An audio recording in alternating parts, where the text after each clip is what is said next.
Where the hell's the game? Oh, there it is. Okay. It was just quiet. It was just no music time. Okay. For a second there, I was scared. Hello, everyone. How's it going? It is Tuesday, and that means it's time to finish off Star Fox Adventures tonight. Um, how are y'all doing? My glasses are a little dirty. I should use the microfiber cloth. You just finished the cube? I don't know what you mean, Scott Meyer, but that's nice. Do you mean like a Rubik's Cube? How y'all doing? Um, Let me say, I'm doing alright. I was kinda tired today, but I took a small nap before the stream, and I should be good to go the distance and finish this game up. That is the plan for tonight. Going the distance, finishing this game up. Last time we ended yeah, indeed a Rubik's Cube. Nice, nice, nice. Last time we did finish up the third of the spellstone space areas, and then we came back here and we turned in the stone as well. We went to the volcano force point temple and got that dealy do taken care of then, which is nice because we don't have to do it now. As a result, we have like one spellstone, which is basically in the final area of the game, and three Krazoa spirits, one of which is like at the very end of the game. Um, I'm really not sure how long this all is gonna take. As far as I know, this game might do the thing that this game does and put a bunch of bullshit in between us and the end. I did look at Slippy's advice and it said like, "Oh, Fox!" Last time before we ended, I looked at Slippy's advice. Well, you don't see it here, but if you step out of the cave, you can see Slippy's advice, and it's like, "Oh, you gotta help the Thorntails. They're being attacked by bat creatures, basically." And oh lord, we're gonna have some amount of fluff for sure, but also we got like multiple Krazoa spirits. We got like a whole finale endgame area, and of course, final boss. Final boss is, um, not to put too fine a point on it, but we're gonna fight General Scales, right? Right? People who know Star Fox Adventures know what I'm driving at when I say that, but oh boy, we played a whole game, setting up this villain of General Scales. Surely we're gonna have a very nice little boss fight with him, and he's gonna put up a hell of a fight, but we're gonna, take him out. I remember, let me be clear. But, yeah, let's go, get on the way to fighting General Scales. My expectation for tonight is that we can get through all this, we can finish it up. I will go the distance, I will, take whatever time it needs, and I don't think it'll take that much more time than last week's stream, for example, but, let me say, I will say, after this stream, schedule's gonna get a little weird for a bit. I showed this last time, but basically, next week is my birthday, and I'm not gonna do a Tuesday stream, but I am going to do a Thursday stream, a Friday stream, and a Saturday stream, and that's my birthday itself. So get ready for some streams next week. Week after, I'm gonna be out of commission from LASIK after a Builder 64 stream, and then like 2 weeks after that, the Switch 2 hits. So exciting times up ahead means that the next playthrough will be a little bit of a ways out, considering that, I gotta prioritize the Nintendo Switch 2, getting my eyes lasered, and, birthday stuff, and can't just start the next one right away. To remind, this whole playthrough has been part of an ongoing series where I've been playing. I played 3 other rare games, and there's just 2 left. Conker's Bad Fur Day and a mystery game. More might be added, though, as sub-incentives there in the birthday stream, so check that out. Drop by for that. We'll see how many games we have left after the birthday stream. That should be fun.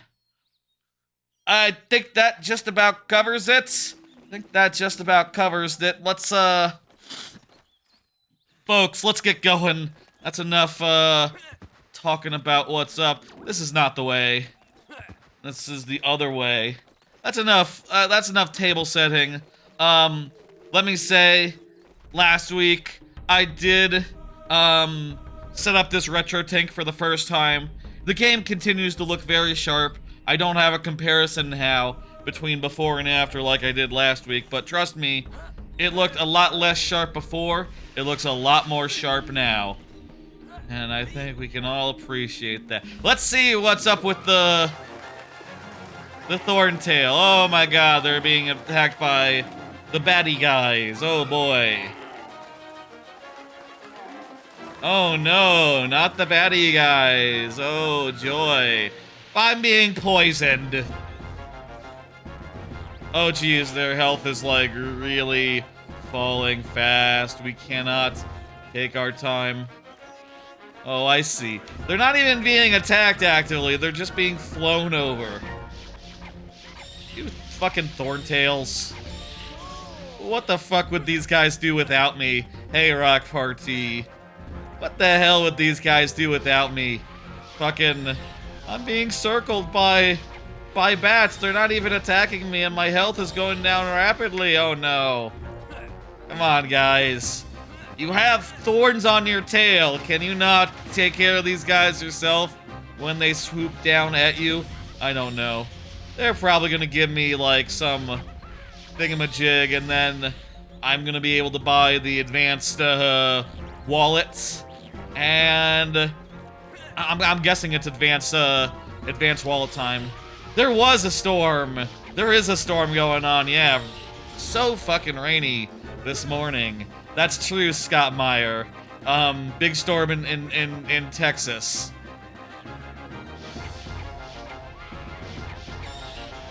I when I was going into the office this morning, my pant legs, you know. Should I talk about my pant legs? They got really goddamn soaked, you know, from the rain. Umbrella, barely, you know, ineffective against the heavy rain, as it were. I didn't consider that to be a card-worthy discussion, by the way. I'm just responding to chat, you know? I didn't plan on... Where's the last one? Talking about that. How are y'all? Crap. Where's the last... Oh, jeez. Where's the last one of those motherfuckers? I don't know. Anywho, we'll talk about some stuff as we go, as you know, and we'll pace ourselves. I don't have too many things I desperately want to discuss, but I do have a handful of things that definitely, you know, will come up. Where the hell is the last one? Seriously.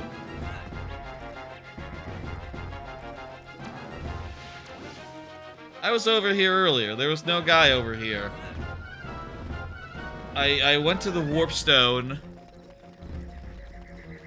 You think it could be inside the mama's place? No, that's silly. Why would that would mean that mama was dealing with swoopy guys. No swoopy guys over here. Hey, where the fuck's your friend? Stop the flying creatures before it's too late.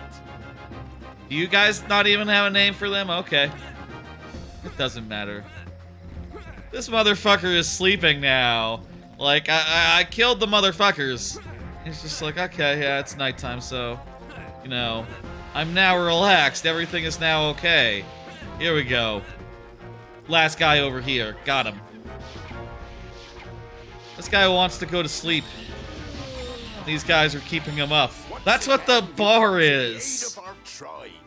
You are a true hero, Fox. The bar is how long until it's too late at night for them to get a good night's sleep. I've got this for you. That's their concern.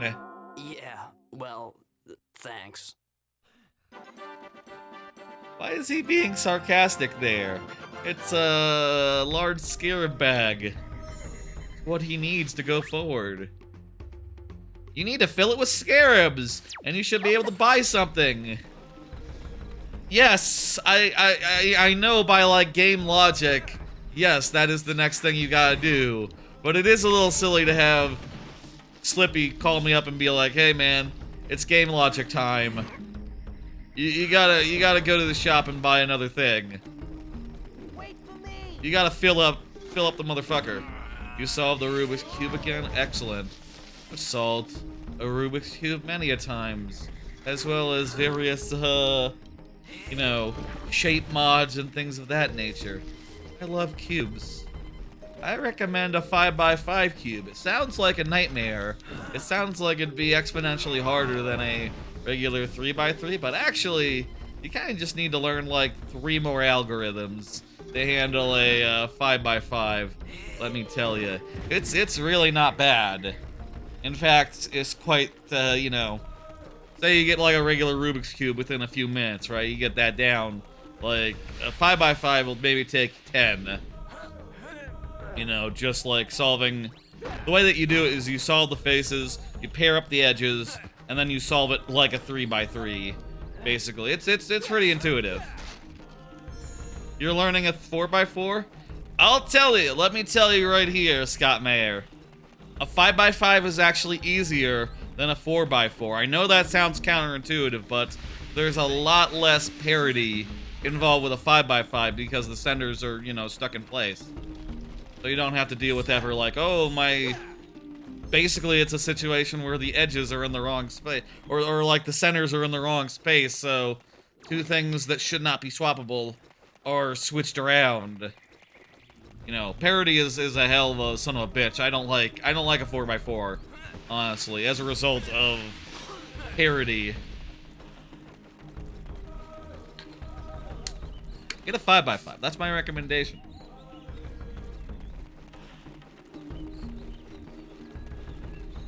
I think you'll be surprised that it's actually the easier of the puzzles. Then if you got the 5x5 down to 7x7, ain't nothing. It's basically the same thing as a 5x5. Literally. It just takes a little bit longer to solve because, you know, a lot more pieces. I think I want to pop inside the place. By the way, if you're wondering, no, we're still in the first timestamp of the stream, the first section. I will do a timestamp after we grind up enough money. I guess the first timestamp is like flying creatures and money. Flying creatures and money, and then we'll probably do something more interesting. I don't know. I know we have 3 Krazoa spirits, and I'm not sure where they all are. Though I did see last week when I did the thumbnail for the stream, for like the live stream, I found a image of Cloud Runner, of like a Earthwalker Fortress, where Fox had the Krazoa eyes. And I just saw that and went, okay, that's the walled city. Okay, that's good enough for a thumbnail for the stream where I go to the walled city, but I think that was in the future, actually. I think we haven't gotten there yet, and I think one of the Krazoa spirits is in the walled city based on just, you know, that accidental bit of foreshadowing, I guess. But other than that, I'm really not sure where the other 2 lie. Or, let's say, for instance, like, how exactly the last one is gonna be gated behind, you know, getting the last spellstone. I mean, the last one is kind of gonna be the last thing we do in the game, pretty sure. Nothing came out. Wait.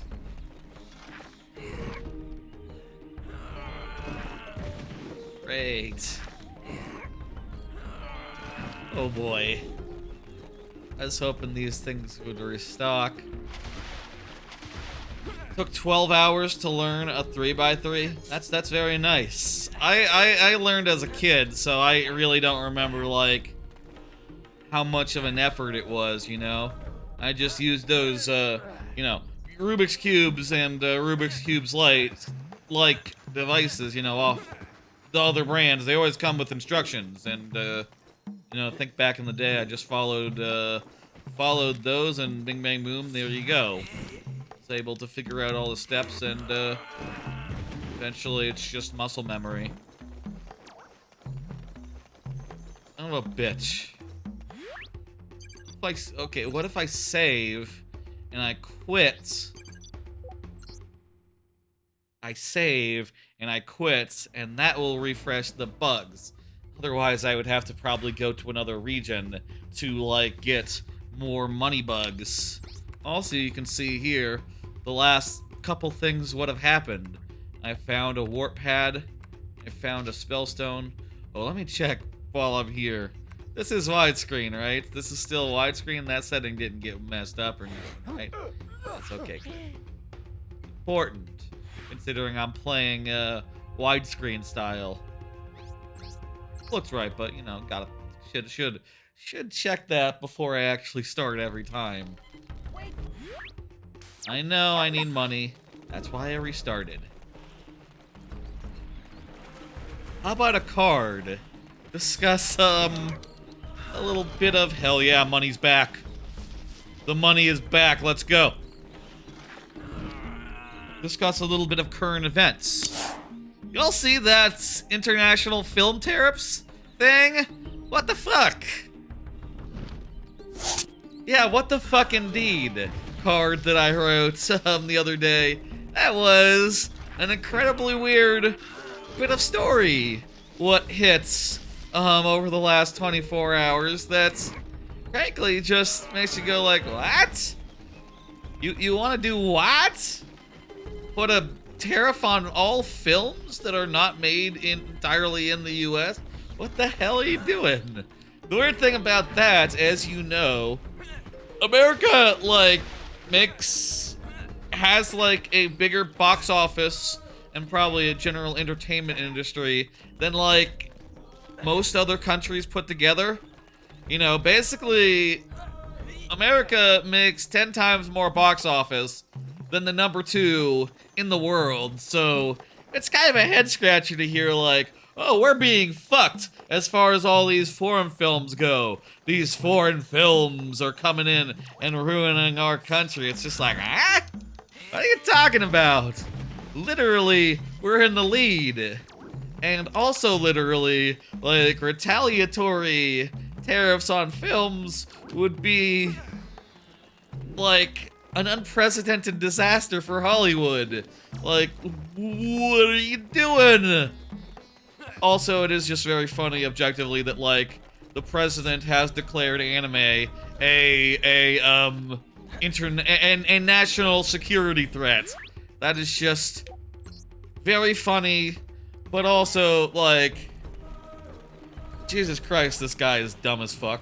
You know, Jesus is just like, this has got to be, like, the least tactical, least out of whack, like, mandate that has been made. Like, my God, man, this is the dumbest shit. And also, I do wonder, literally, like, okay, so I subscribe to Crunchyroll and High Dive, and those are exclusively foreign-made things. Does that mean if there's 100%, is it gonna be for, like, anime as well, like TV shows? In which case, does the price of everything need to double? That sucks. That's weird. That's so dumb. And, like, what the fuck? You know, just when you think, like, it can't get dumber. Not that I've ever thought it couldn't get dumber, but on some level, I thought, like, okay, well, at least it's not gonna get, like, you know, I don't know what to say. It's just so backwards. We're in the lead. That's ours. That's like, you know, it's like if they said, like, we need to do a tariff to protect Netflix. We need to protect Netflix so bad. It's like, what are you talking about? Netflix is the worldwide leader in entertainment. Like, it's not even close. Like, other countries have their own local things sometimes, you know, and China does as well, but they're not international threats like fucking Netflix is. What the hell? Hey, Ellen Paloa, how you doing? I'm not reading that right, am I? Hello, El Papa. There we go. Papa Paloa. Sure. I think I said that right enough. I need 8 more bugs. Should I just restart again? Yeah, sure. Why not? I'll just quit out. The bugs will come back, and we'll pop back in, and we'll have bugs. Okay, great. Is this the best way to grind for bugs? It's probably a pretty good way. I mean, I'd have to leave the area if not for this way. Anyway, not to put too fine a point on it, it's just mind-boggling the stupidity of that whole edict. And, like, I do wonder, like, does this mean, like, any foreign movie is just gonna have its ticket price jacked up? That's really weird. Foreign movies are not that popular. People like American films. Does this mean that an American film cannot, say, film in like, the deserts of like, you know, other countries? Does this mean that, like, Lord of the Rings can't be made in New Zealand anymore, for sake of example? I don't know. This seems really dumb. Even if that's the idea, like, yeah, just do tax incentives or something, I guess, would probably be, like, the real answer. Rather than, like, you know, blowing up the entire international film market, which I remind you, like, more than, like half the proceeds, more than half of the proceeds for any American film comes from outside of America, so, like, maybe don't poke hornet nest there. Oh, we didn't need 200, we only need 130. And maybe I can haggle it down to 125. No. But 128. No, that's too low. Okay, I'll pay full price. That's fine. I don't care. There's nothing else to buy in this video game.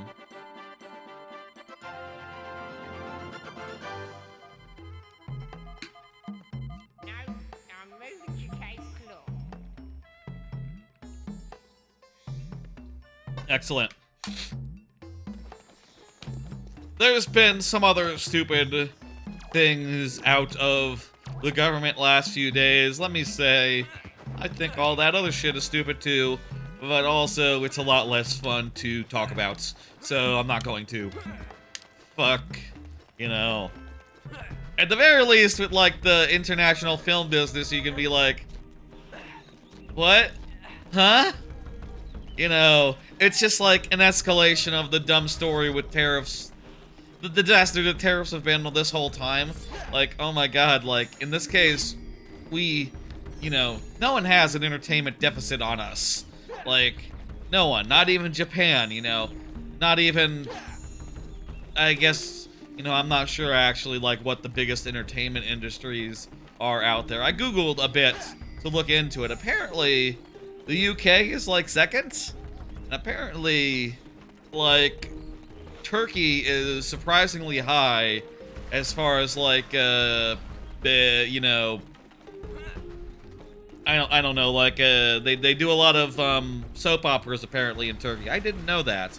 I would have said, like, you know, number 3 had to be Japan because of, you know, Japan exports so much, like, anime culture, like, internationally all over, but apparently it's Turkey and maybe other countries like India and stuff.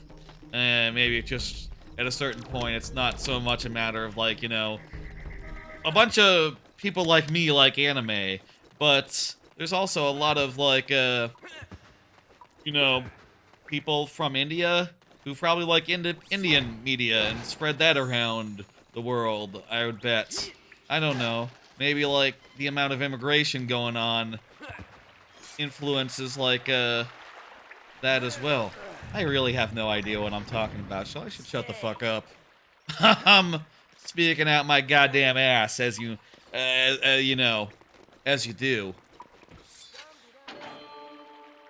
We're in the, you know, the the room where you waste a minute while the next room loads. Go ahead and swim over here and get back to SnowHorn Waste. Folks, we earned some money. We did the bullshit with the guys over there. Now we're gonna go get a SnowHorn, a treat, and it should be pretty simple. I don't know. It might be pretty simple, or it might be like, oh, you gotta go over here, and you know, you have to do the thing where you guard the. Maybe we have to do a mini game again. There was that mini game, like the first stream, where we.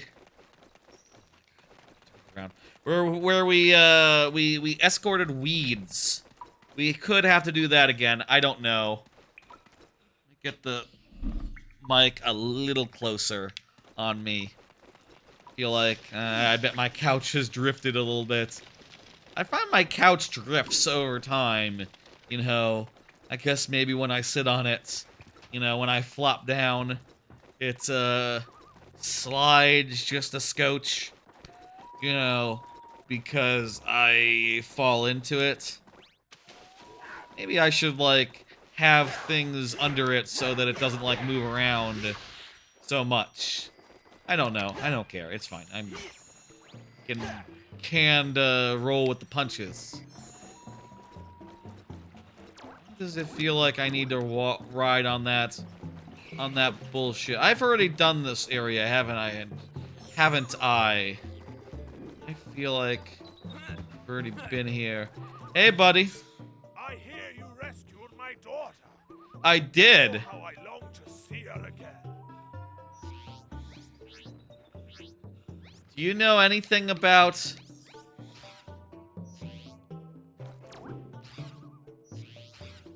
Okay, he's not interested in gold root. So let's look around and find a motherfucker. Ugh. Anyway, I'll say other than that, it's been a pretty good, you know, I've been pretty happy recently. I don't know. You know, there's stuff coming on the horizon pretty soon. You know, my birthday is next week. That's exciting. You know, of course, I feel like we've talked probably too much on the whole about the Switch 2, but that continues to be coming. It's exciting times, I don't know.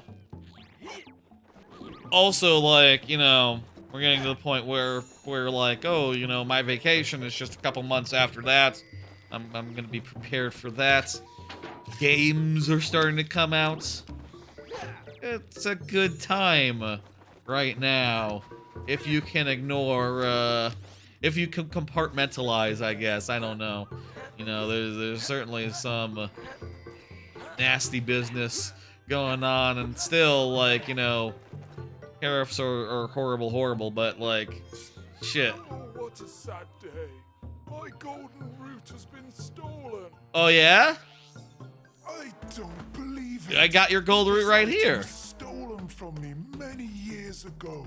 I believe it was around the same time that a strange floating dinosaur visited the wastes. The shopkeeper, yeah. In return, I will give you the chance to prove yourself. Oh, does that... The What? call of the SnowHorn will begin your challenge. Okay, we're gonna do some more riding on a motherfucker, I guess. I have no idea where this is leading. What? So, what? Where the hell was that?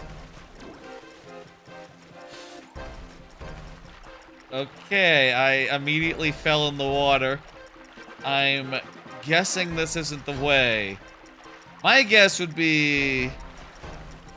I really have no idea where the hell that area is, but there's like a whole fire ice wall here.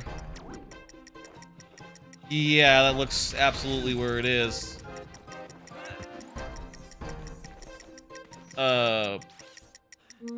Does this refresh my time? Probably adds to it. Probably adds to it. I guessed right. What is this way? We'll probably get it next time.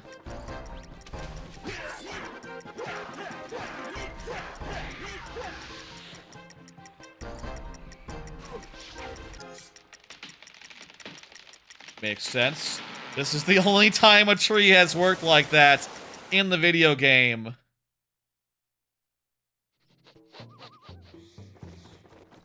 at this! Flame! Oh, dude. Can we not pregame this?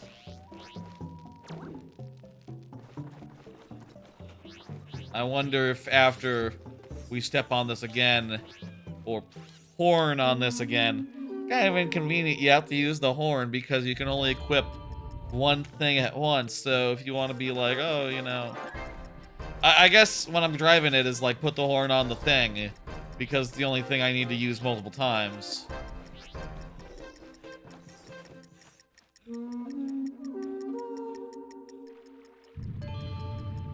Yeah, it adds time. 1 second. I gotta deal with an auto mod thing. Deny that bot. No bot. No bot. Thank you, auto mod. Mod usually doesn't get them, but in this case it did. Good work, auto mod. Appreciate it. They always say best viewers. They should come up with new language that's not super duper blocked. Fuck this guy. He's gonna blow my horn.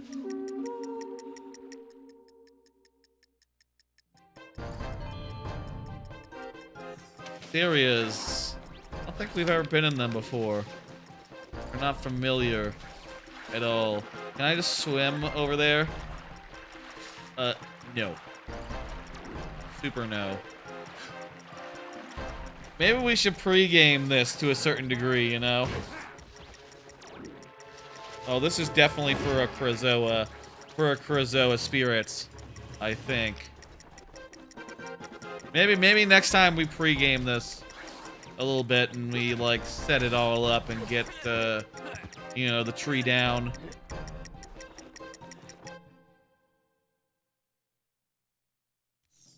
Where are we going? Yeah, let's pregame just a bit. We only need to get the tree down, and I think other than that, everything is pretty everything else is just free. Get the tree down, put the horn on your, on my, thingamajig, on my Y button, and there we go. It'd be nice if this game had multiple equipment buttons. Like, honestly, I don't know, like, there's that many cases where you really have to use equipment or switch around from thing to thing. You know, honestly, I would say that the items here are pretty subpar. You know, and so far as, like, a lot of them are just, like, interact with a object in the world, like, stand on this pad and hit this button, and you can do a thing. You know, it's basically key opens door type shit. The staff abilities are the main ones that really stand out, and even them are just like, yeah, it's an attack. No, it's an attack. It's not complicated. You get turned around. This is one attack. This is another attack. Here's the third attack. Remember when you had when you got the ice attack and you used it a bit? That was a while ago, huh? I mean, I guess if I could equip, like, oh, you know, put my blaster on Y, put my ice on X, put my ground slam on Z. That'd be good. I don't know. Somehow, Zelda has the same amount of buttons and they make better use of them. I guess Zelda uses the C stick for camera, which is no excuse because you know, this doesn't have a camera button. But, you know, if the C-stick wasn't navigate inventory button, like, maybe it'd be freed up to do other things. I don't know. I was expecting to ride a guy. You know, whenever I blow a horn, I am expecting, on some level, to ride a fella. But, no, we're just blowing our horn for the sake of blowing our horn. Hello, buddy. Do you like my horn? I got it from your, floating island.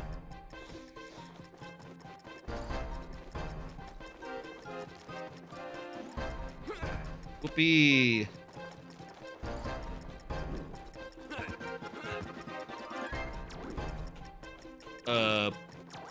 Where was that last one?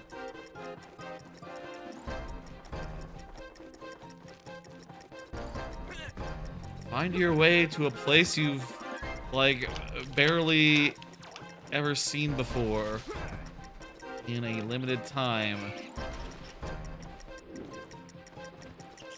Is what I'm doing, so maybe I shouldn't just... That's probably more than enough sarcasm about that. So... Isn't there supposed to be things in this river, like, floating down? This doesn't feel right. This... I don't know about this. Well... Oh, what do you want to bet when the timer runs out, I lose the fucking thing I just collected?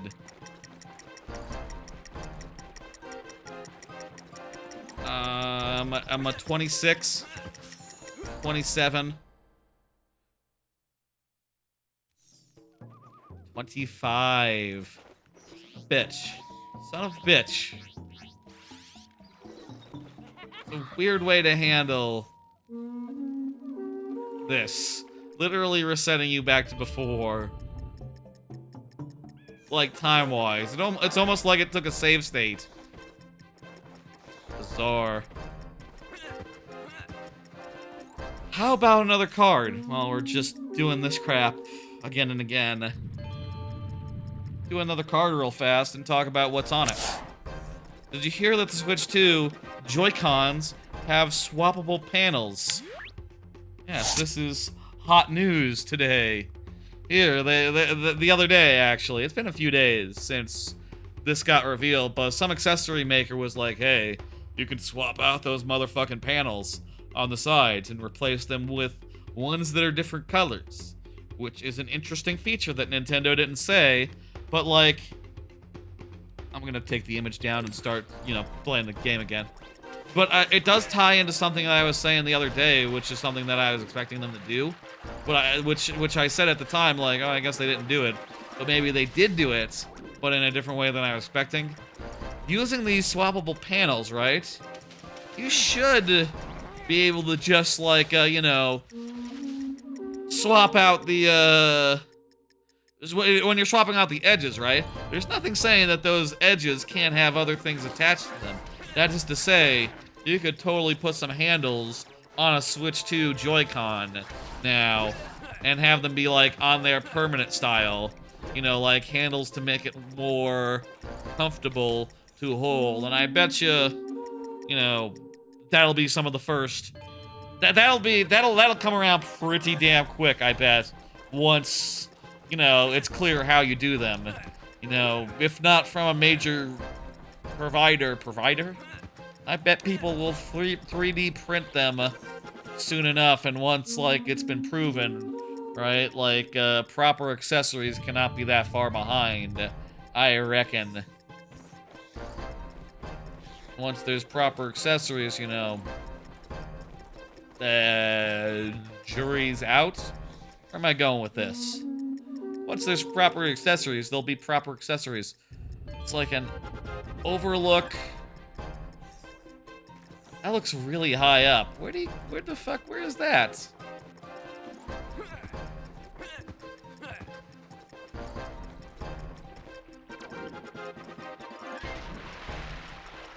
I'm gonna try going the river approach again because I don't know any better options here. But I'm really not sure of this. I want this again. Really not sure how many orby thingies I need to get to the last level of the game. The last flying section. So should grab all the orbs as I see them.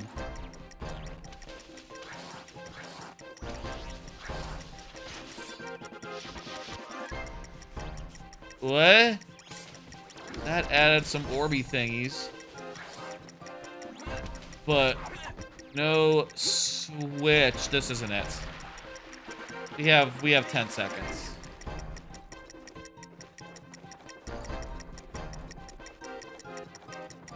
Oh, where the fuck? Mid-horn! It cut me off. Mentally, it was the wrong horn, so, you know, I can't say nothing. I think that feature of the Joy-Con 2s is pretty smart. And I think that, you know, that's gonna allow, like, handles to be added to a Switch 2 much easier than a Switch 1. I will say there is some amount of complication there insofar as, like, well, how will mouse affect that? You know, if you're gonna play it with mouse controls, how's that gonna work? Though, then again, like, maybe you could make entire shells that sort of made the Joy-Cons a little more mouse-shaped.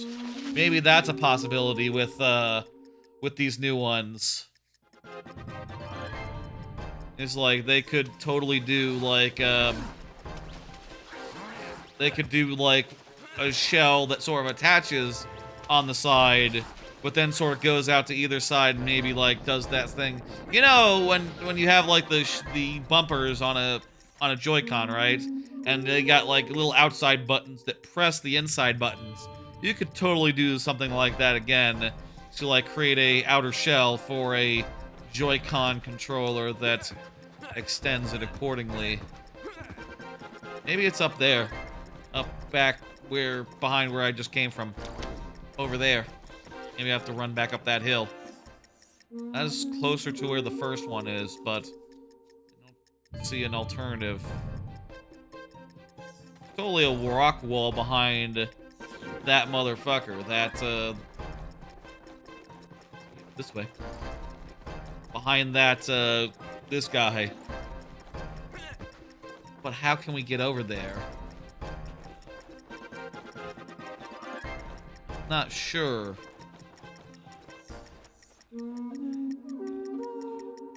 Okay, let's focus here. What am I seeing? It looks like it's on the other side. Looks like we're trying to get to the other side. I'm thinking over there is where it is. But how the hell do we get over there? Do we have to, like, climb this? Oh, crap. Another tree spirit. Another silly tree. Perfect. Okay.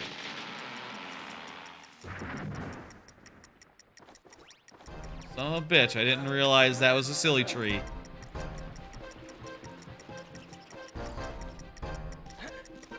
Great. Good. Okay, we got it. I have no idea if this is the final one. I should get my hand down until I have, victory.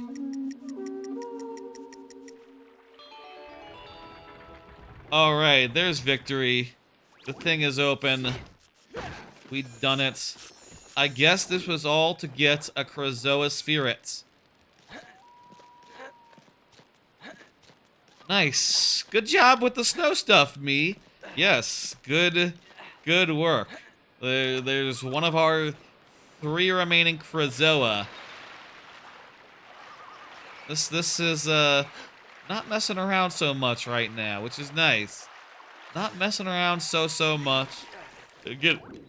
Getting right to the point. Let me go grab those doodads before we continue. What the hell? You can't even get all the way. That's fine. Good shit. This is not the way to the thing, but like I said, I want to go get those motherfuckers. I want to get this. I want to get the other one as well. I'll pass on the two that appear after you shoot the thing. That's a bridge too far. That's too much work. Nah. Let's get out of here.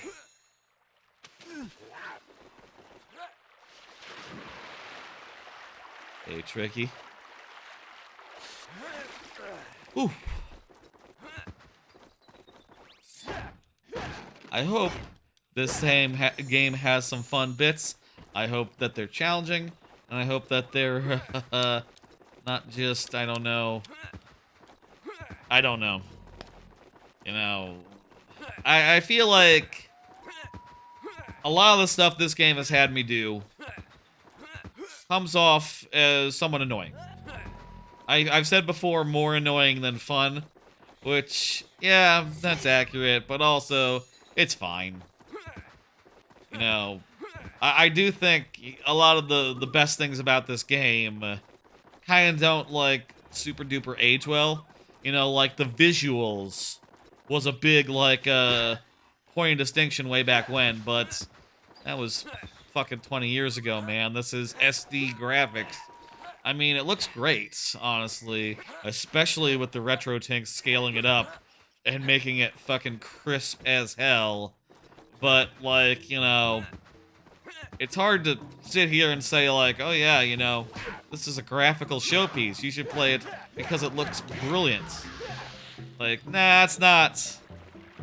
Hey, I don't really play games just because they're beautiful. You know, people talking a lot today about, like, oh, GTA, you know, that trailer just came out. That apparently looks beautiful. I don't know. Games have looked realistic for a long time. I'm not really one to be impressed by just, like, fidelity. Even if it is, like, real good fidelity. I don't care.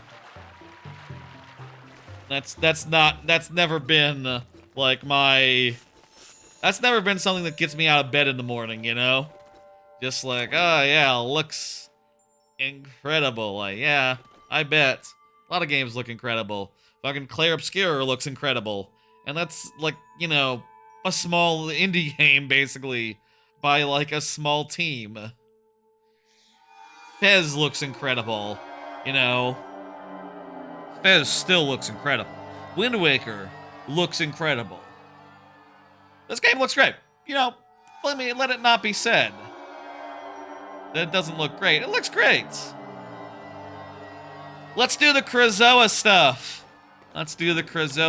Starting with this, you know, we're gonna go through this whole corridor of death, and we're gonna do whatever the challenge is, and then we're gonna take it back and, you know, cash it in. That'll probably be no big deal. If it is a big deal, I'll do separate timestamps for all that when the VOD goes up, but I reckon just, like, you know, one single timestamp for this one Krazoa. I guess this will be the first stream where there's multiple Krazoa in one stream. Like, previously, it's you know, every previous stream has been like, okay, here's the Krazoa. Let's just get the Krazoa and be out. Tonight, we're expecting to get 2 more, so there will be some later Krazoa bits as well. You know, we're gonna Krazoa multiple times. God damn it. Oh, I should just equip the damn thing. I don't need the fucking horn anymore. Horn no more. Yeah. How about another card? No, would like another card. I'm just walking here. I saw the movie formerly known as Thunderbolts asterisk. Apparently it got a new name the other day.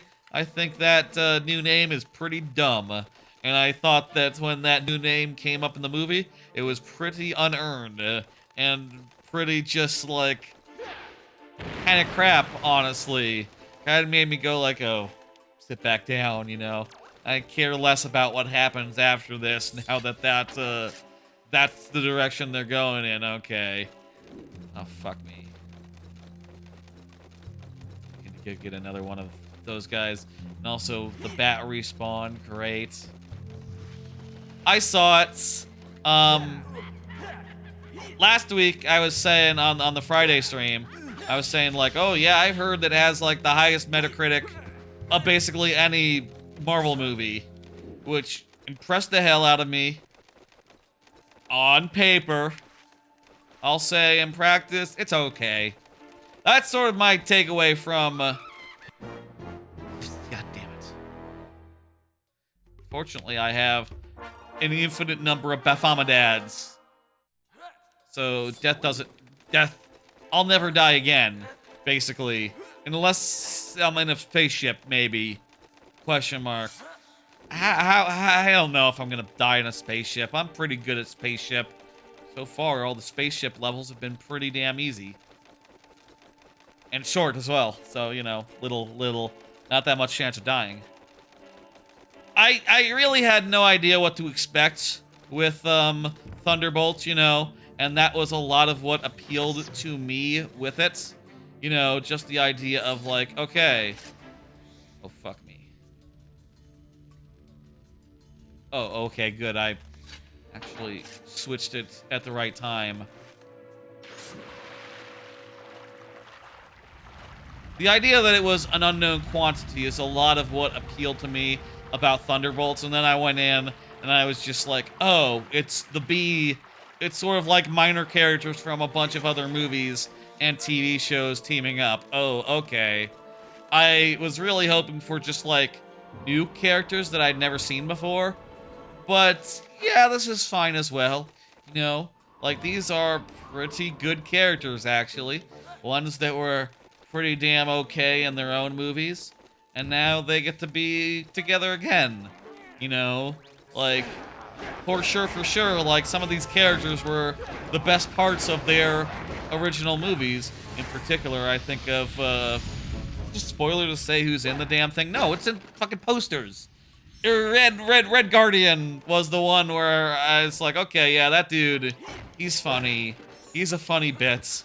You know, like my experience with a lot of Marvel movies in the last couple years, it was a little bit colored by, like, knowing a thing or two from Marvel Snap. Like, at some point in there just being like, you know, being like, okay, right, who's this guy? And then thinking back, like, what does that card do in Marvel Snap? Oh, right, it spawns blank. It spawns the blank. Right, that's his deal. That's his gimmick. Right, yes. I really hope we don't have to redo that one. This one was kind of a pain in the ass to do.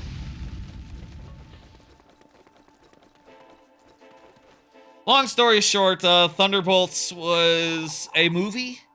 It was kind of fun. It wasn't terribly impressive. Very much like a solid 4 out of 5. A decent 4 out of 5. Like, just barely a 4 out of 5.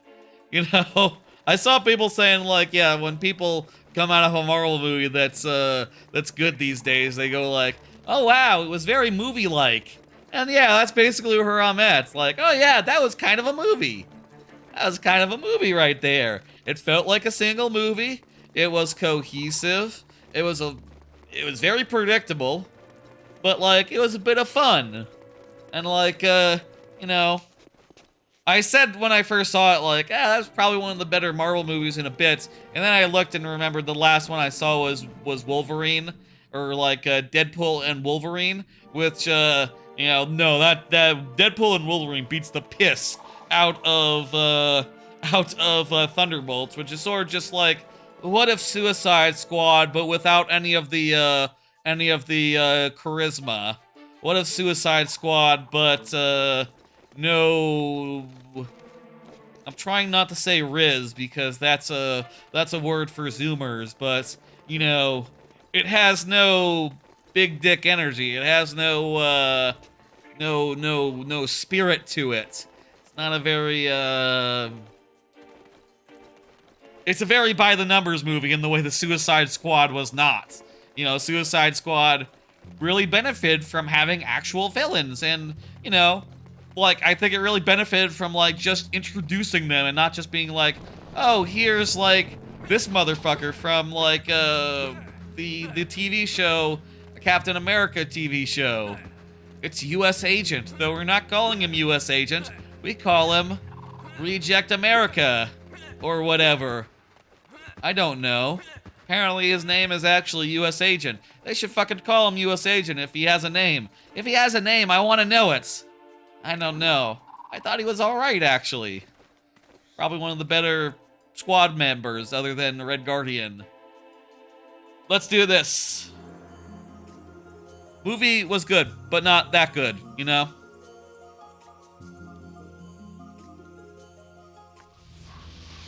What the hell?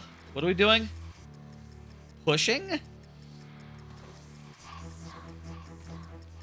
What are we doing?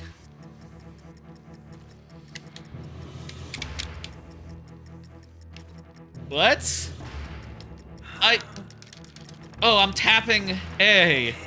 I'm tapping A again. Okay, I wasted 20 seconds. Is that gonna be a problem? Am I matching it? What? That's it?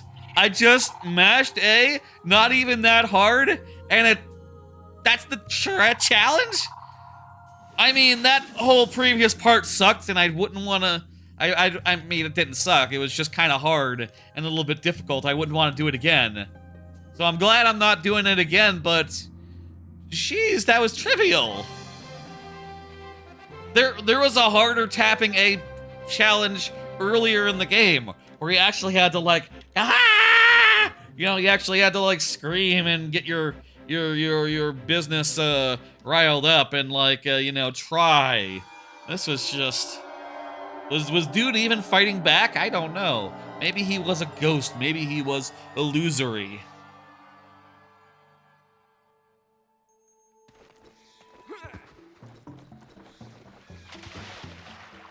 Let's go turn in the spirit now.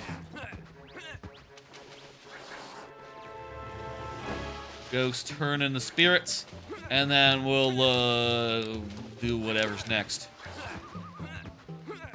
I wonder if it's gonna be like, Fox, there's another spirit in the other place. In another place you need to revisit now. And then you can open the final area and go beat the game. Or, you know, get closer to beating the game. Or maybe it's gonna be like, the Thorntails are in trouble again. This time, there's fire bats after them. This time, they need you to... I don't even fucking know what those guys would want. Would they be like, we're really hungry. We need you to go unbury some food for us. Stay. Thorntails gotta be like the most useless NPCs that, like, you know, very useless as far as, like, in general. I don't know. So yeah, that's Marvel. That's a thing. I'll say I bet Fantastic Four will be better than that, considering it has some style, and, like, you know, I don't know. I'm really thinking Fantastic Four will be great. I'll say this about the name change, by the way. The name change that Thunderbolts went through. I feel like it is a real dumb thing that they can't just use the name Thunderbolts and just make that, like, an actual thing. You know, like, you called the movie Thunderbolts, and spent so much time building that up. To just throw that away is just weird to me. And two, I'll say, like, if that name had gone out beforehand, I'd be 1,000 times less likely to see it in theaters. I'd be like, oh, okay, this is some dreck. This is like a continuation. You know, I was really hoping it was something fresh and original, and it kind of was, but also it was very much just like, yeah, one of those movies where they take a bunch of characters you've seen before, and they are wheeled out and given an adventure of their own. You know, And you're just like, okay, well, that's fine. Sure, yeah, give these guys an adventure. I read in the... I heard people talking about, and then looked up myself, how it was in the comics, the Thunderbolts. Apparently, the original story behind the Thunderbolts was that they were actual villains. They were actual villains that had disguised themselves as, like, new... As like new heroes, you know. Are you ready to go? Yes, I am. To Krazoa Palace. Yes, yes, yes. They were actual villains that had disguised themselves as heroes and were like, you know, new people, essentially. Which sounds so cool. Like, whoa, that's a great idea. Right? Like, not just like fucking... I guess in this particular, like, you know, world, we already had Bucky Barnes, the Winter Soldier, come out and be like, oh, I'm a good guy now. I'm a good guy now, everyone. But, like, apparently, like, Baron Zemo was the original one of those, and apparently he's in Marvel? I think he was just mainly in a TV show, so that explains why I didn't know that that dude was a thing. And apparently he, like, did a terrorist attack in, like, Civil War, which was not pictured on screen, just like on a TV, you saw, like, his face or something. I don't know if that really counts. I don't know if that really counts. That seems like a, like, you know, it doesn't really count. That's just a reference at that point. But if the guy, I think it'd been cooler if it had been more like that. It had been like Baron Zemo, assuming you could establish like, oh yeah, Baron Zemo was a villain. Baron Zemo doing some stuff. I don't know. Another idea I had for that was that, like, you know what they should have done? They should have just been like, okay, you know, Mysterio, right? He died. No, he didn't. He did some illusion shit and slipped out. Not only that, just like say, like, okay, by the way, he's been, like, faking deaths, like, all over the MCU. Like, a bunch of villains you thought died, actually Mysterio saved them, don't worry about it. And now they're part of a new team. And it's like, oh, here's Killmonger again. Killmonger's back, yay! Here's, so glad we've decided to unkill him. Considering that, you know, kind of seems like a mistake now to have him be gone. Hella, bring her back, whatever. Bring everyone back, is basically what I'm saying.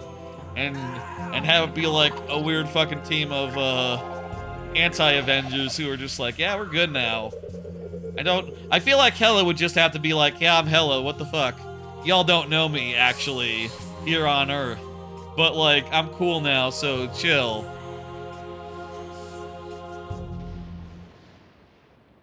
Yeah. She's a god of death. She can come back from death. Huh? How many heads does he have to be sucked into before he stops saying, huh? Every time. Happens every time. And it warps him back to the warp stone. Very convenient. Fox, my boy!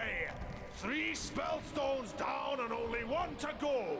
That's true. You seem to be getting the hang of this. That's right. Now then, it's time for you and Tricky to go to Dragon Rock. Yes. Your toughest challenge yet. How are we gonna open the way? Say, but where do I find the gatekeeper? Are you the gatekeeper? He is closer than you realize. What? He who has no voice has plenty to say. What does that mean? You? No. He is closer than you realize. Slippy, give me a hint. Hi, Fox. It's Slippy. Seems like you need some help. What are you fucking... Are you kidding me? It's a fucking Thorntail is the keeper of fucking Dragon Rock? Why the fuck? Why does that make sense? It'd make more sense if it was the spellstone. I mean, really, it should be, I'm pretty sure Dragon Rock is like the home of the Sharp Claws, so it should literally be a Sharp Claw, right? But, I don't know. He with little voice has much to say. Yeah, I don't know. Not now. I'm tired. Are you the motherfucker with no The voice? warpstone keeps us all awake. It's a disgrace. You seem to have no trouble sleeping. Talk to me, man. Talk to me. Beware of the red mushrooms. This guy's saying things. I don't think he's our man.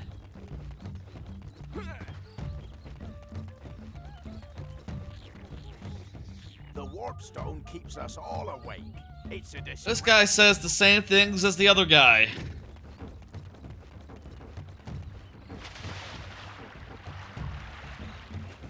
So we're going to the place. That's nice. The waters of Cape Claw are both beautiful and deadly. You're not the guy.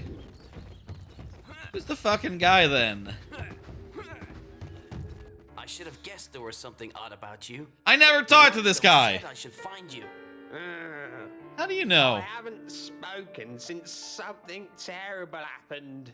Something that I am ashamed to admit. I just saved you from bats like 10 seconds ago, man.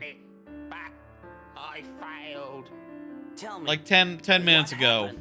I led a group of dinosaurs against General Scale. You can't handle the bats! Of our plan before we could act, and launched a full-scale offensive against us. We never stood a chance. He imprisoned 3 of my closest friends on Dragon Rock, and it is also where he has taken the spellstone. So how did you survive? I did. Scales let you go. It could only be because... I am the gatekeeper.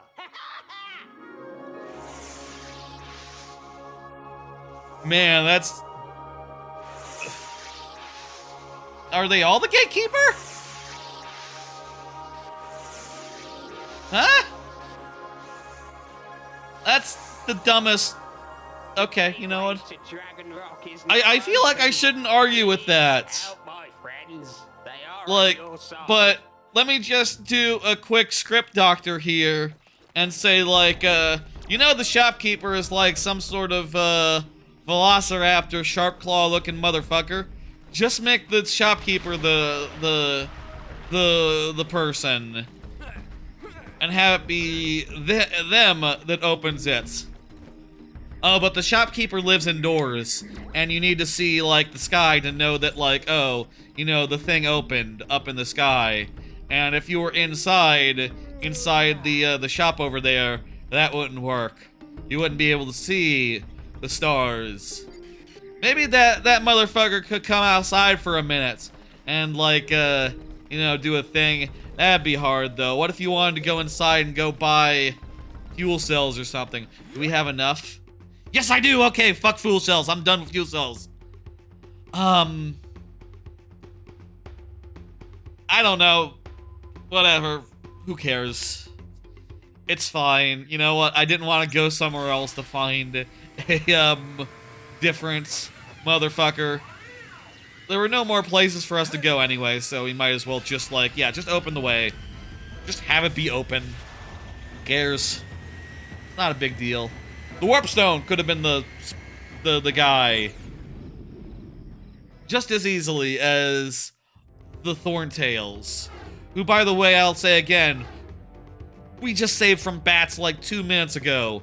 They were struggling against like 5 bats. Oh no! A bunch of flying creatures are coming at us! Oh no, oh no! Flying creatures!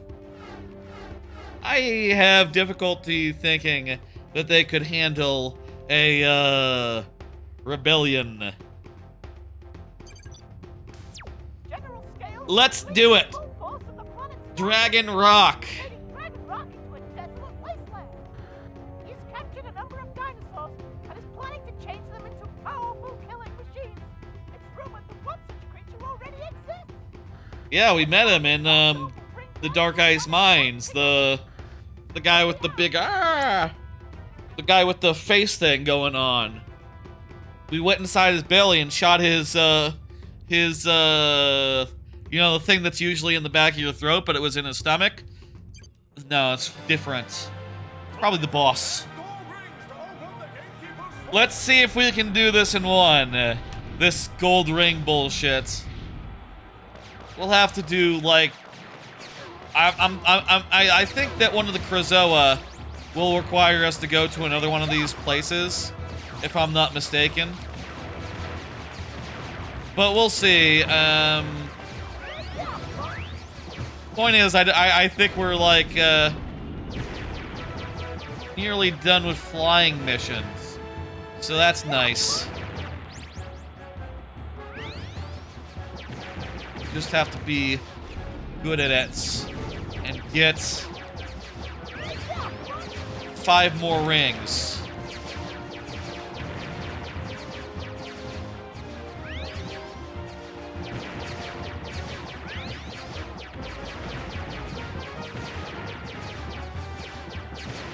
Health-wise, it doesn't seem like a big deal, you know. You have so much health, right? Like, I because of, you know, wait. You failed to get all of the gold rings. The force field remains closed. You'll have to try harder next time. Okay, a second time. General scales. I guess you need all the gold rings, or maybe all but one of them. We missed like one that I saw, though maybe we took a wrong turn at some point and missed the second one.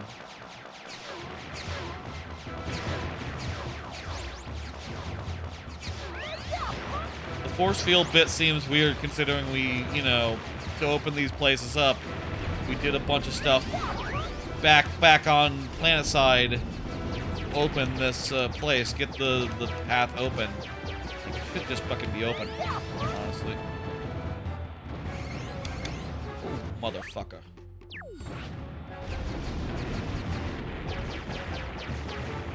Yeah, we missed one, so we might as well kill ourselves. I don't know. It's even hard to kill yourself, Jesus. I know, which is why I'm running into walls.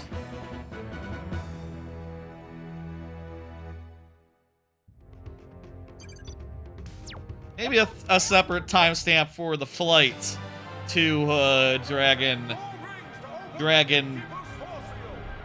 Keep, Dragon Roost, Dragon whatever the fuck, Dragon Rock. There we go. This is taking a couple tries, but we'll get it. Third time's the charm. If I miss again, I mean, hell, I can do a card right now. Hey, here's a card. Started rewatching Avatar: The Last Airbender. Been watching a bunch of that over the last few days, over the last over the weekend, and over the last few days as well. It's been fun. I'm currently like halfway through season 2, book 2, which is nice. Just sort of letting it play, just sort of letting it ride. You know, watching episode after episode as I like do other stuff. You know, which is fun and good. Avatar, you know, a lot of it is pretty much just like, you know, when I first watched Avatar, I watched it after watching Korra, so there we go. Yeah! Yeah, there we go. That was annoying. Dragon Rock proper now. We're done with the flying section and the Thorntail bullshit and the other minor inconveniences that lead up to Dragon Rock, which seems like rather desolate and nasty looking, honestly. I expected it to be more lava-y, honestly. I say that I did have to Google like some images of it to like do a thumbnail for the live stream, but you know, I definitely expected more lava. That's sort of like a Arizona, Nevada, you know, that sort of like desert. That's sort of like desert. I've been idly playing some Minecraft recently, just like, you know, going in there, building, trying to do some mining, make a house, walk places, maybe do some exploring. I came upon like a biome I'd never seen before, a like you know, American red desert. You know, like I don't have the words for it honestly, but you know, with like the mesas and the orange stone, the things of that nature. This guy, the fire, weak to ice. I mean.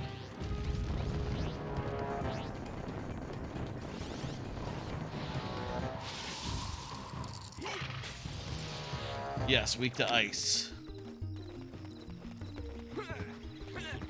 I have no idea when they added that to the game, and I have no idea, like, how many other biomes there are in there. That feels weird. I don't know. I mean, on some level, I feel like I always wanted to see new biomes as I was, like, exploring around in Minecraft, like, 10, 15 years ago. You know, and there was only a limited amount of them that you could find at that point. But still, it's surprising to see, like, oh wow, there's stuff I didn't know in that game. That's just an aside. I was talking about Avatar before I landed. Let's talk more about Avatar, I guess. I don't know. It's great.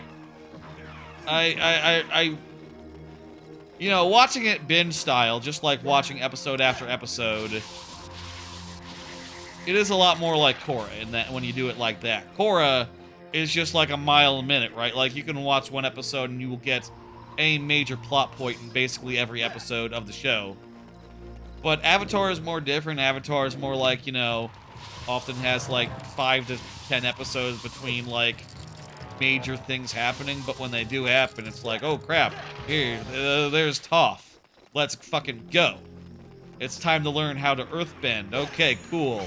Great. I'm happy for Aang. Waterbending is, you know, getting unlocked by him. Here's some stuff in the North Pole. That is very interesting. Oh, you know, Sokka is getting, like, you know, taught to be an inventor, kind of, a little bit. That's cool. That's a great step forward for him. You know, really gives him something to, some more stuff to do other than being the boomerang guy. I don't know. Fun show. And, you know, definitely has some killer episodes where, like, major plot points and lore is imparted. It is a rich world with a rich backstory and some very well considered, like, you know, it's very well considered how, like, it all ties together thematically, story-wise, as far as, like, you know, I really like, I think, in the world of Avatar, something that's hard to appreciate in Avatar the first series, which is that, you know, when you talk to characters that are older, when they talk to characters that are older than, like, the 100 Years' War that's been going on for the last 100 years, they're kind of just like, please remember that, like, any one of y'all could have been the aggressors here. And previously, there have been, like, you know, Earth Kingdom tyrants, there's been Water Kingdom, dangerous guys. Surely there's also been air nomads who have been beyond the pale, I don't know. You know, certainly, and they sort of make good on that idea in, like, Korra, for sure. You know, and I guess, like, in that, it's worth noting that, like, literally one of the first adventures they have outside the first arc is they go to the Kyoshi's Island, right? They go to Kyoshi Island. And Kyoshi Island,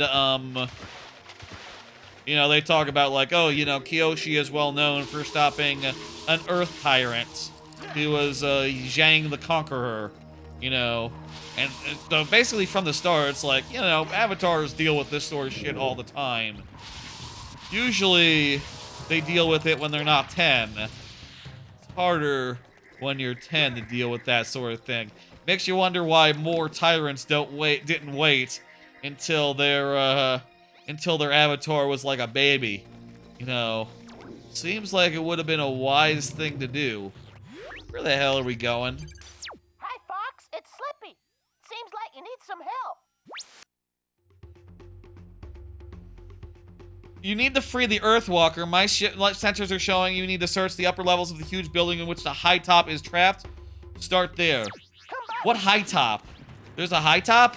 I don't see. I haven't seen a high top. Just like looking first person. Where are you seeing a high top, Slippy? I'm gonna guess over here, where there's like fire stuff going on. This whole area is not for me to just run around and kill dudes in. This area is a hub for like adventuring. I don't give a shit. Set me on fire. I got Bafomdads. I got Bafomdads. Avatar's great. Definitely going to go through all that, and then you know, probably watch Korra. That'll be the next thing. Really enjoying it. Shame that there's like a new series of that's been announced, but apparently that's like 2 years away. That's like 2027. That'll be cool. I don't know.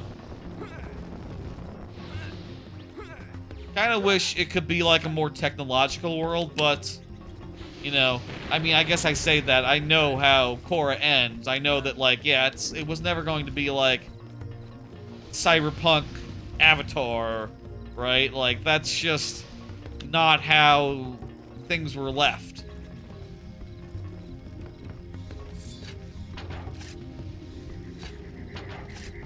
But I don't know. Feel like could have been cool to see like what more advanced society looks like. They were starting to get in that direction. Like some technology stuff by the end of Korra. I mean, it's a like 1920s style society in Korra from the jump, and you know, you just take that like 100 years out, and boom, you got present day, or you got apocalypse, and apparently they're going that route.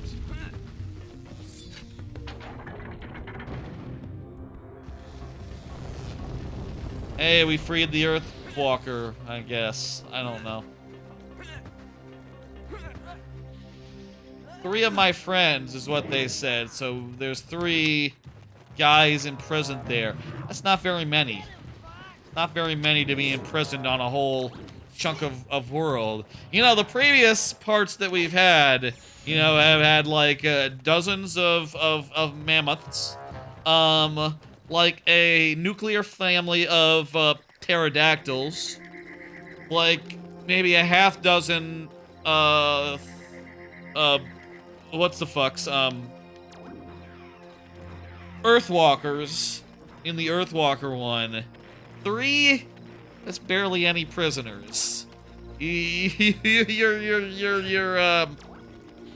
General Scales, you really like, you know, letting yourself go here. This is not an impressive number of prisoners to have in maybe the final part of the game.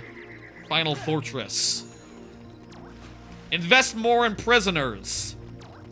They had maybe more prisoners on the first pirate ship that we never saw again. What happened to General Scales' pirate ship?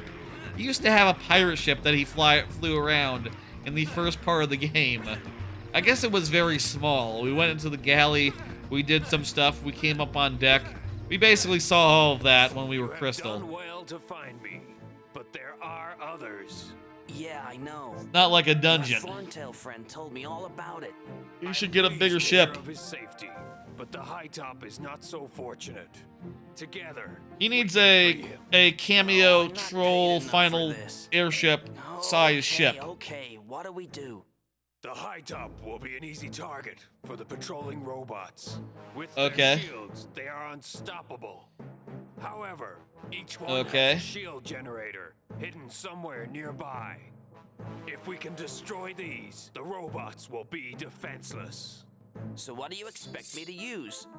This? Of course not. This. Now get on my back. Let's do some damage. Okay, let's ride the motherfucker. For once, we don't need an item, a special item. We just need to hit, we just need to walk up here and hit A. I guess we're riding dinosaurs is like the main thing in this one. That's cool.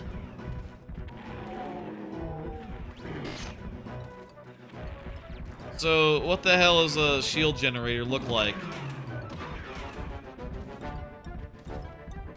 Is this a shield generator?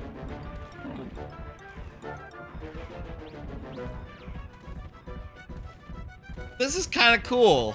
Like, you know, I say kind of I don't want to besmirch. This is kind of cool. Feel like I'm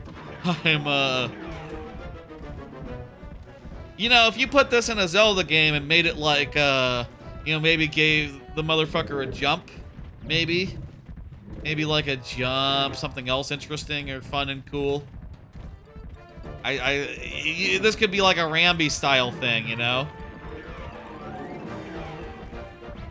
There are Zelda games where you get like partners like that. In particular, you know, there's the Oracle games. The Oracle games are very much like that.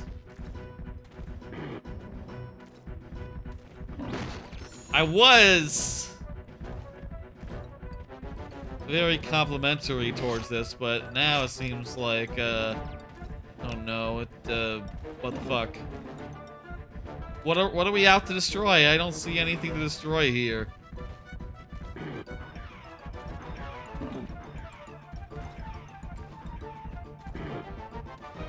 If I can't find the thing I'm trying to destroy, and then my guy is nearly out of juice, you don't think these guys are it, right?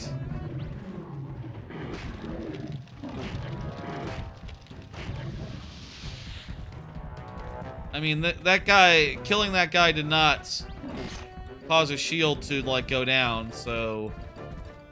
No.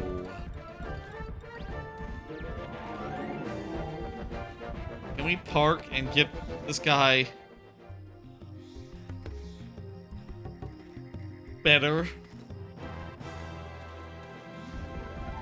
No, he's still, like, really low. That's a bummer. This could be good.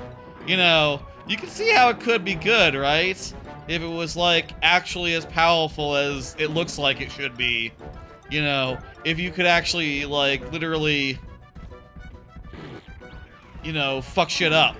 If you could do anything other than just, like, go out there and die. Oh.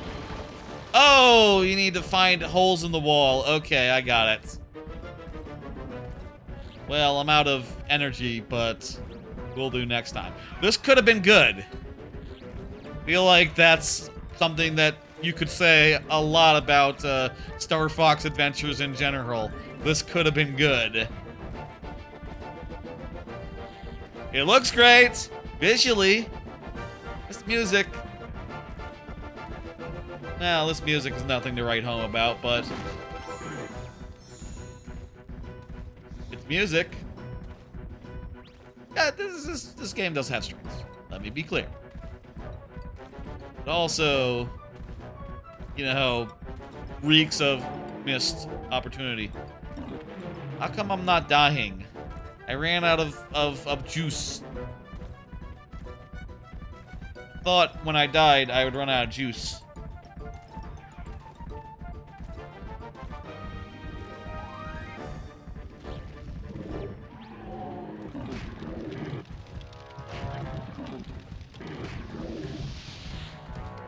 Oh, there's one. Look for the green. Look for the green in the wall.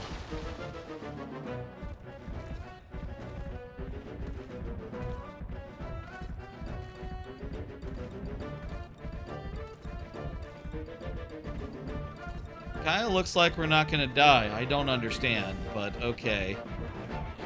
Oh, maybe I can eat these guys. Isn't this what these guys eat? The mushrooms?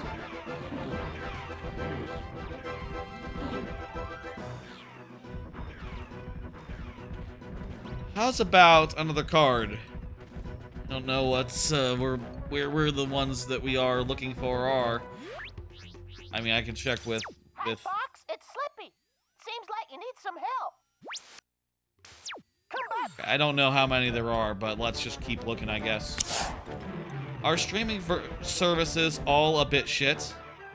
This is something I've been thinking about as I've been watching the Avatar. I've been watching Avatar on Paramount Plus. That's the streaming service I've been going with. And I'll say Paramount Plus, I'm really not impressed with them insofar as their handling of Avatar, considering, like, when you start an episode of Avatar on the browser, right? It starts by doing the thing you sometimes see, like, on a Roku with Paramount Plus. I've seen it with my parents when they're trying to watch Paramount Plus. You know, it does a thing like optimizing your stream thing. And optimizing your stream, ooh. And it does that for like 10, 15 seconds. And I'm just sitting there going like, this is an SD show. How the fuck? What the hell? Like, how can you be so backwards to have to require a loading process on an SD show in 2025? Like, come the fuck on, man. I've also seen people and found this myself of just like trying to watch a show and it being like your browser is unsupported or something weird like that, and having it be an unoptimal like you know, resolution as a result. You know, Amazon or bunch of them really have had resolution type issues like this. I heard apparently part of the reason for that is like to attempt to keep people from like copying by keeping the resolution low if you're on a browser, but that's just, you know, A, it's ineffective. All that shit's out there already. You know this, right? And B, it just penalizes the people who are literally paying. You know, I can't help as I'm like staring at like Avatar taking a second to load, and then after the intro plays, there being a literal part where it like freezes for a second. I can't help but think like, what the fuck is my sister paying for? You know, or whoever is paying for this particular account. What the hell are they paying for when it comes to this shit? This is a shit service. It should really work better considering someone is paying them a good amount of money, albeit not me.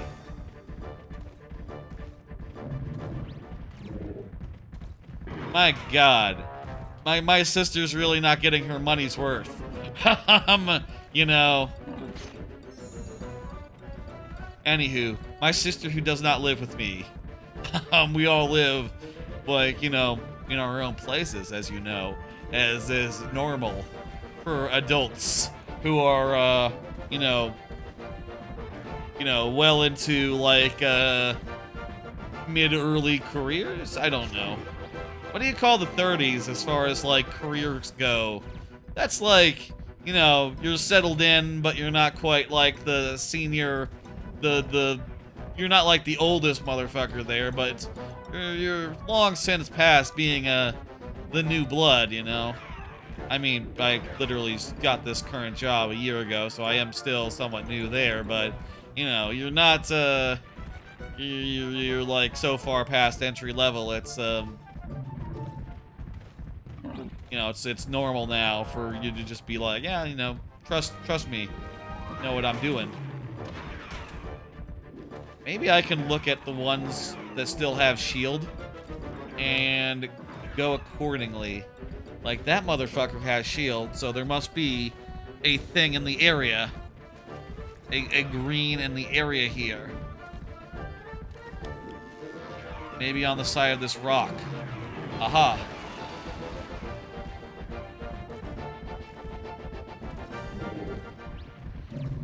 Have we gotten them all?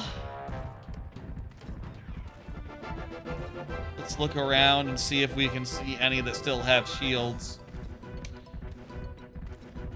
I don't see any that still have shields. I think we're good. Maybe we can start, like, shooting them down. Just like regular magic attacks.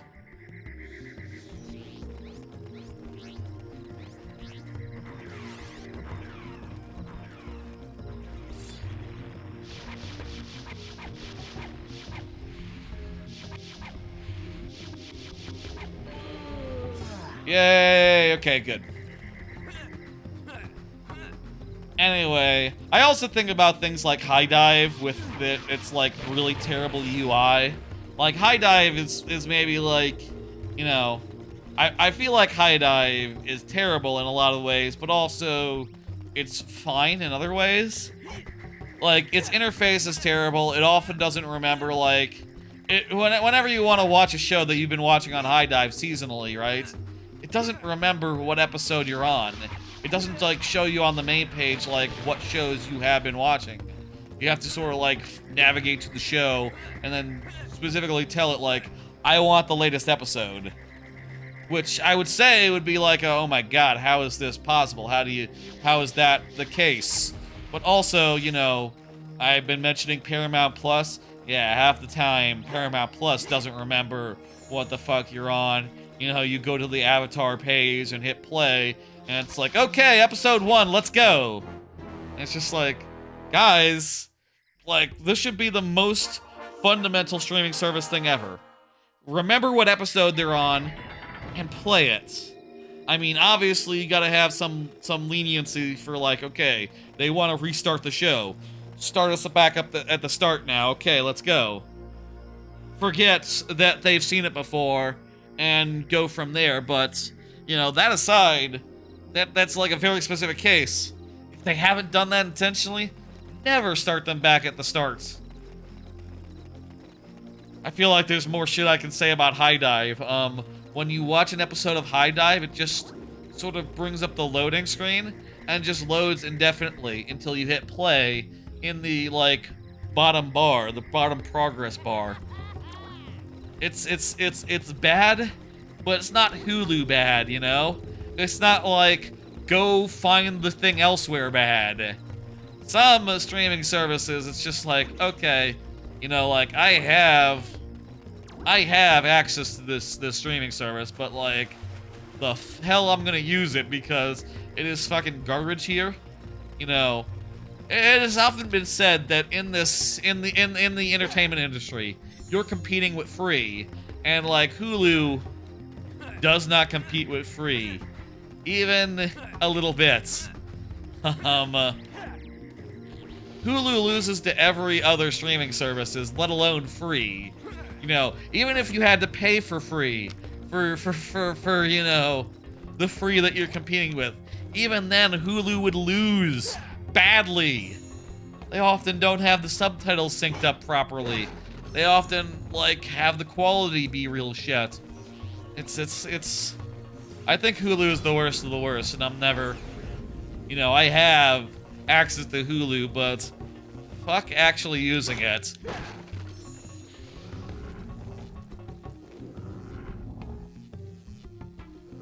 Cool, let's release the dude.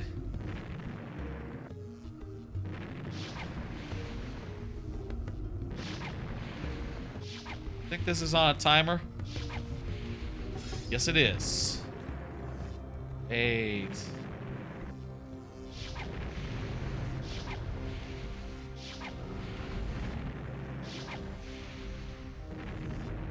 I am so glad this style of aiming went away. I have to hold the stick to a very specific angle to aim in a very specific direction. And it feels like total ass.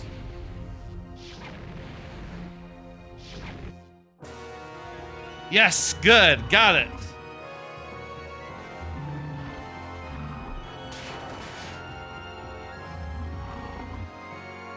Yippee! There was one long neck early in the game, right? High top, whatever. I guess we're ready to go. Go where? We're crossing the plain, and you're going to have to protect me. Can I do it while riding on your back? Okay. Not that fun. Not that fun, dude. Tricky.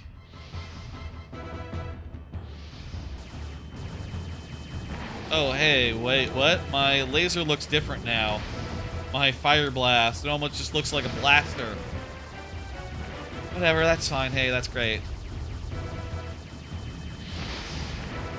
This is, you know, this is almost some more like classic Star Fox type gameplay.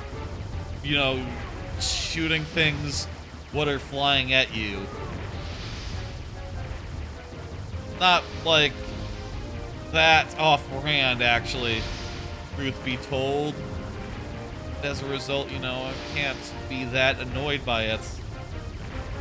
I wonder how many minigames the original had. You know, I'll say, like, at some point, I was very much considering adding, like, the Star Fox Adventures beta to, like, the list of games I could play, you know, as part of the birthday stream sub-goal. But after playing through this game, I'll be honest, I don't want to play this game again. At least, like, you know, not right now. I could see eventually, like, low-key, like, doing a single stream, maybe, or, you know, maybe like a full thing, where I try the beta and see, like, okay, what's different? Like, actually play it for myself. Apparently, they got it, like, all modded, that beta to be, like, fully playable. I'm not sure, like, how exactly it works, or if there's, like, parts where it's like, okay, we skip forward, like, through a part they didn't have built yet, or whatever, but I'd be curious to see, like, if it had this many mini-games, this many, like, this much silly nonsense.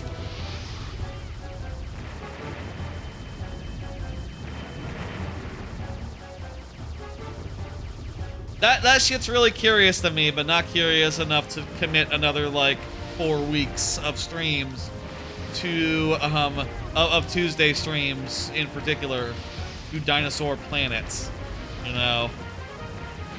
Like, I feel like that's just better as an interesting aside in a playthrough like this, you know? Like when we talked about cameos, holy god, a lot of them. When we talked about cameos, like, beta stuff. And all the stuff that was revealed through Rare Replay and other such places. You almost there, man? Feels like he's been circling. That's what I was looking for.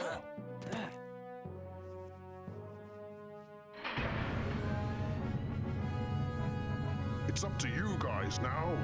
You'll figure it out. I will do that. Is this like a new area? Is this like a new timestamp? I don't think so. I think this is just... If we get to a new zone, absolutely we'll do a new timestamp for that or something. Or like an interior zone, I guess. But in the meantime, it's just Dragon Rock. This is just some Dragon Rock nonsense. Yeah, there's a bad guy.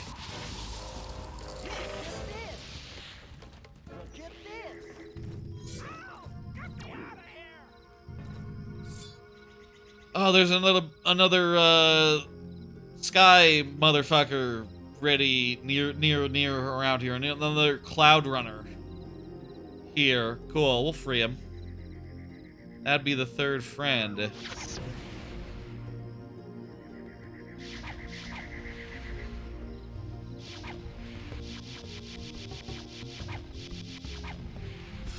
Sick, did it.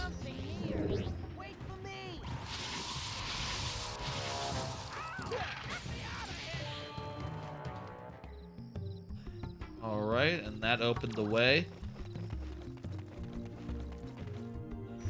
Wait, can we free this guy just by flaming?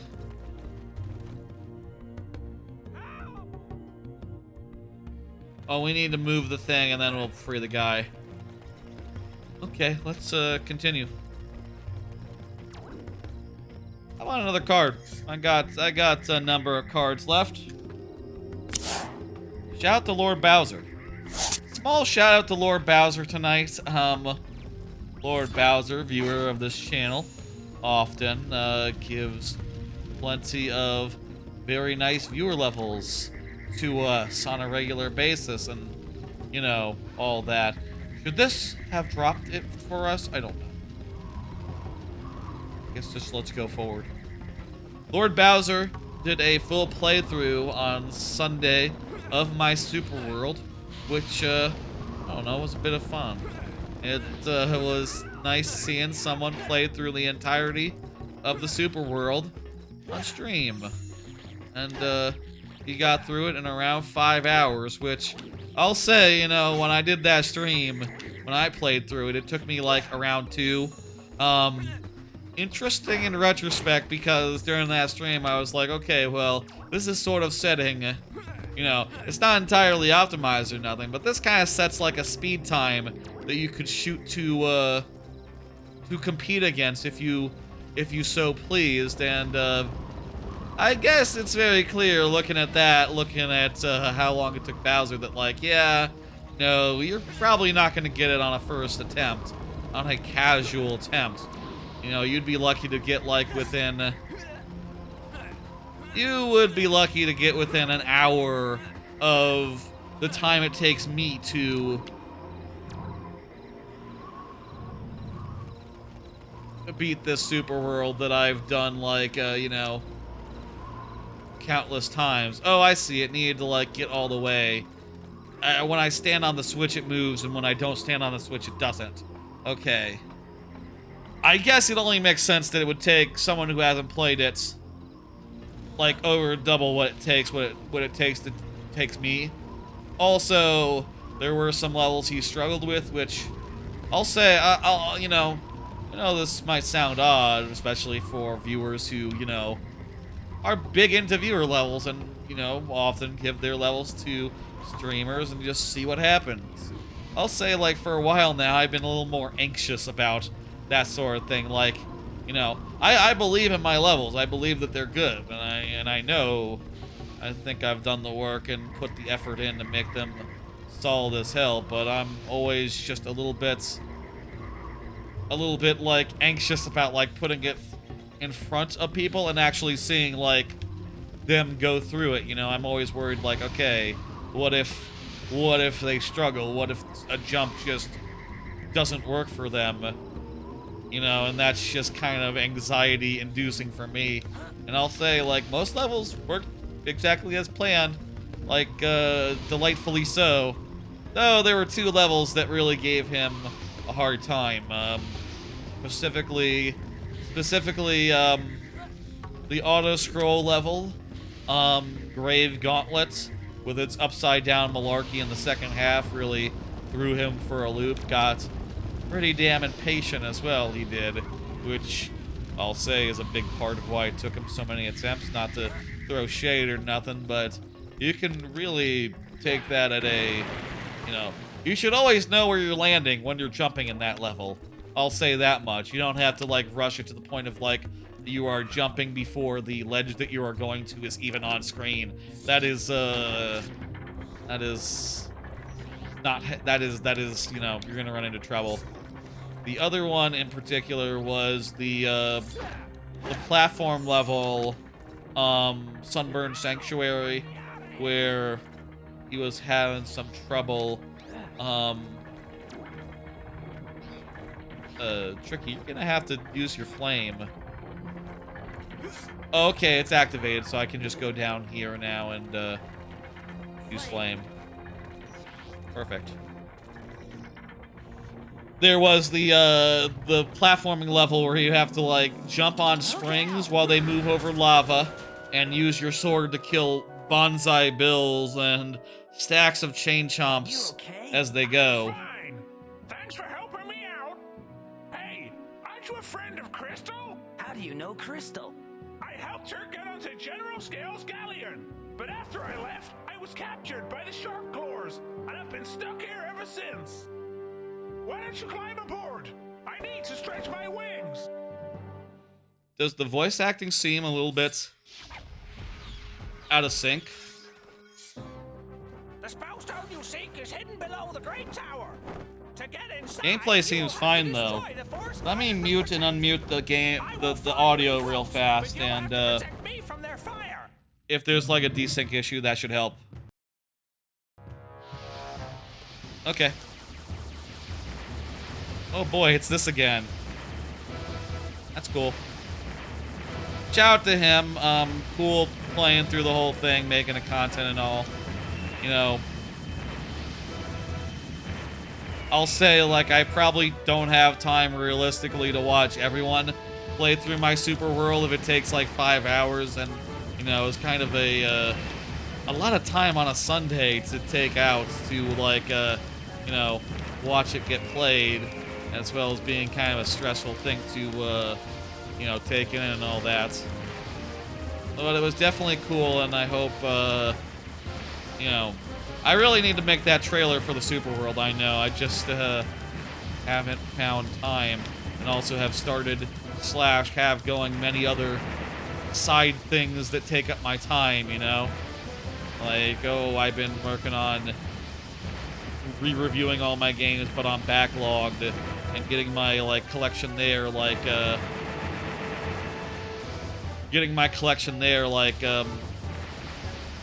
complete up to present. I think I have, like, 300 games or so to review, to go through, before I'm, like,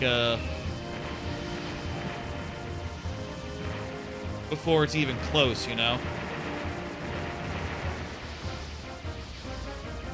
And also, there is the matter of, like, tons and tons, and more every week, streams that have not been clipped up of their best moments for the purposes of YouTube Shorts, and also just, you know, just so all that stuff is available in short form in case, you know, I don't know.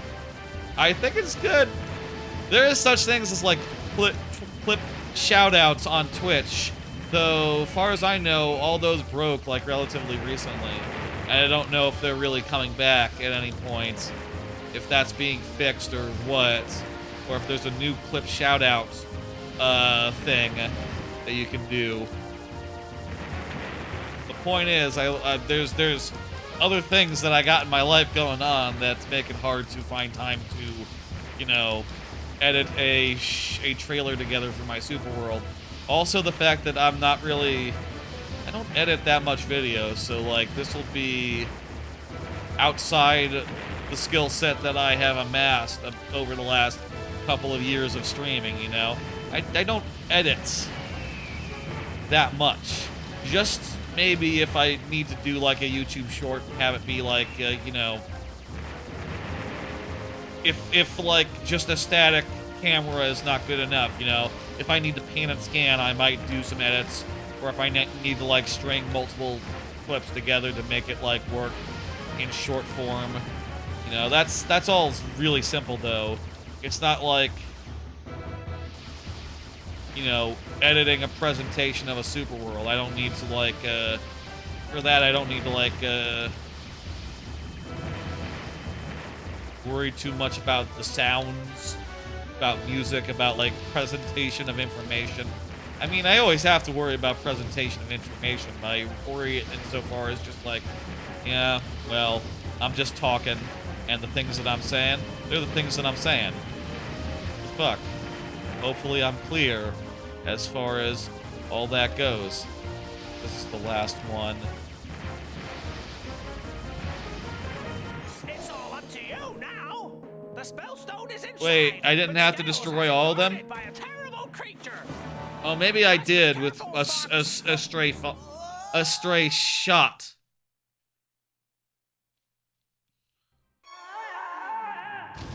Okay, let's go. It's Boss Drakor. It's Boss Drakor? You know, you really think when you go into, like, a tower like this, it's gonna be like a whole thing. You know, like a whole, like, okay, run around here, do this, run around there, do that. But this is just like, yo, hey, here's Drakor. He's, not your friend. Hello. I am maybe the second to last or third to last boss, is what Drakor is saying there. And it's another, like, shooting segment, I guess. Also, there seem to be rings this time. Weird, you don't actually... You can shoot down his projectiles, actually. A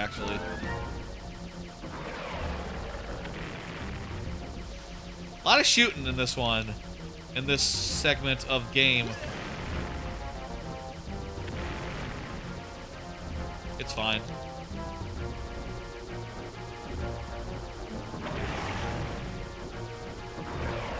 Boy, he has a long health bar.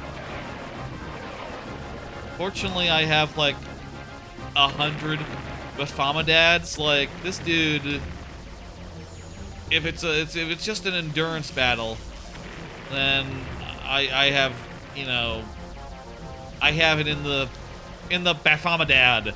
I have it in the Bafomdad. That mine did not go off when I passed it. That's a shit for a mine. Mines are supposed to go off when you pass them. Am I missing this motherfucker?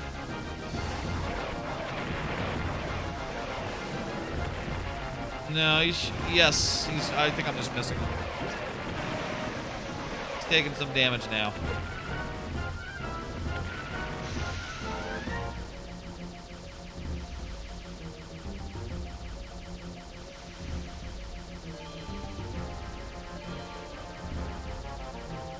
Oh, there's like a laser box there. Maybe I can upgrade my laser to like super duper. That would probably help me like deal damage more efficiently.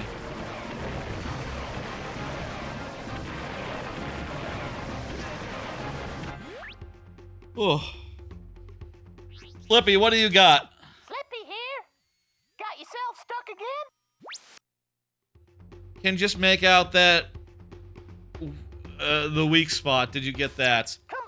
Man, this dude's so small. Even if he has a weak spot, I don't know I can really target it. I mean, I say that and then he gets really close, so maybe I could have if I knew. It's like his mouth or his chest or maybe his dick. In any case, I'll just shoot him a bunch, okay?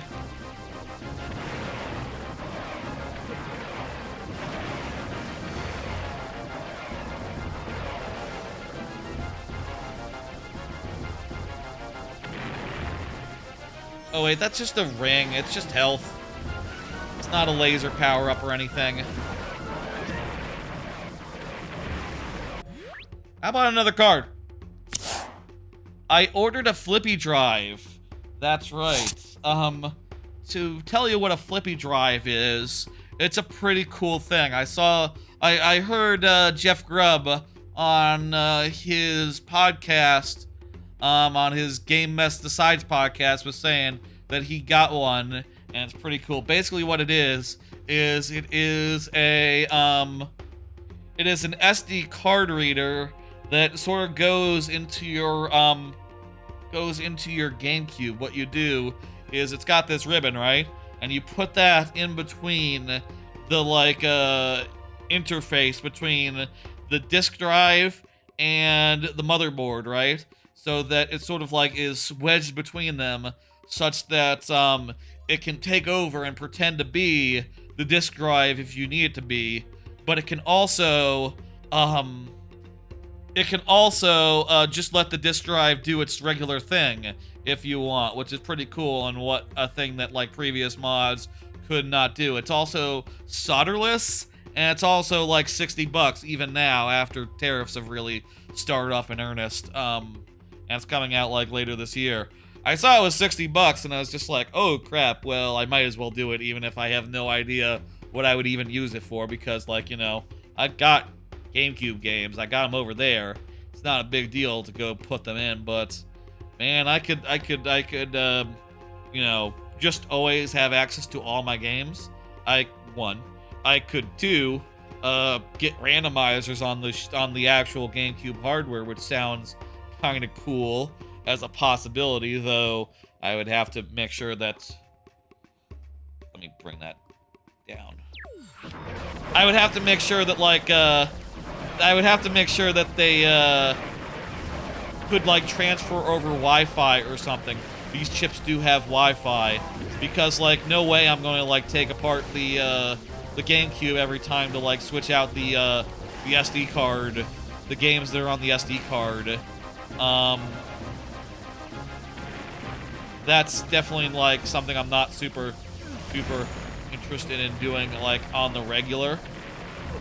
But, like, you know, I think there's a lot of possibilities, you know? I think that's really fun and cool, and I can't wait to mess around with that. I've been saying that I've been looking at, like, getting a Magic PlayStation 2, which is a similar concept. You know, a PS2 that can play any game through Magic. Very, you know, basically I'm not going to get into how that works, but, and I actually don't know, and you can just buy them off Etsy, so, you know, it'll just be a black box to me as far as I'm concerned. I'm sure someone did the legwork to make sure it's all on the up and up, you know, when I do pull the trigger and get that, but, you know, GameCube is a lot nearer and dearer to my heart, considering it's the one that I had, and, like, you know, I am really looking forward to that in, like, August or something. That'll be fun, that'll be cool, that'll be good, and, I'll show you one more thing about it, which is that it has a built-in UI that kind of, like, blends in with the GameCube stock UI. You know, it kind of looks like as if it's, like... If you don't know the GameCube, and it's, like, menus, it's actual menus, they kind of look like that, with those big, transparent cubes that sort of, like, go like this, you know, and sort of, like, swivel back and forth, and, you know, discs that kind of look like that, boxes with information that kind of looks like that. It's a pretty cool UI, and I'm really, very interested in getting that set up, and getting that, like, you know, getting that on my own GameCube. The fact that it's solder-free, you know, it's not, I should be able to do it, basically. I've never done any sort of, like, console mod or anything before, but I think that's gonna be viable. I think that's gonna be good. I think that's gonna rule. I am very excited. Hey, we killed Boss Drakor. Cool. Fun. That was alright. That wasn't terrible. I think that...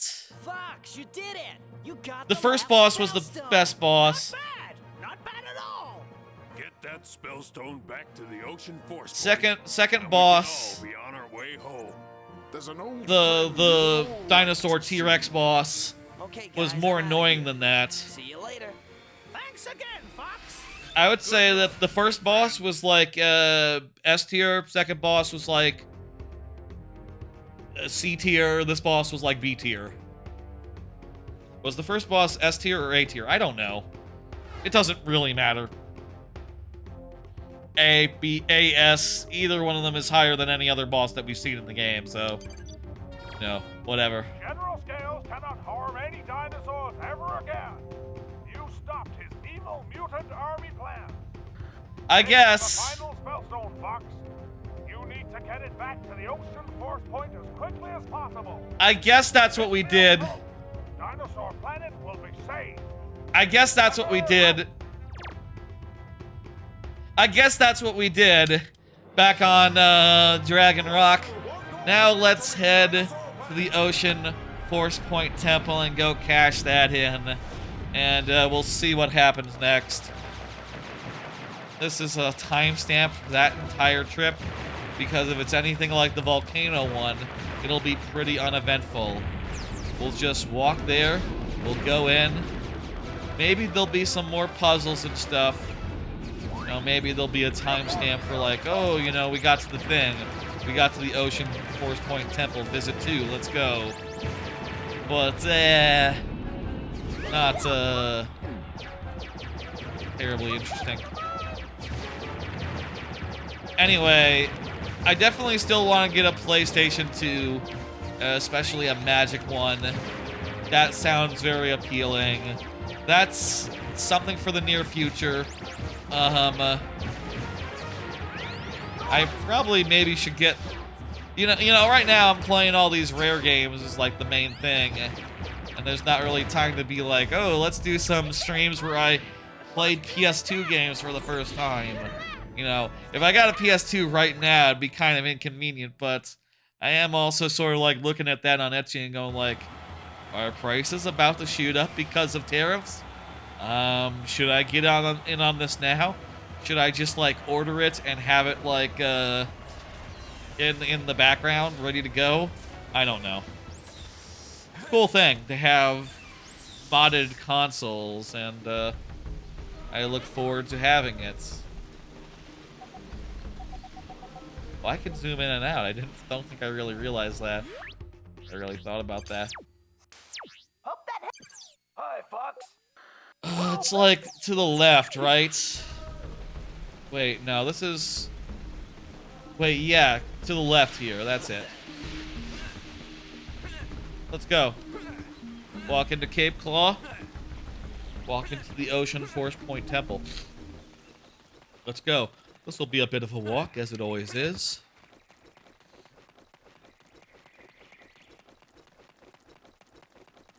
Anywho, it's an exciting notion. I'm really looking forward to getting the damn thing, and I'd like to get a PS2 at some point in like maybe the later half of the year.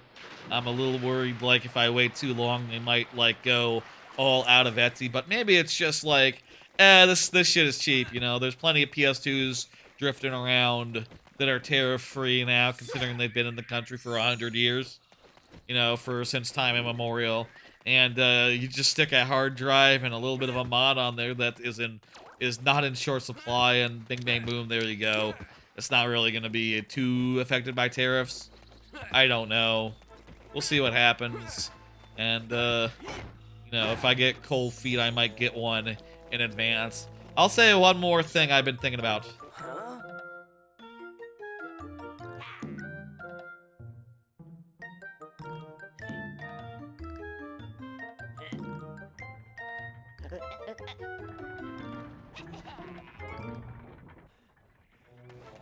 That a way into this area if you want to go back into their village.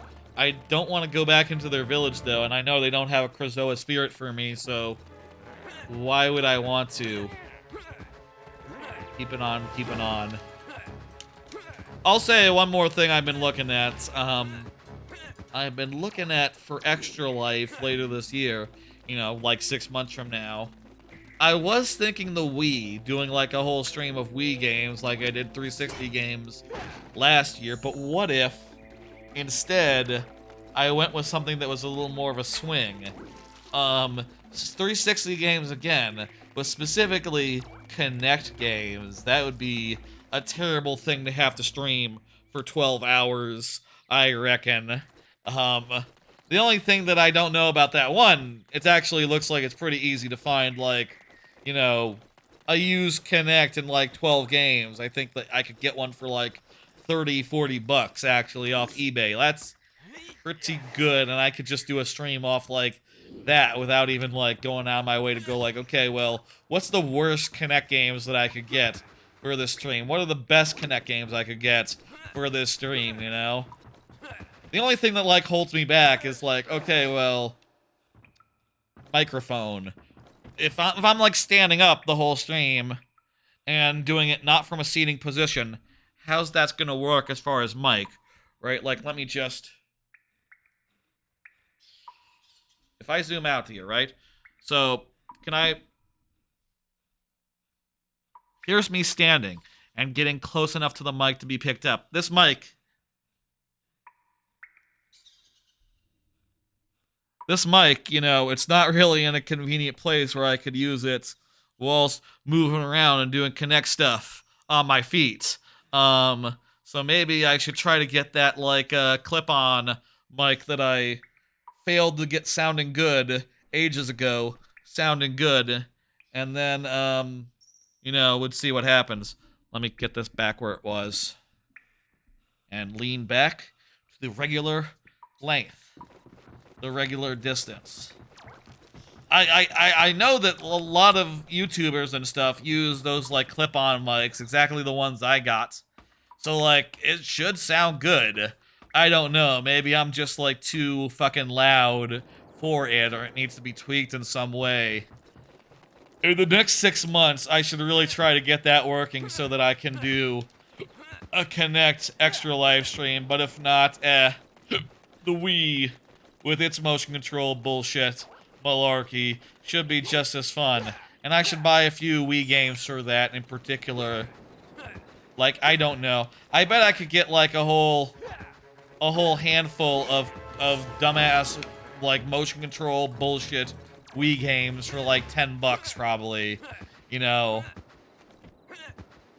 Like I could probably get some of those. What are Wii games I should get for like a Wii themed Extra Life where I'm playing as many Wii games as possible? I should get that game from Steven Spielberg. What was that one with the physics and the crap? Someone close this door. I should get that Steven Spielberg game with the physics.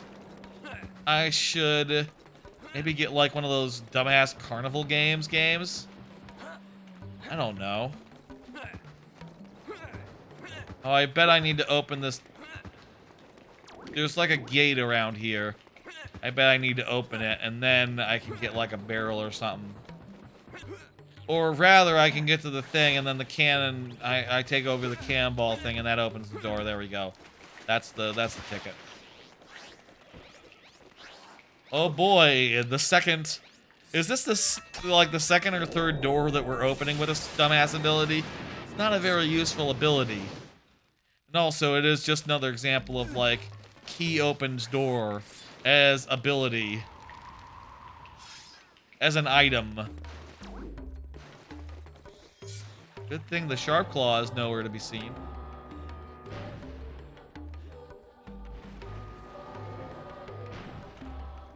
Last time hearing this goated music. I fucked it up by going inside. Here we go, goated music.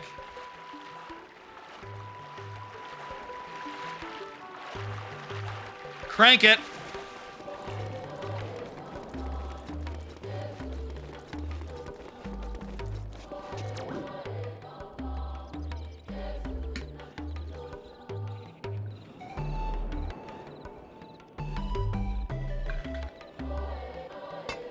Take it back down. Alright, let's go. Back into the Ocean Temple now, or the Ocean Force... Ocean Force Point Temple. Ocean Force Point Temple. Second visit. Let's go. This will probably be a big bag of nothing. I've already been there, solved most of its puzzles. But, probably at a certain point it'll be like, okay, go solve some new puzzles and whatever. And I'll just be like, okay, I'll do that. That's fine. I don't have a problem with that.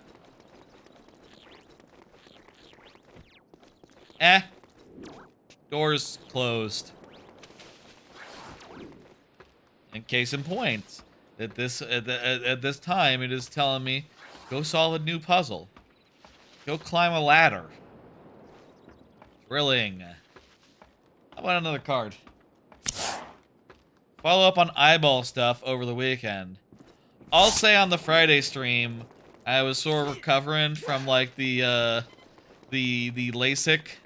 Not the LASIK, but like the preparation for the LASIK. They dilated my eye and had a look inside, and after that it felt real weird and watery for a bit. And I'll say, like, over the weekend, it felt weird and watery like the whole goddamn weekend. Whole goddamn thing. Until, like, yesterday. And it still feels a little watery today, but yesterday was mostly fine, and today was mostly fine. Might be something I have at home is, like, a little bit irritating to my eyes or something. So far as, stay. That business goes. Mind me. not mirrored, right? So it's like boop, boop. Yeah, okay. So when it has... Walk around the right-hand side for 5. Finally, left. Bah.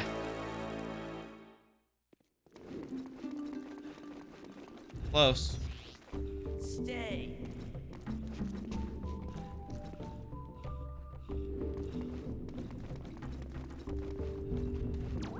One. 3. Then 1. Then 2. Then 2 on the exact opposite side. Cool. Good. This is a puzzle we've solved before, except a little bit harder. Great.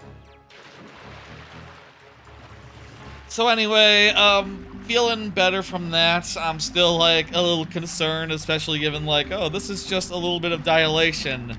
How hell is it gonna be like when part of my eye is shaved off for the LASIK in a couple weeks? I've also, like, gone and gotten the medication. I'll say, though, you know, it is worth noting that I will have medication to help me. Like, a lot of medication. I went to the store, and got so much medication to the Target, right?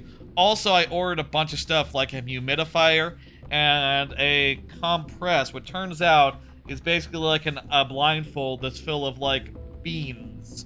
It's like a beanbag blindfold. Look at this. It's a beanbag blindfold, just like, you can kind of hear it if I squish it. Does that pick up? I mean, I'm blind. I got a thing over my eyes. I can't see you respond, but, like,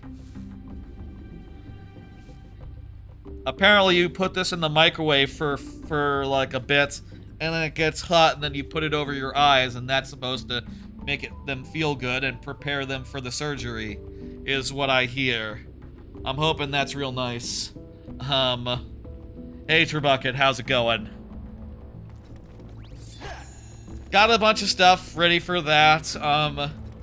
I'll say right now, all I need to do is, like, get a cashier's check and do, like, for the surgery, and then, like, do some, like, prep as far as, you know, they want me to, like,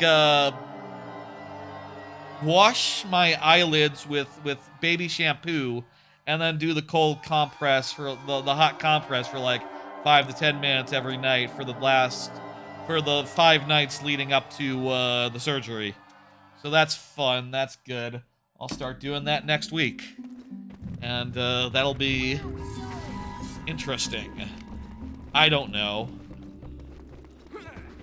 That is a good question, Tricky. Where are we going?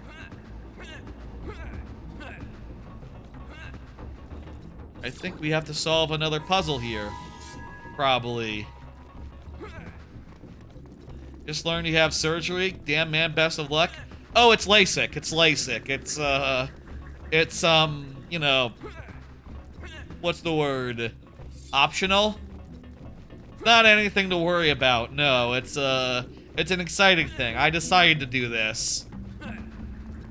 We'll be out for like a couple days, or, you know, for like a week. As a result of it, but you know, it's a good thing. And when I'm back, I'll be able to see without glasses.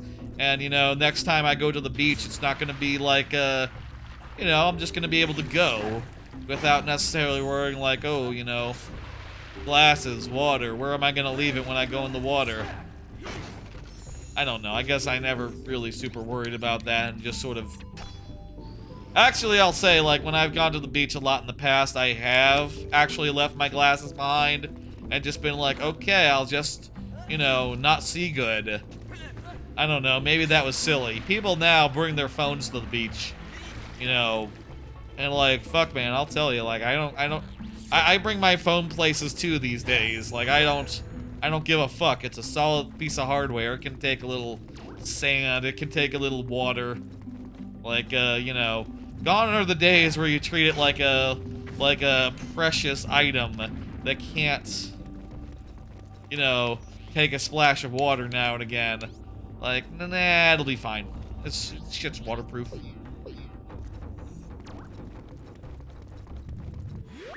Hey, Slippy, what's going on? Seems like you need some help. It's all things you've done before. That's fucking great to hear, Slippy. It's all stuff you've done before. Thanks, great. Yes. I understand that it's all things I've done before. Hey, if it's all things I've done before, if it's all the same to you, what if I didn't have to do those things? And I could just, go on to the next part of the game. How about? How often is a game that's that honest? Like, hey, Fox, this is all stuff that you've done before. There's nothing new here. Don't worry about it. Just, you know, do the thing. Okay, Slippy, you got it. If you're not concerned, I'm not concerned. What the hell?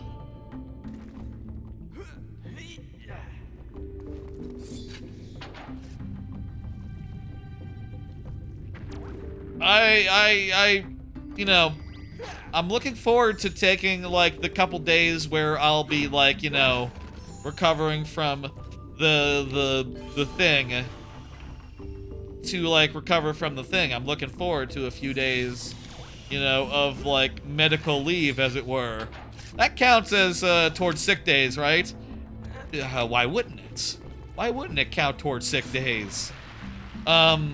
Looking forward to a few days of medical leave. That'll be nice. And, you know, once I'm all recovered and, you know, I have my Monday appointments, like, I'll be back to work. I'll be back to streaming, like, shortly after. Oh, geez. This is literally the exact same thing we did previously with, like, dousing the fires. You're right, Tricky. This is all stuff I've done before. I remember it, and it was annoying then, and it's annoying now. Did you know that that same voice actor as Peppy in this game voiced Conker? No, I didn't know that was Chris Seaver. I'm not gonna say dude is like a flexible voice actor or nothing, but like, man, you know, back in the day they can make do with just like you know, whatever engineer, designer, person on the team had time to do a voice real fast. Oh man. How do you line this shit up? The thing is, I think when it's lined up for one, it's lined up for the other two, the other four, so you can only really do one at once. Reasonably well. So you can't just, like, try.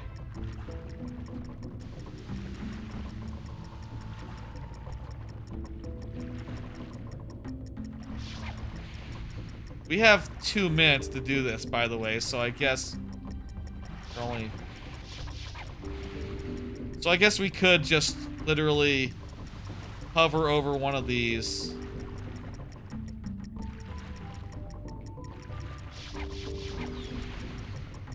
This is so slow. Also, we ran out of magic. He voices Slippy too. He does a good job. They sound like themselves. Who voices Fox?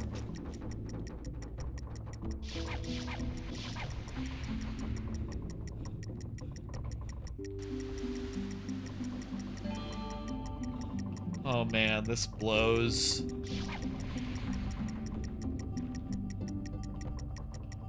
This ain't great, y'all.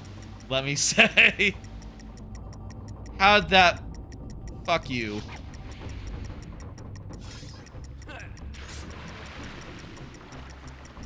Oh, man.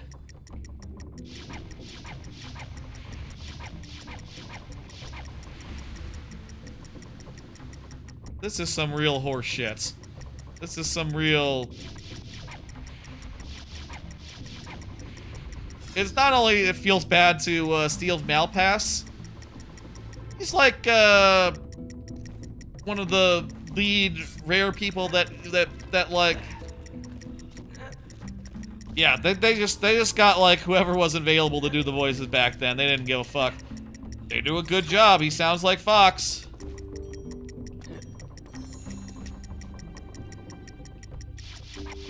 Voice acting, definitely one of the stronger components of Star Fox Adventures, let me say. And back then, that was like, you know, something that, I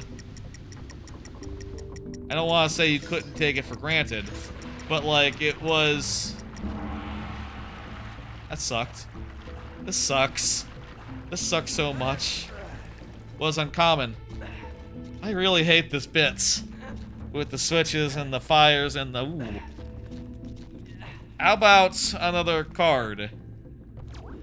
Oh boy, this thing had not recovered. I tried, let me get, I have a Twitter feed. I tried Lo Mein and Black and White Cookies for the first time. Yeah, that's the best character in the game, the spellstone, and also there's the spellstone, and then there's the warpstone, not spellstone. Spellstones are the items. There's the warpstone and there's the shopkeeper. Those are the top two characters in the game, for sure, with a bullet. Crystal's not terrible neither, I guess. Crystal's all right. General Scales is a bit of fun, though. You know, obviously we're gonna fight him later. You know, getting ready for our General Scales fight right now. That's definitely gonna happen. No, that's too low. That's right. That is what the shopkeeper says. Getting ready for General Scales. Lo Mein, never had it. Had it for the first time. Saw it at HEB and said, I'll buy it. I'll try this. I tried it. That's a weird noodle dish, huh? Has a lot of flavors going on. I don't know what to make of that. That's kind of my, like, thoughts on Lo Mein, I guess. I don't know. Lo Mein is a interesting dish. I also tried Black and White Cookies, which seemed pretty good. Seemed like a noticeable upgrade on, like, the basic, sugar cookie idea. Adding, like, a chocolate and a vanilla frosting on top, an equal portion. It is also a very, I don't know if this is weird to say, but it is a very attractive cookie. How did that not fucking hit? Are you fucking kidding me? Poor shit.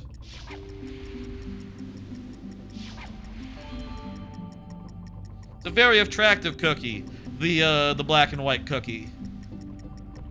A very, appealing look. And, one that I still have several of those cookies left in my fridge. I'm not sure if you're supposed to refrigerate them. But I find, like, you know, I like it when you refrigerate cupcakes. They end up, like, with their frosting a lot more solid than they otherwise would be. And I figured, like, same theory, maybe. I don't know. Oh, man, this blows. Had that as a kid at Chinese restaurants. Yeah, I never had that. That was never my Chinese food thing as a kid. And then, my family just sort of stopped eating Chinese food for a while. You know, like, for a bit. I sort of, like, never went back to it after I became an adult. It was just never, like, my thing. I never really liked it as much as other cuisines. And, you know, I eventually got into, like, Japanese food, and that seems pretty good. No, I like Japanese food a bunch. That'd be like my Asian food of choice. I've not had that much Korean either, for what it's worth. Man, this blows. Like, I think before... I can count on one hand the times I've had, like, Chinese food recently. And it's like, yeah, the last time I had Chinese food, I was in Japan at Disney Sea. I went to the restaurants in like the volcano area, and that turned out to be a Chinese food restaurant, which was pretty okay, pretty good. And before then, you know, it had been like years. At that Disney park, I had like dim sum for the first time, which I found out was like, I think like little dishes, little self-contained dishes, something like that. I've not had Thai, no. Maybe once, I'm not sure. Maybe like I went to a rice bowl place and it was more Thai than Japanese in nature. Maybe like a noodle place once. That's just not something I've been exposed to myself. Thai food. Honestly, I don't know what its deal is. Honestly. Man, this sucks ass.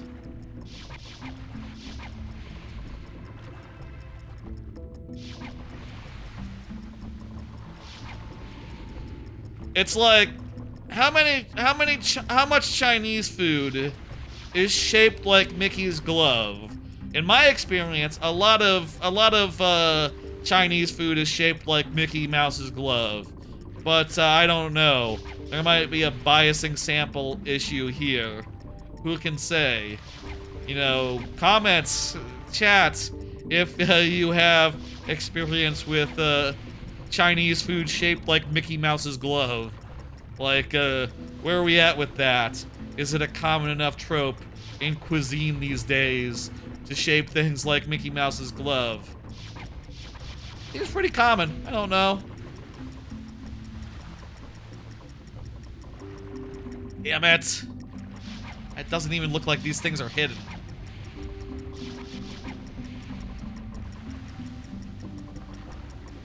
Thai style curry is so good, plus Thai noodles and drunken noodles. I'm not a big curry person. I've had like curry. I had curry like once in Japan. I think I've had curry twice in my life, and both times were at maid cafes. In fact, I think both times were at the same maid cafe, or at least, you know, the same. God damn it! The same Japanese curry is very different. I understand that, but also I'm not a big spice person. So like, you know, if like actual curry is like actually really spicy, that's actually not that's actually like even more not my jam than the regular Japanese curry, you know. That's even more not really my thing, you know. Honestly. Yeah, both times we're at a Maid Dreaming. That's a maid cafe chain. I don't know. I didn't mean to go to the same maid cafe chain multiple times, but you know, I looked around and was like, what looks good? Oh, this is supposed to be good. And then I went in and realized that I went into the equivalent of like a maid McDonald's. You know, like, oh, this is just very, very, very corporate, isn't it? This is a very corporate maid cafe. Then you'll not like Thai curry, it gets spicy. Gotcha, okay, yeah, no. Mild chicken wings, that's like as spicy as I like. You know, like a mild chicken wings. I love a mild chicken wings, mind you. I mean, I'll say like I don't use like the sauces. I don't sauce my wings up. I just have them plain, you know. So maybe I could go spicier if I like drench them in, you know, whatever fucking sauces that you do. Oh, wait a minute. I'm just realizing something that makes me feel like a dipshit now. There's colors under each head. Each head can only snuff out one specific flame. Still, this means it's pretty specific as to, like, when you can do each one.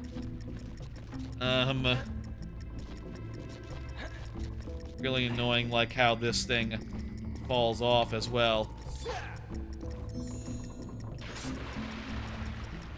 You know what? Let me restart this.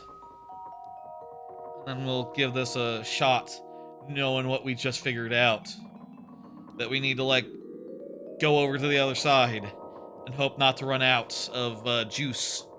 In fact, just start by going to the other side, and then we can get the ones on this side, the side with the magic, a little bit later. Seems like a strategy. Red will be the first one to be lined up. Then green. will be in a minute. Let's do green now.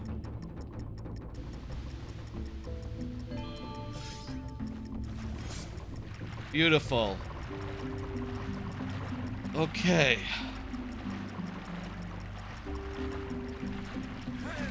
See what happens when we pay attention?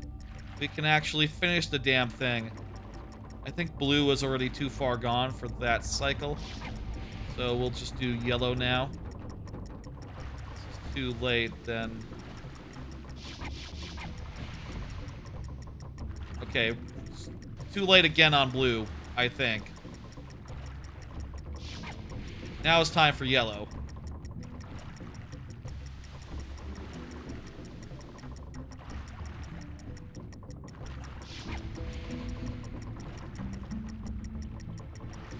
Not sure if I'm too early or too late.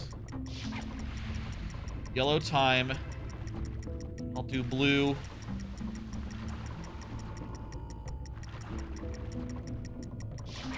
I should have done blue a little earlier.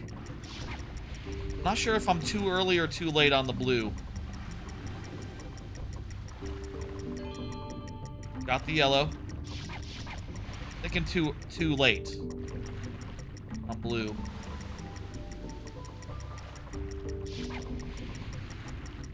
Just automatically re-trigger it. This is going so fast now that the head's speed is like the limiting factor. In fact, might want to wait until it passes and then shoot it.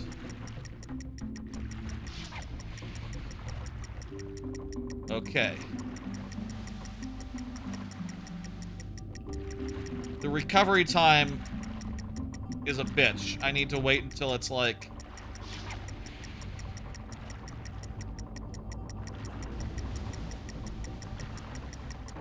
Yeah! Ah! Fucking thing. That was annoying. Yeah, there we go. Oh my god. Did it.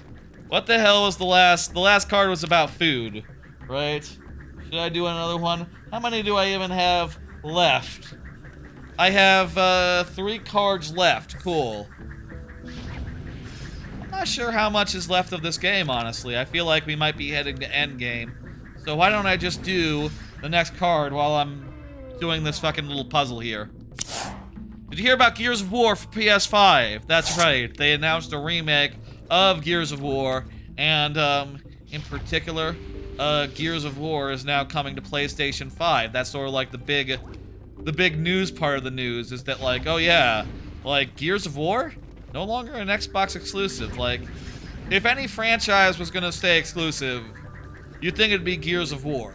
You know, Gears of War and Halo were like the two that, you know, before you could see like, oh, those are the exclusive. Those will stay exclusive. Even as like everything else goes to being multi-platform. And nope. Gears of War on PlayStation, it's done. And I think that's interesting. Gears of War and Halo are the Mario and Zelda. I mean, they're kind of the same genre, so it's more like the Mario and Donkey Kong, I think. What's the Zelda of Microsoft? Forza. I think Forza is the Zelda. They're too similar for them to be in the metaphor, you know. I don't think it quite works the same. Yeah. That is fair. You're correct. I think I had it right the first time. Here's what I think is interesting about it. You know, I said last week that, like, Microsoft, by having a platform, gets 30% of every fucking purchase that's made on the marketplace, right? And I think that makes it lucrative these days, even if you're in, like, 3rd place, even if you're in last place in the console race, to hold on to your slice of the pie and just basically take, like, 30% bites of the entire games industry At least as far as like 10% of the consoles go. Maybe as low as 5% in some cases. You know, I don't know how many Xboxes are like currently being used to make active purchasers, or just Game Pass machines, or, you know, worse yet, unused entirely. But I said that and sort of said, like, they'll never want to get out of the console game as a result of, like, you know, the incentive that holding on to this allows them. And a thing that I've realized recently, especially with regards to recent news, especially in regards to, like, Apple being told, like, oh, you're no longer allowed to bar third-party processing options. People can now purchase things on iPhones outside of your ecosystem, you know, and it's allowed, and you can't take a 30% cut of it anymore. That's down to 0. And I'm thinking now, like, you know what? Maybe that's short-sighted, seeing that, like, free money, 30% free money for every purchase on an Xbox.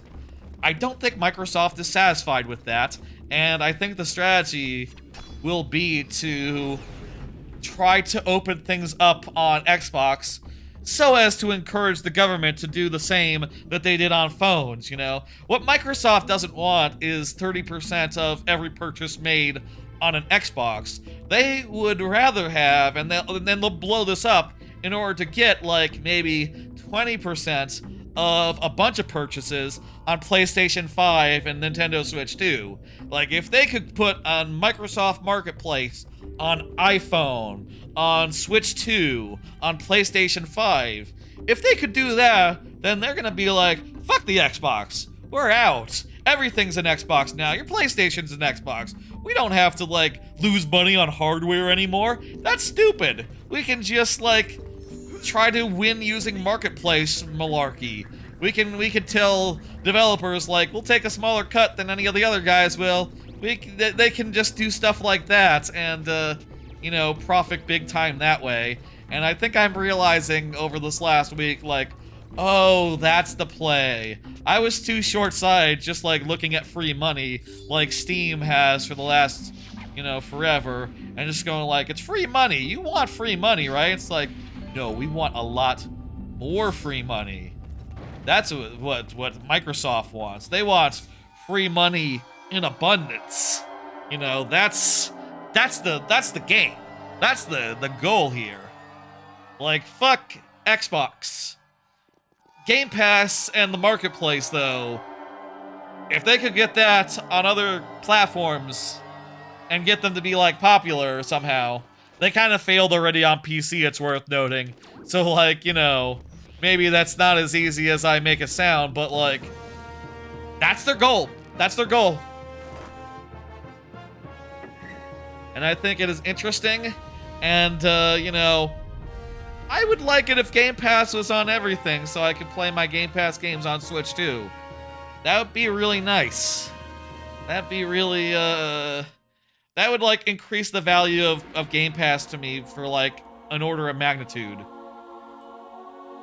Like, as is, it's kind of inconvenient to have to boot up my Xbox and stuff. The planet's coming back together. Yeah, but you still have to collect the Krazoa spirits and free crystal to finish the game. We did it, Fox! Guys, are you seeing this? Mission complete. What's going on? We've placed all the spellstones. There must be more to it, Fox. Since you left Walled City, I've been studying your mission, and I've noticed there's something hidden at the top of that huge temple. It looks like a Krazoa shrine entrance. Oh yeah, I could have told you that. You should have done. Come on. Let's get back to the Hollow. Okay, that was another temple. Very cool. Good job.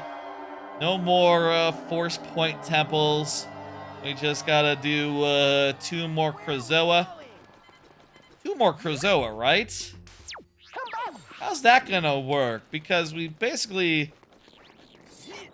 Are we just gonna get this Krazoa and then the last Krazoa is gonna lead us to the end of the game? Like, how exactly does that work? I don't know, but we're coming up on the end here. It's like 11 o'clock. we're making perfectly fine time. I would estimate like 4 or 5 hours total this stream. That's nice. That's good. That's exactly what I was looking for. A decent enough length stream for a final stream of this. I mean, I'll say like maybe I wouldn't mind some playthrough streams that go like maybe more like 3 hours, but part of me can't resist like, you know, it's 3 hours in, and it's like, okay, well, we could stop here, or I can make 1 more hour of progress and save us an hour next week. It's just like very tempting to just, you know, keep on plowing ahead, get it done, and you know, divide the time up more cleanly. I think in this case, you know, the streams are pretty even in length as a result of plowing on a little bit each time. So, works out. Say goodbye to this music. This is the last time you're gonna hear it. It's really good music. And the bad guy even stopped it, so, you know, bummer. And now we're out of the area, so we will never hear it again. Ripperoonie. Rip, rip, rip. Yeah, Cape Claw, best music in the game. Best music in the game. It's not a big area. I mean, I guess the thing is, like, no area in this game is actually very big.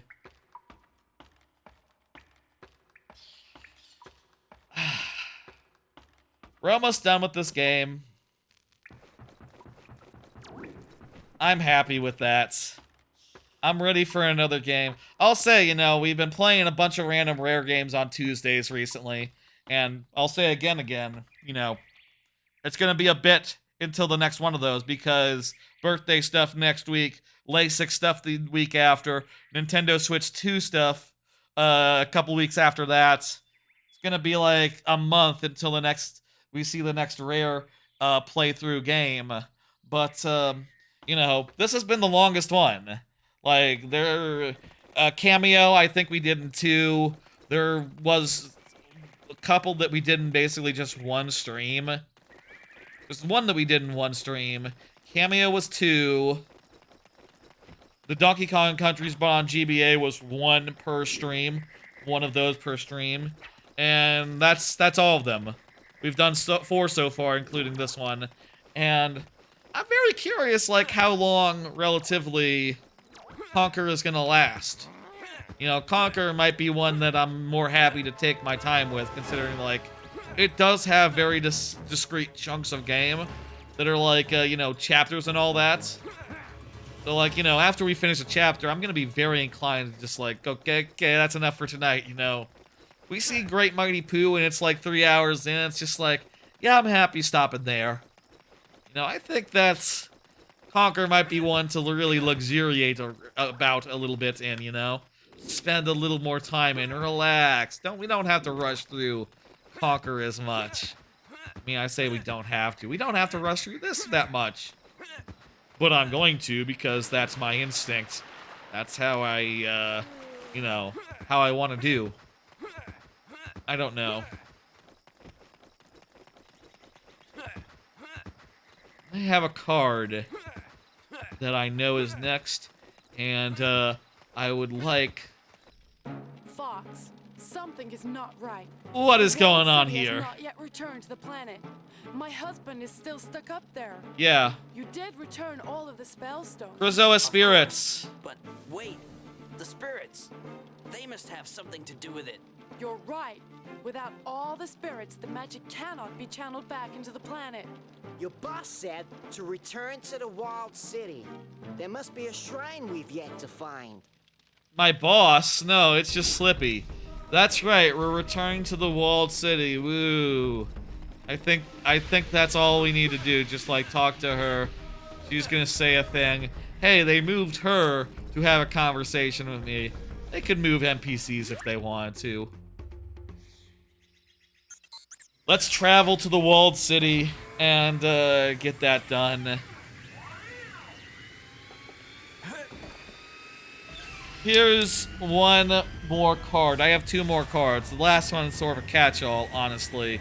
I'll just tell you what the last card says. It just says talk about the games I've been playing, and just lets me, you know, fill in the gaps therein.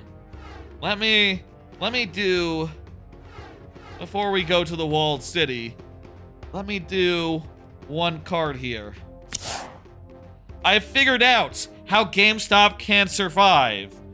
The plan is that, here's the idea. Here's the plan. The plan, shut down every GameStop until the Switch 3 is announced.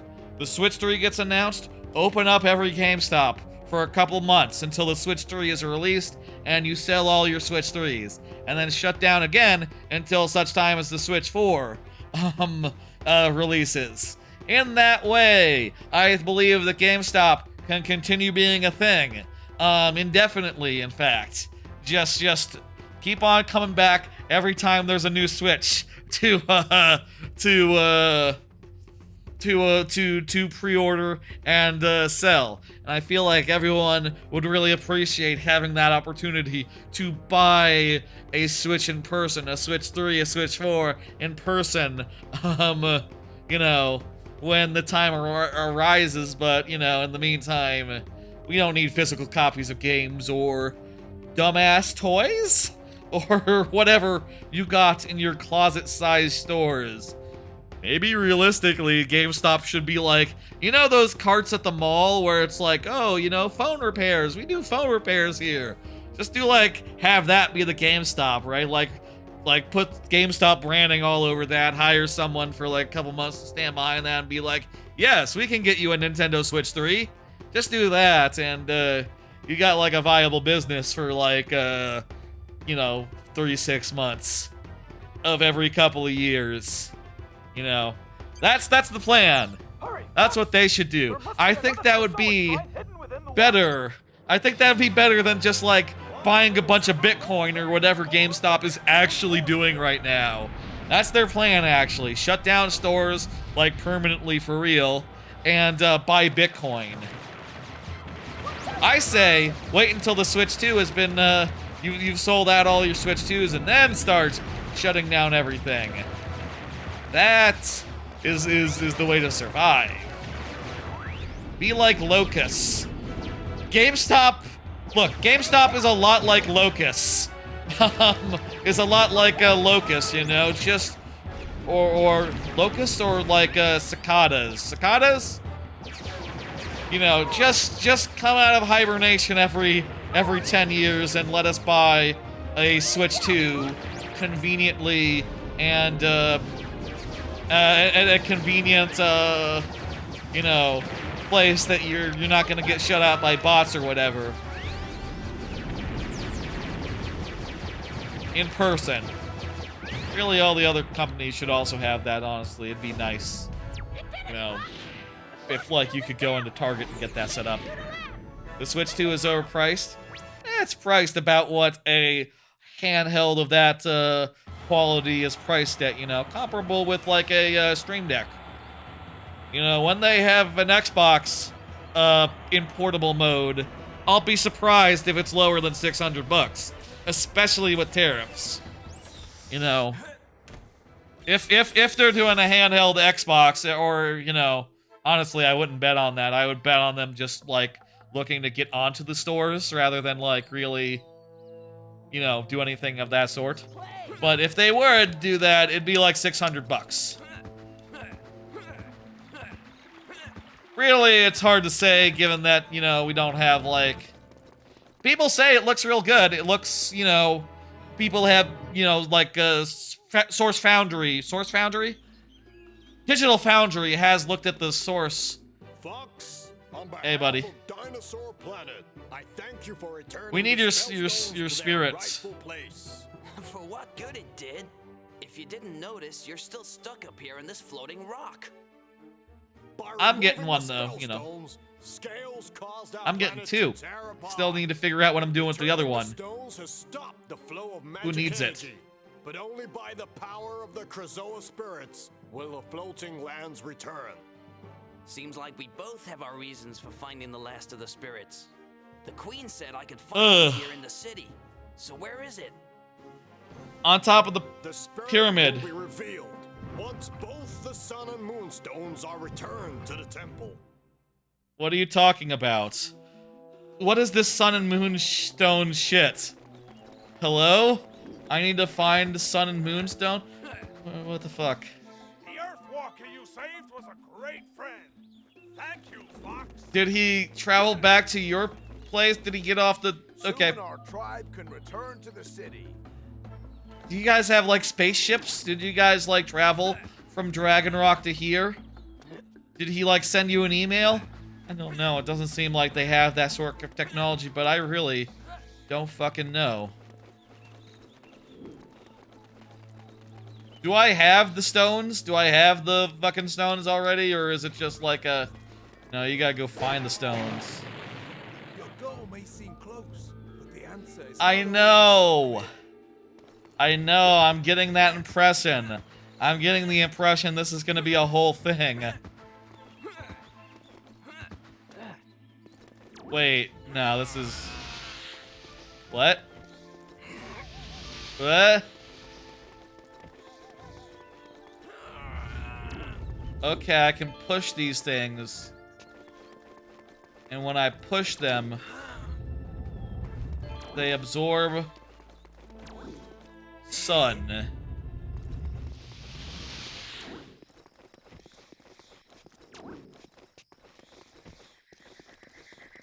Okay, so I can only push one block.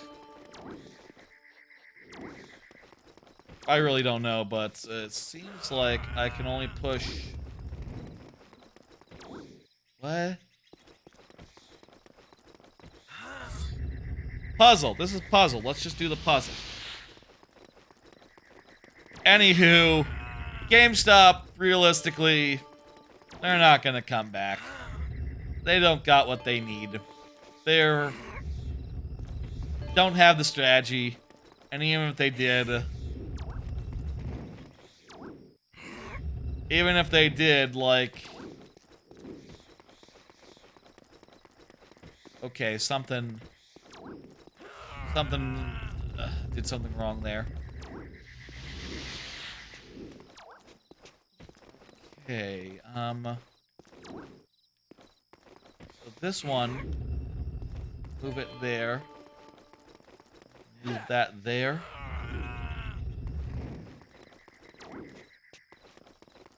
Then I can use this one to get that.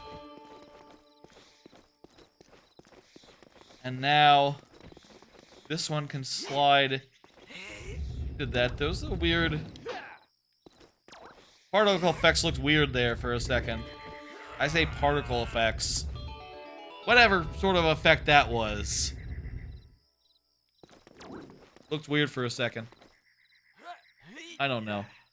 How about we just don't worry about it? I'm excited, you know, we're what? Less than 30 days until the Switch 2. I understand those who don't have it in them to get one right now due to whatever reasons, or otherwise waiting for the price to come down if it happens. You know, like, honestly, like, it's kind of scary out there. Like, the price of Xboxes and PlayStation, and not PlayStations yet, but, you know, they will soon. The price of Xboxes just went up. And, like, you know, I think basically everything is going to go that way. Quite honestly. Like, you really can't depend on prices going down anymore, you know. Unprecedented. It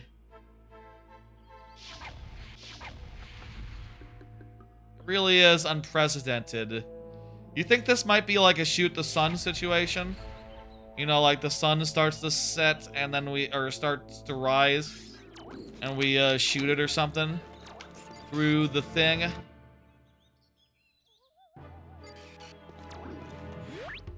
Slippy, is it exactly what it sounds like? Seems like you need some help.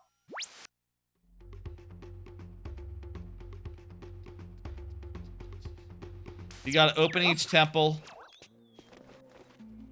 Do a thing.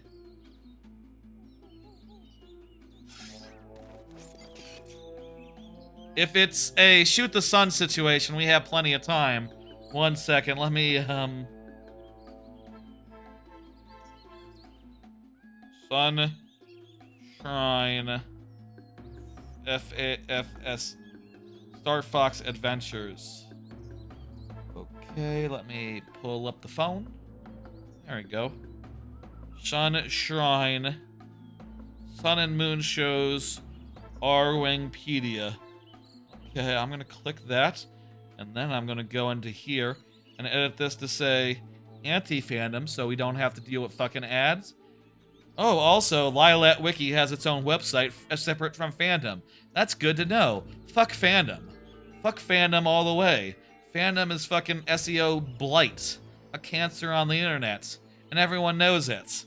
Let's see now. Yeah, let's just use the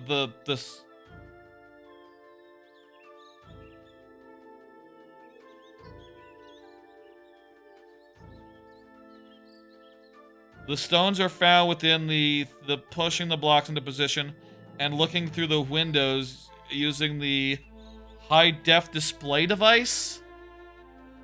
Now, how in the hell would I have guessed that? Now that this ain't right. I have to look at it through the high-res device.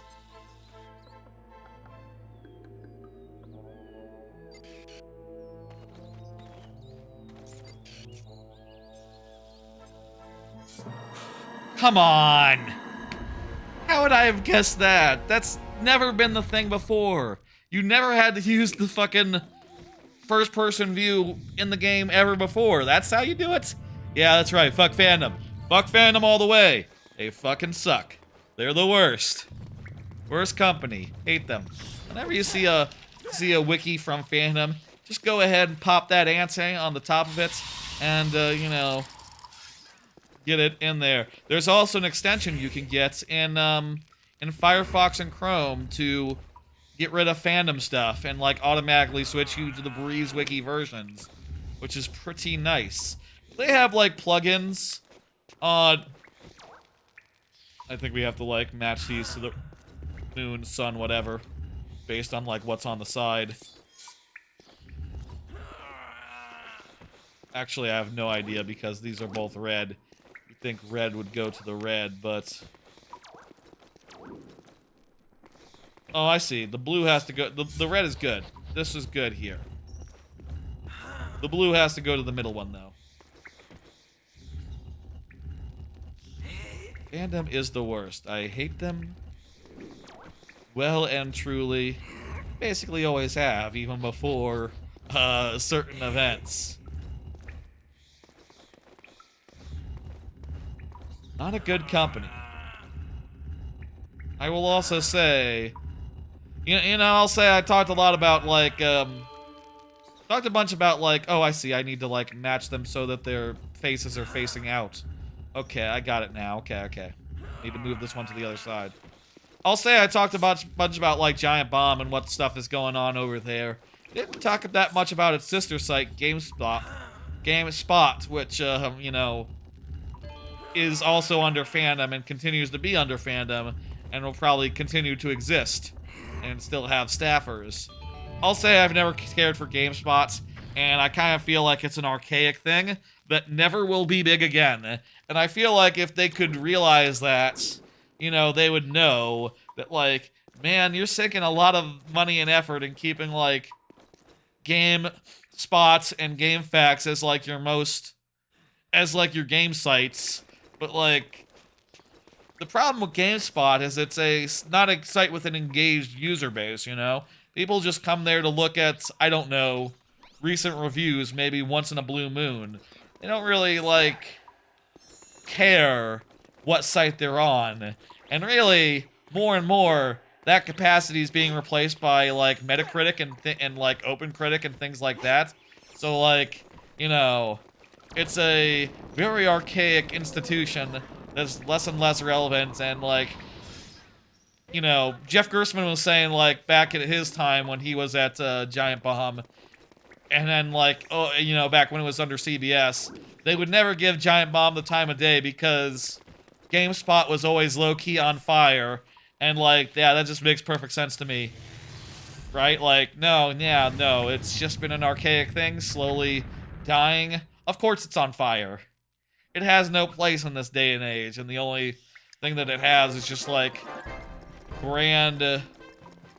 People know the brand. Is there, like, an invisible wall? What the fuck? Confused. Invisible wall. You think we can run through other walls? That I can tell. Huh? I don't understand.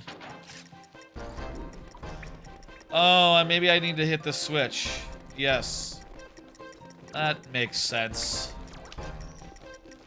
It doesn't. I don't know. If you're asking me, I would probably say, like, you know, honestly, maybe the correct answer all along was merge Giant Bomb and GameSpot and just take the brand from the more popular one and the content from the better one, you know. Like, I don't know if GameSpot could... I don't think GameSpot is, like, attracting a new audience or anything of the sort. You know, that's not happening. That's never going to happen. It's always going to slowly shrink and then eventually be just gone. You know, that's fine. I don't know what GameSpot offers the world other than, like, occasionally someone who's there is good, gets recognized as being good, and makes an audience for themselves and goes somewhere else. And honestly, like, a lot of that ability to do that came from those people, like, appearing on Giant Bomb and being like, hey, Giant Bomb community, I'm cool, I'm Danny O'Dwyer, I'm Mike Mahardy, I'm Mary Kish. I'm here, and, you know, people should pay attention to me. And people did. And then they went out to other places and had a more successful career, you know? I'm out of magic. This sucks. The magic flower is not...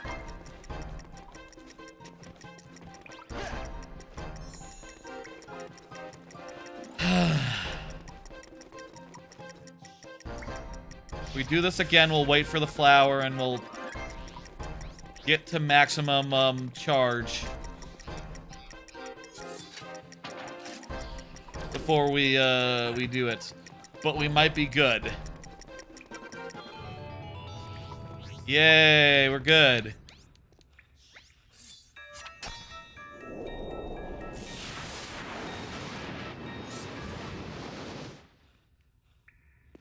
Yes, that's right, yes. I'm excited to see what that crew does next. I'm very curious to see what that crew does next. It seems like we're still waiting on some of that fallout to really fall out, but, you know, writing is more than on the wall. And, like, it's very clear, like, you know, at least Jeff Grubb is, you know, getting started on whatever's next.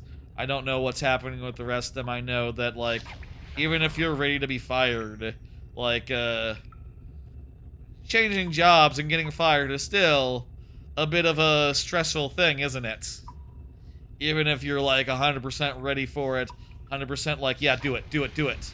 Just do it already. Fuck you guys.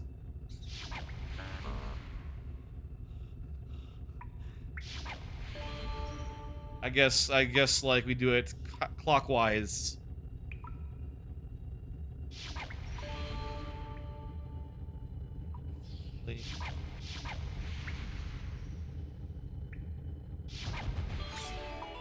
There we go. Yay, that's the Sunstone. Does that music play here? We walked on a light bridge earlier in the game. No music. We were told that there was music that only played on that light bridge, and I guess it is, even if there is a second light bridge later in the game. Right here. There's no fancy music playing. Great, we gotta do that again. That was only half the battle. This sun and moon bullshit. Sure, making me work for my, like, finale stream, plans. I could have just said, like, this is the penultimate. I honestly didn't know how much was after Dragon Rock. Honestly, if it was just gonna be like, yeah, you know, just go to the end now. Or it was gonna be like, we do the spirits, or like, we do the spirits and then we go to Dragon Rock, or it was just gonna be like, okay. It turns out it was like, mostly, yeah, you go to Dragon Rock right now, right off the gate. And then fart around for a bit longer before heading elsewhere, but yeah. What can you do? Last card. I've been playing a lot of video games. I can talk about them. That's right, I don't have a comprehensive list on hand or nothing, but I've been playing a lot of video games. Let's just talk about them in sort of random order. One of which I've been playing is Mario 64. Been playing that the last week, and in fact I finished it over the weekend. Though, I'll say, I got to the point where you unlock like the last world, you know, the last door, the 50 door, and then I figured like, you know, it doesn't look that hard what the speedrunners do with their woohoo, woohoo, woohoo, woohoo, woohoo, you know, and they go really fast and then they you know what I mean, where they go really fast and they woohoo, and this.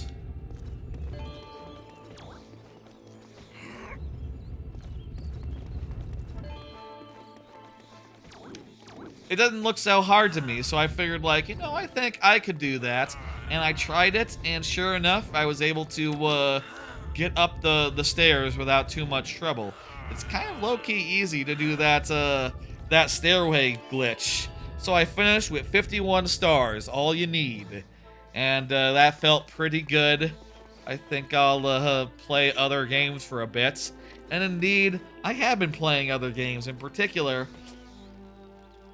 you went up to 73 and just did the final level afterwards. That's how you're supposed to do it. You're supposed to get up to 70 and go from there. I was just not feeling like... I'll say with Mario 64, it does feel like every star is really hard at a certain point. Like, getting up to that 70 is just like, oh my god, like, what star do I think is in sight? What star do I think is doable? It's hard to, like, you know, find one that's within your grasp and then go do it. You know, even with like a couple more worlds opening, especially with, you know, Rainbow Road and like Tick-Tock Clock, you know, they're two really hard levels that I should probably have played some of before I just went and finished it, but whatever. I think I'm ready for 3D Builder. I first tried Bowser on the final Bowser one, which felt pretty good as well. What the fuck is the... Hmm?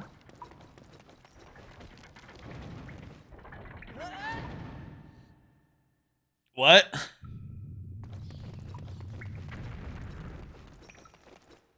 The hell is this shit? Anyway, first tried Bowser, that felt pretty good, and then I went on to playing another game. In particular, it is one that we did discuss last time as a potential... Why didn't he jump? Why didn't you jump there, Fox? You fucking dipshit asshole. Motherfucker. I don't know why he didn't jump. Okay, there we go. Have to, like, stall for time while the gates... Whatever. We got this. We got this. There's a method to this madness. I decided to play some Mario Kart. I pulled up Mario Kart 8 and started,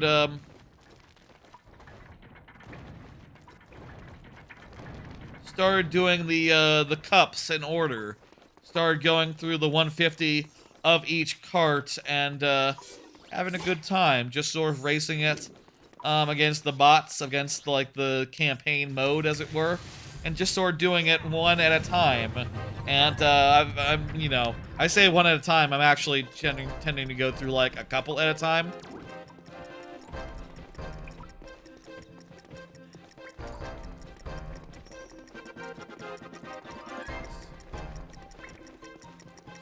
I'm going through like a couple at a time, like 3 or 4 or a whole 6.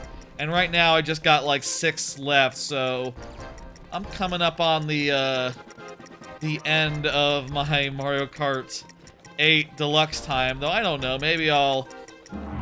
Hey, we made it! Maybe I'll, that was a lot less bullshit than the other side. My god, that was much easier. Oh, don't tell me I have to do something else. Okay, this is not that bad. I've done this. This is nothing we haven't seen before, as Slippy would say.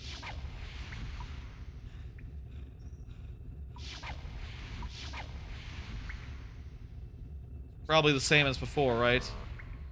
Yeah, it's gonna be left to right. That's fine. That's fun. Mario Kart's good. You know, I'm definitely like... Shut up, Tricky. Shut the fuck up. I'm busy. Still got 1 mushroom left in you. Tricky. I'm busy, Tricky.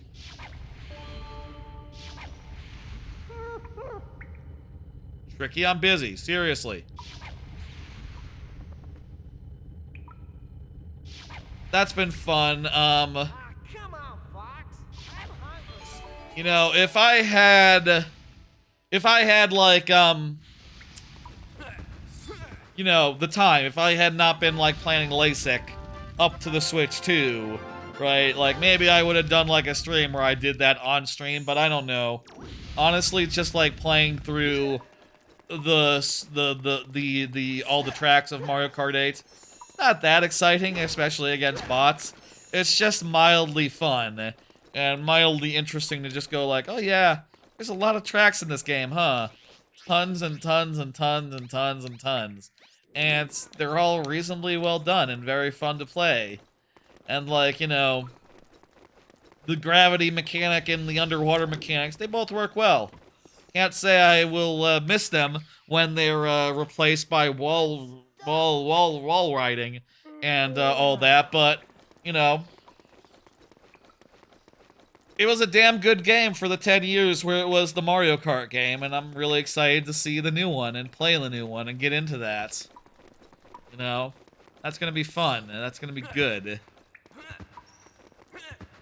Obviously, it's kind of the most exciting thing of the Switch 2 launch window up until like Bonanza, which you know, is like a month and a half out from the Switch 2 launch, so you know, it's gonna be a while until we're bonanzing.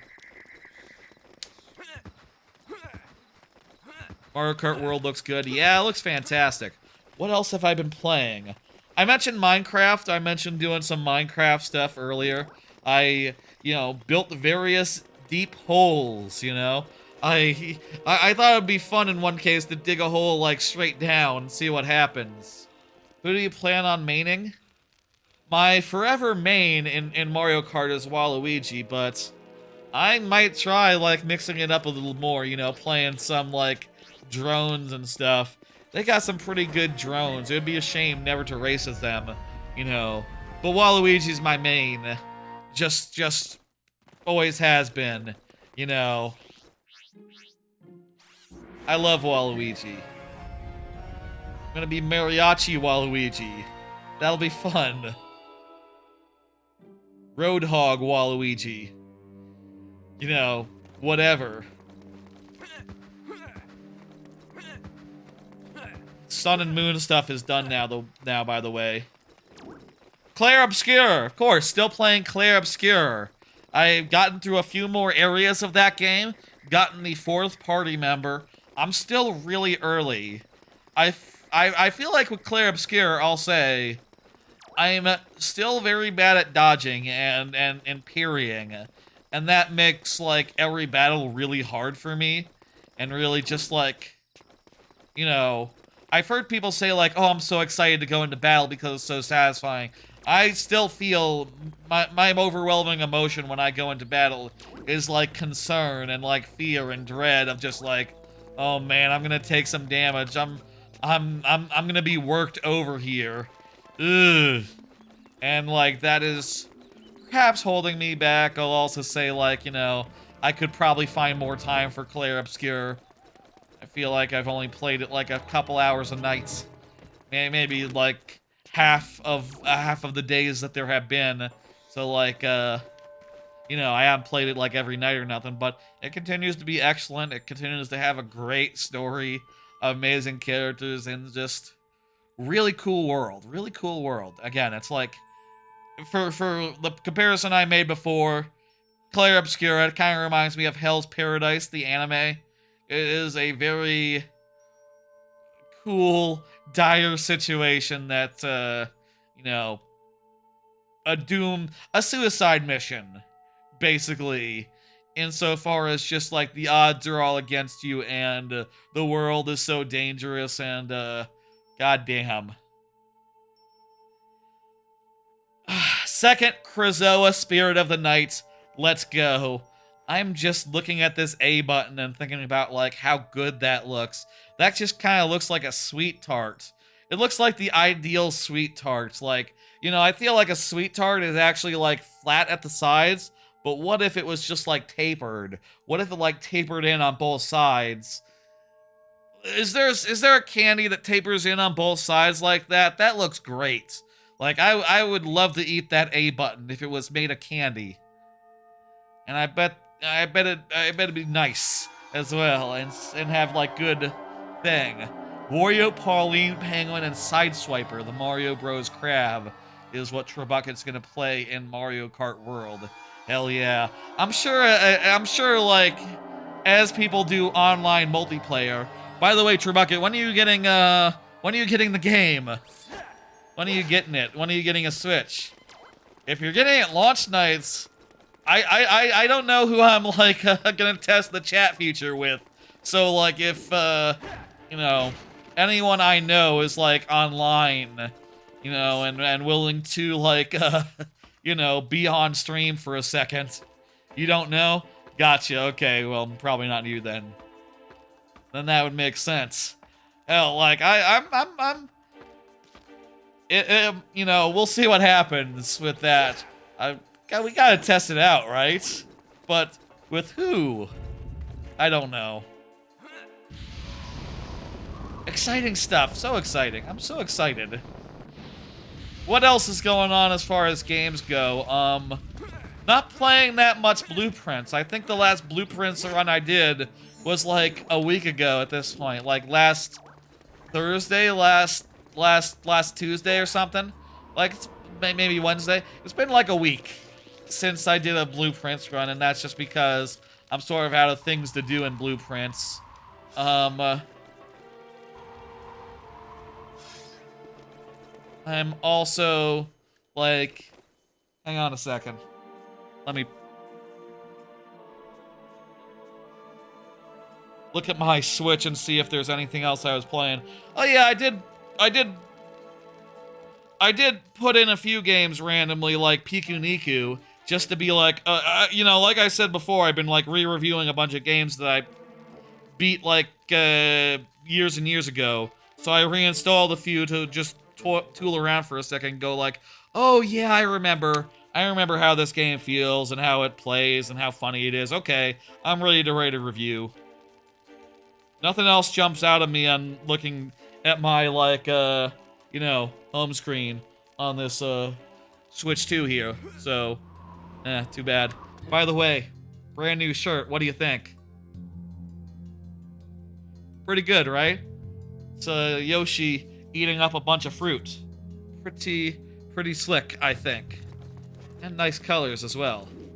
You beat Mario Game Boy Color Mario Golf. Gotcha. I haven't played that. I played a little bit, but not enough to like really get into that. I'll say a hard part of like reviewing you know, backlog style, all the games you ever played. It's like, a lot of games I played, I only played for like 10, 20 minutes because they were on Game Pass or something, and I said, I don't like them. I'm not gonna play them anymore. So I have to sort of like, you know, I'm not gonna not review them, to be clear. I don't brook with any sort of like philosophy that goes like, okay, you can't review a game until you've actually like beaten it. Like, no, if I think it's shit, if I think it's a bit crap, then it's a bit crap. What do you want? You know, it gets its review right away. What the hell is going on with all these doors? These look like warps. Is this a quiz show? Which way? What's the deal here? Yeah, it looks like a quiz show.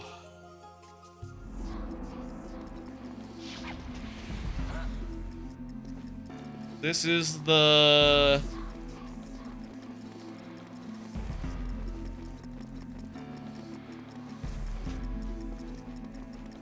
God, who had this conch shell? This is the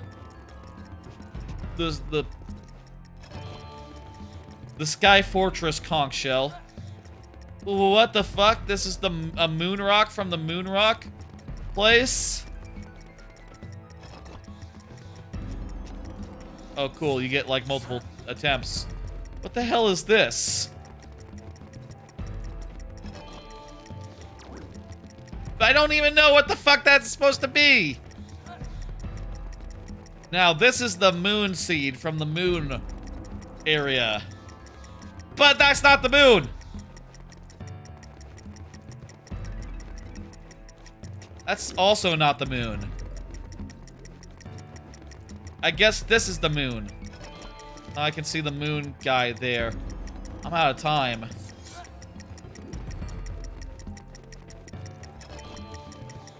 Okay, that one went there. Oh, fuck.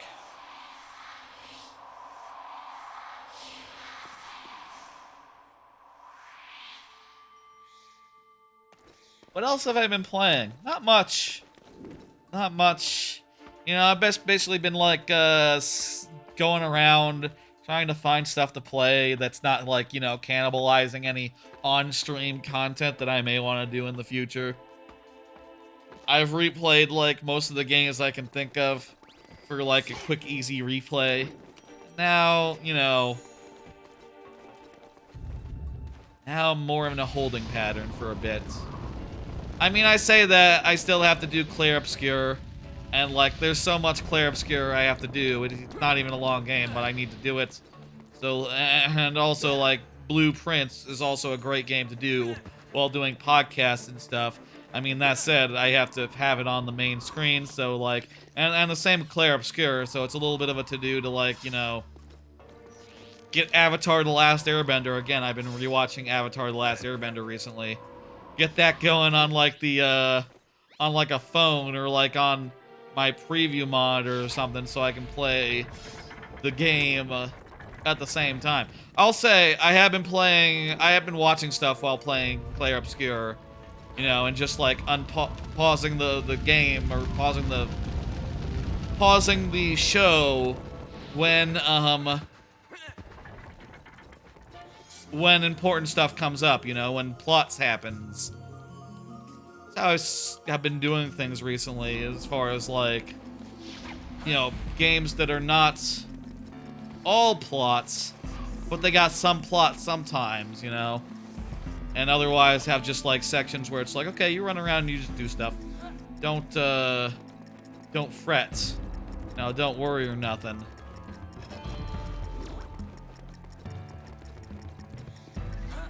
This one goes to space? No idea what the fuck that's supposed to be. This goes to the walled city.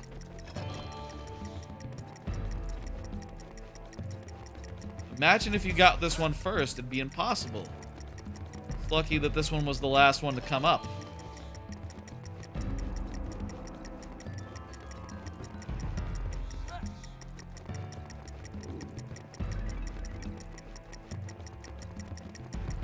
you've been replaying, playing Sly 3 Honor Among Thieves, more actiony than the last two games.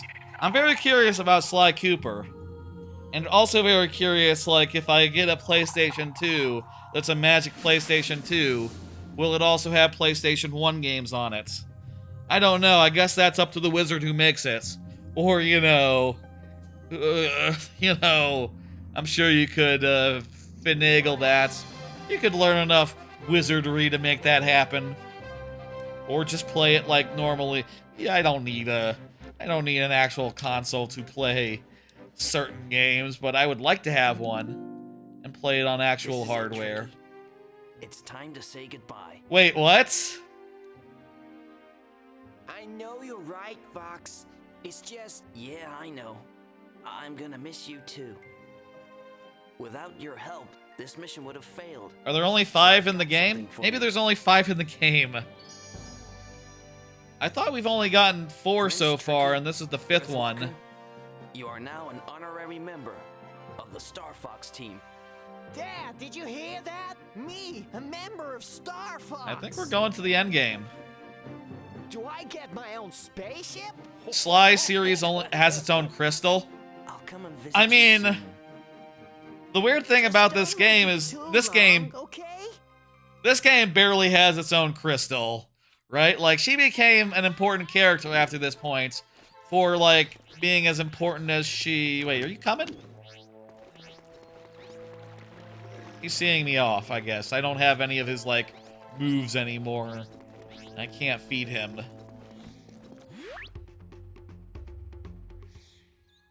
Goodbye, Tricky.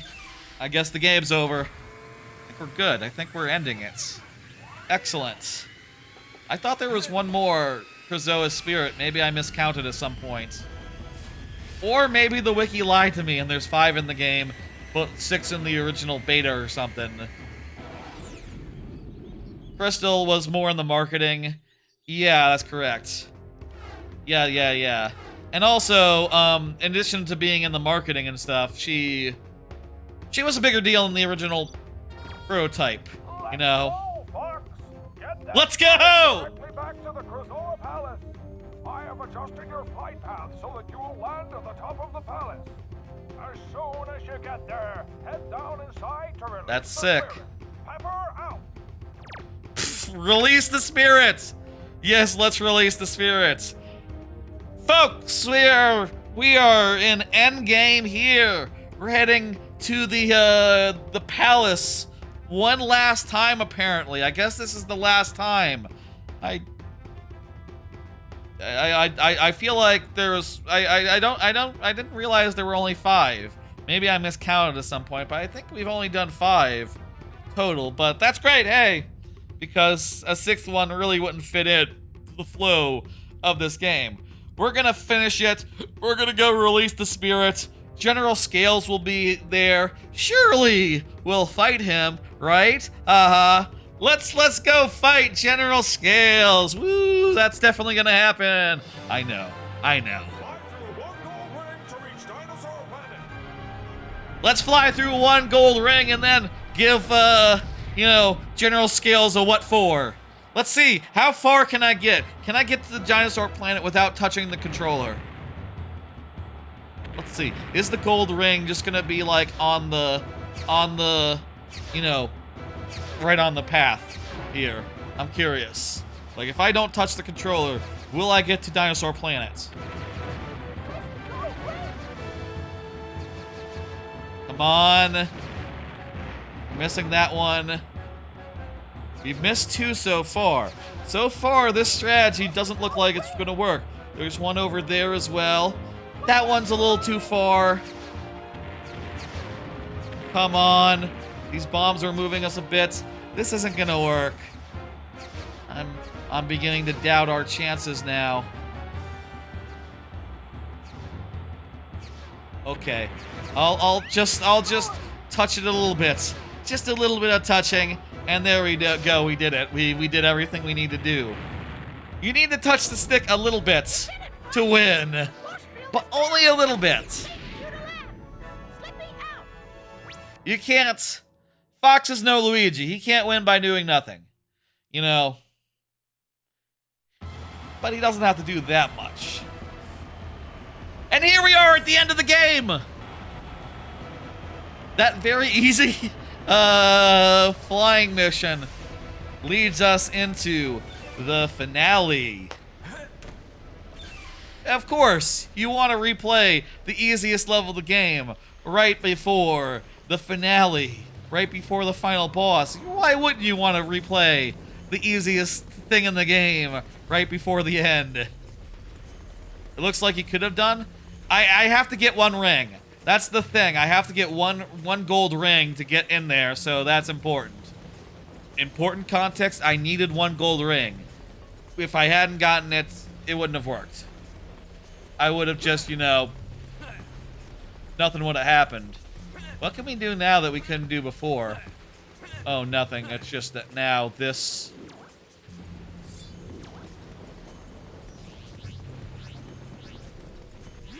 Hey, what's up? Flippy here. Got yourself stuck again? Looks like we're stuck there. The warp back has been closed. Go back inside the palace. I'm not stuck here. I just flew here. I could flew back, and then I could fly to Thornkeeper Village. Thornkeeper Village? That's the Thorntail Hollow. And, you know, do a thing. If someone hadn't, like, you know, adjusted my flight path all nice and silly. It don't matter. It don't matter. We're finishing this game off. I am feeling good. Can I just, like, you know, release my spirit, like, right onto her crystal? Crystal's crystal, you know? Crystal spends all day in a crystal. Isn't that ironic? Isn't that weird? That's quite a coincidence, isn't it?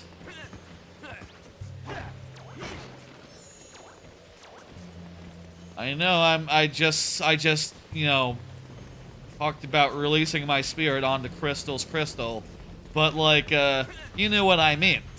In context, it was a normal thing to say. Here's how we do it. In context, it was a normal thing to say, and no one can fault me.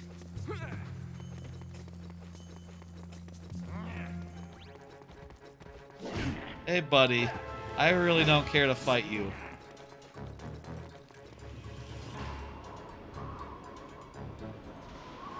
Oh, this is the outside.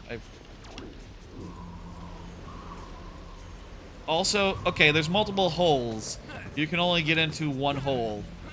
I guess it's the hole on the other side. Yeah, that's a weaker blow. You can see it only, like, blows hard enough to, like, not kill you when you fall. So, what are we doing here? Where are we gonna release our spirits?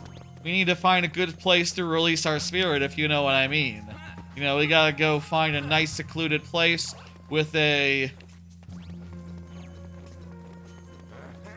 head on the wall. You know, you can't release a spirit unless you know, like, the head is right there to, you know, be there to receive your spirit. This is getting weird. I'm beginning to suspect this might be a weird thing to say. These might be weird things to say aloud. I'm full of the purple stuff, the spirits. I need to get it out. You know, the fox is just so close to, you know, what's the word? It's a ghost, you know, busting makes him feel good. You know, Ghostbusters. I'm stretching it.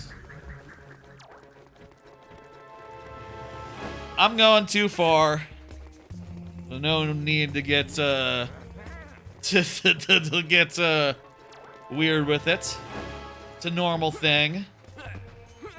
Being possessed by ghost. Maybe when they say 6, it includes a certain 6th thing that's not quite, you know, you don't have to, like, find it and release it like the other ones. I don't know. I feel like I need to get up. I feel like I need to get up and release, like, the one that was on top. Because once I do the one on top, there's going to be cutscenes. It's going to be cutscene time. That'll be cool and exciting.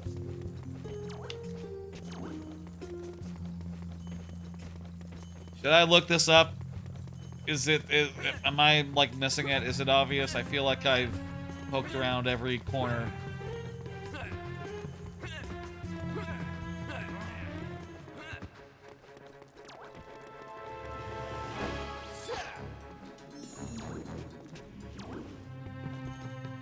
Oh.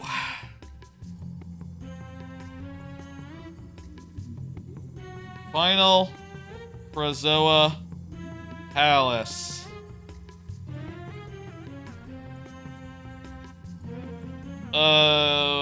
Star Fox Adventures walkthrough. Guide, yeah. You know what, IGN?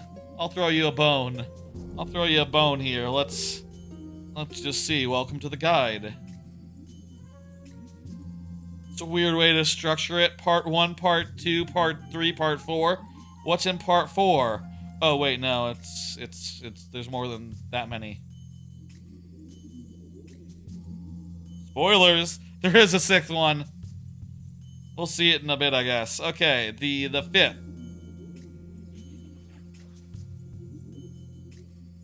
Big speeds with Xfinity on the go. Look at this shit. Look at this shit. I got ads on top and on bottom. I'm sandwiched by ads. The internet is, advertisement is a mistake. And there's an ad beneath the ad. Fuck you. Bullshit.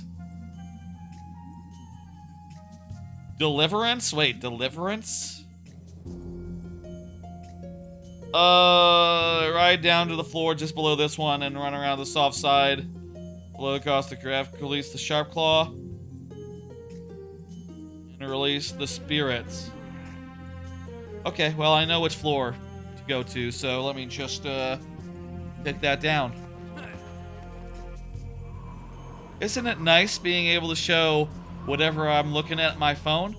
Definitely you know, something I can mess myself up on if I'm looking at the wrong thing, or if I go to the wrong screen, but, I think it is, just a very convenient way to put something on screen whenever it seems right. I think, it was this room over here. In fact, and now that I notice it, it has red flames where everyone else has green ones. I think maybe we didn't do this room previously. For some reason. Oh, maybe the fan is on now and it wasn't on before. That's a horseshit thing. Doesn't really make sense, but whatever, man. They didn't give me a new item, so it's not like they can be like, use the Flim Flam Mamma Jamma. Use that, and that'll get you to the place where you can release your spirits. Oh! Ah! Ah! Says Fox. He's getting into it.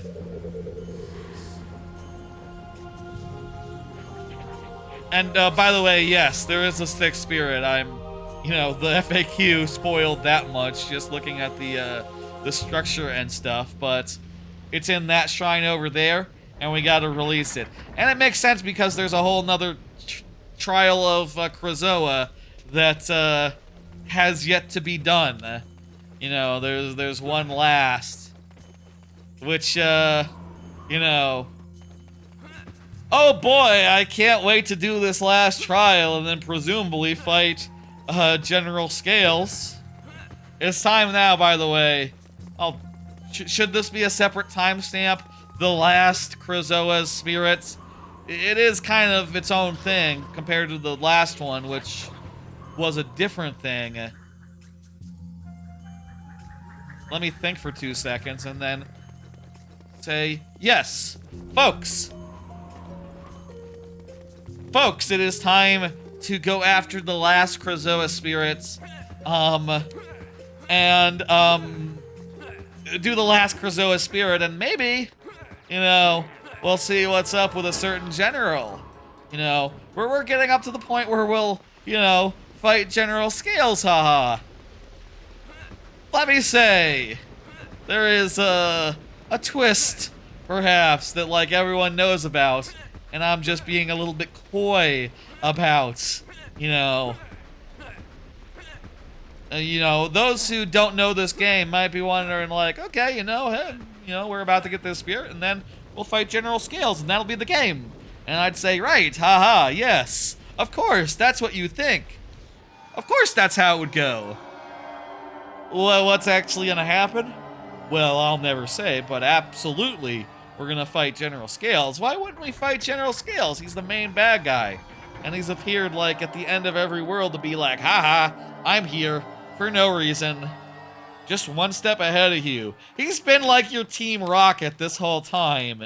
He's been like Team Rocket, just like hanging out in the dungeon you're in. Except in the last one, which ironically is his home base, so I don't really know how that makes sense. Oh, hey, we just go right in. No challenge or nothing. Oh, look at that. There was a gate that has like a skull and crossbones on it. Could it be? Could this be a boss challenge? Perhaps. It is time to fight General Scales. Okay. Perhaps it's time to stop dancing around the thing. It's General Scales, and we're going to fight him, definitely.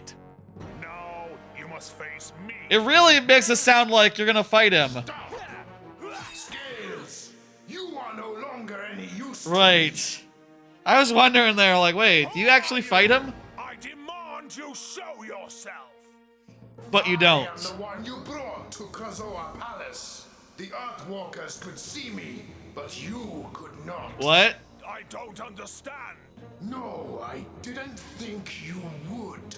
Your desire for power overwhelmed you and blinded you to the truth inside. Now give Fox what he's looking for. Give him the final Krazoa spirit. Why is Fox so happy? Like, ah! Freebie! The ultimate bad guy is on my side! Hell yeah! Oh, this could not, be bad. But that voice, I recognize it from somewhere. It's probably Cat from the last Star Fox game. It's cool. Maybe it's Wolf. Maybe it's Wolf. It could be, some sorts of robots. Yeah, that's the General Scales fight. We kind of fought him. We got, like, one good hit on him. We kind of, like, danced around for a second as if we were gonna fight. And then, like, no boss fights.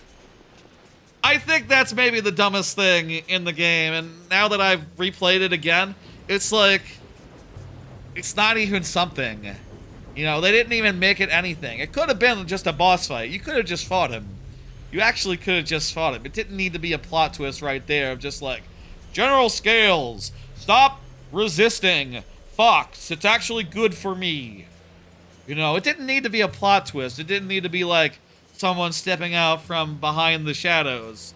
From what I've heard, though, I'll say, people during the first Star Fox Adventure stream that I did, like, geez, like a month ago or more, they were saying that guy was saying like, actually in the beta, it wasn't different. It was the same actually, except that instead of it being who it's gonna be, it was another bigger dinosaur who was the ultimate villain that appeared out from under the shadows, which, you know, I still think that's dumb.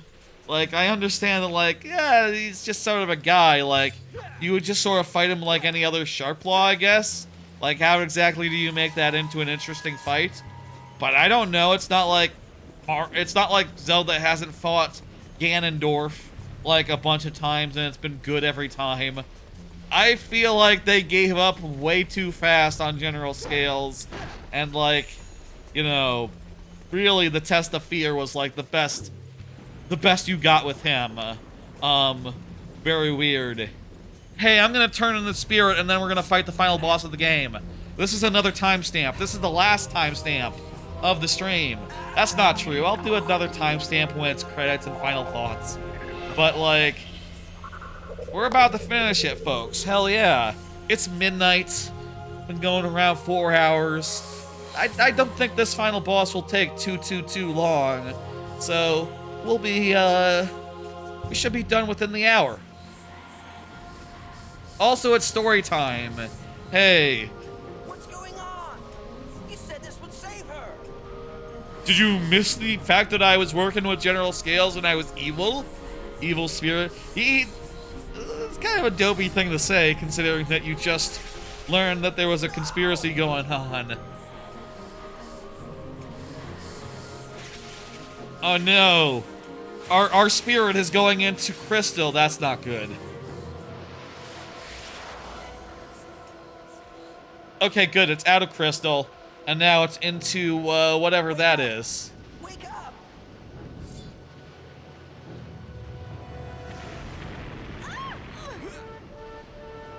And, she can have her spear back. It's fine. It's hers. Hey. We're gonna be in, like, several more, games together. Nice to meet you. I am reborn, the mighty Krazoa god. Yellow those that stand before me. We will never kneel to you. Give me that. Hey, wait! Well, thanks for nothing.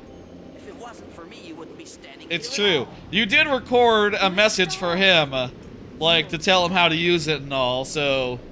You were open to the possibility of someone else using it, but maybe not like, well, you're not in a crystal.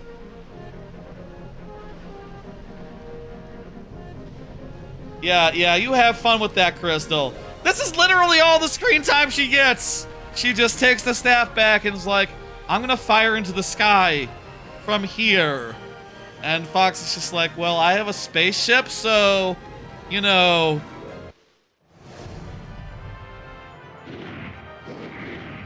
Yeah, that's right. The final boss is a flying boss. And also, hey, Andros is on the other side. Fox McCloud. Andros! And now, to destroy It's a the cheap trick. Lylat system. It's a cheap trick, having Andros here, and I think it does, like, really, you know, it does undermine the coolness of, like, how cool, General Scales can be. The fact that, like, he's not the big bad, it's actually this Krazoa spirit Andros motherfucker. And I have seen people say, pretty pointedly, like, you know, hey, if, K. Rool were to come back, were to be, like, the ruler of the guys or whatever behind the scenes, that would basically be like this. Which is true, but also in Bonanza, you know. It's true, but also, like, it's been, like, 20 years since K. Rool appeared versus, like, Andros has never taken a Star Fox game off, so, like... I mean, actually, I didn't play the other GameCube one. So, actually, I don't know. Maybe he's not in that. He's definitely in that, isn't he?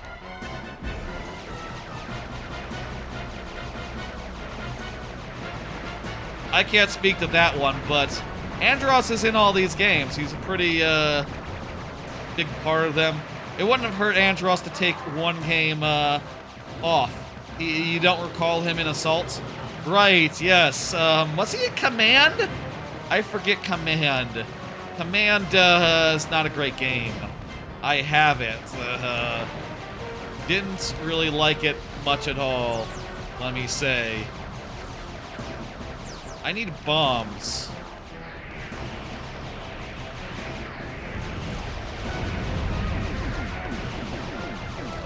Andros, I don't have bombs. I can't shoot a bomb into your mouth if I don't have a bomb to shoot, so... What am I to do here? Can I shoot into her? Into the Krazoa mouth? talking about shooting into mouths. That's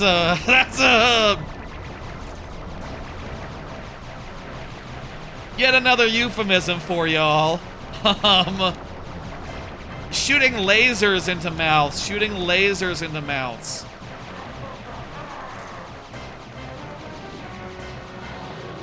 You understand. I mean, I'll say, given that this is Star Fox, and this is like, you know, you can't go wrong with Star Fox. This is not a bad part of the game. Like, it's fun, it's good. Playing as a plane and all that. Maybe I just need to get rid of the hands, and I'm not being fast enough about the hands themselves. Doesn't seem like chewing me up is actually doing me damage.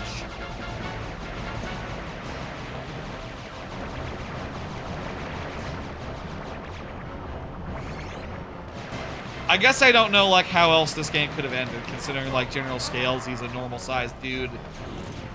It would be hard to picture him being, like, the big bad and, like, making for an interesting fight. You know, this game kind of doesn't have, like, the combat chops to make a small, human-sized boss work. You know, it doesn't have that sort of nuance to it.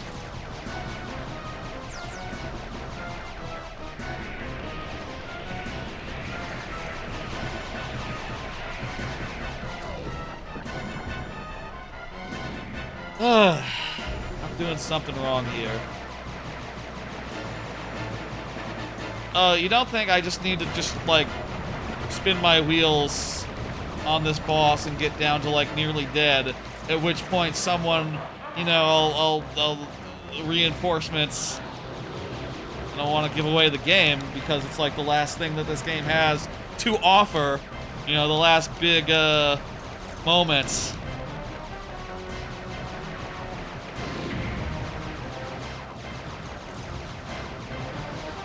But, like, you know,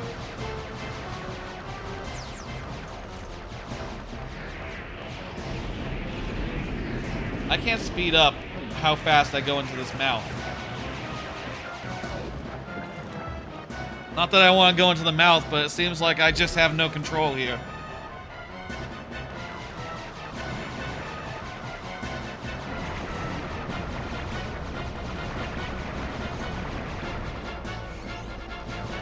How's the volume, by the way? Volume all good and stuff? Doesn't need, like, a little adjustment or anything? Looks like it's kind of hitting the yellows as far as the audio goes. You know what? Let me just take it down to 2 scotches. Volume is good? Okay.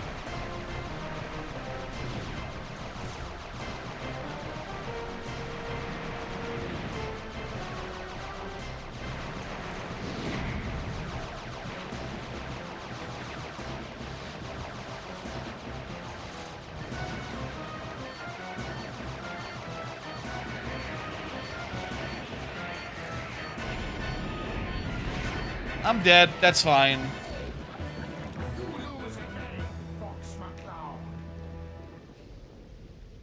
Andros is funny looking.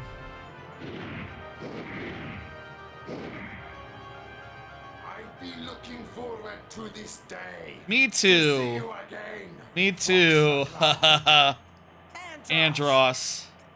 And now to destroy the Lilac system. I've got to stop it.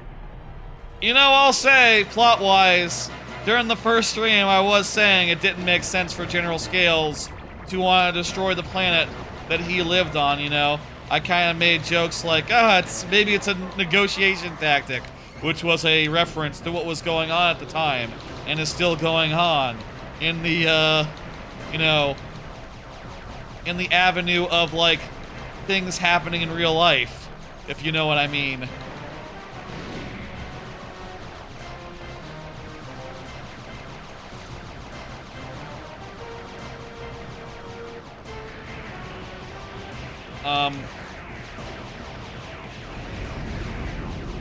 Makes more sense for Andros to want to do that because, like, he doesn't give a shit. He doesn't live on a planet. He's just a space guy. You know, if all the planets got destroyed tomorrow, he'd be fine. Maybe Solar would be a problem, but, you know, he seems like he's doing pretty good just like hanging out in space.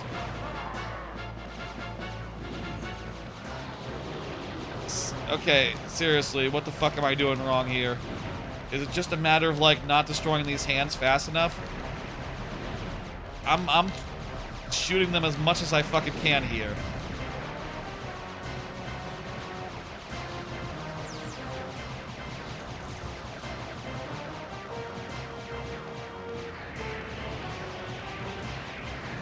I think you guys have to destroy the hands super quick.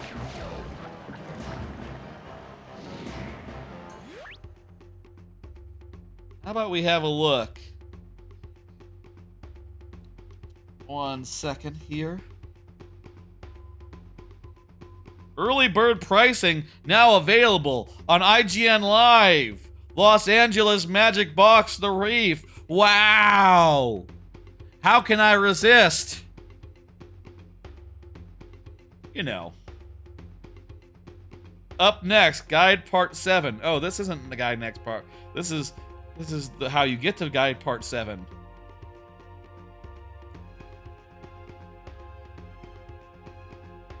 Okay. Next up, Walkthrough Part 2. What? Okay.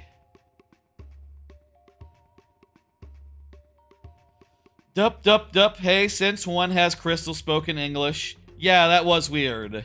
That's a good point, IGN.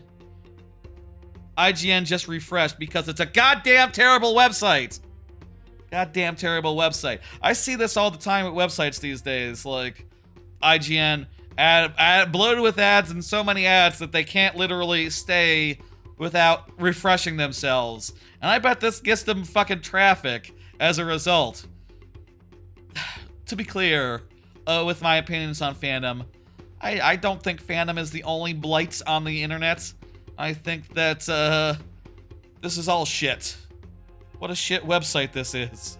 Why is it playing me a video of fucking Zelda? I didn't ask for that. Now it's gonna play me a video of Guardians of the Galaxy. What the fuck? You're inflating some videos metrics on my time, thanks. It seems to say here, to avoid getting sucked in, pull too hard to one side and barrel roll. What? Okay. That's cool. Their guides are a pain to go through. I don't know anything about the editors of IGN. You know, I'm just saying, as a website, it's miserable, and, you know, fandom is another such site that's miserable. There's way too many miserable websites on the internet these days. I feel like there should be laws to say, like, okay, you gotta have some minimum level of decency. Come on, man. It's gross how terrible, you know, some websites are these days. Ad-ridden, junky as fuck. These things cannot be good for brands, you know, to have your website be a shithole. You know, a janky shithole that doesn't work right and is just, you know, more ads than anything else. This is not what the barrel roll does, by the way. The barrel roll does not resist sucking. That's not... okay. At no point did they establish that you can barrel roll to resist a suck. In this game, in Star Fox 64, anytime. That's just not how barrel rolls work. Whatever.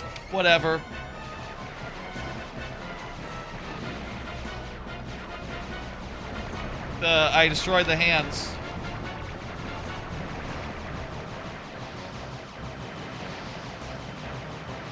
Now things are flying at me again.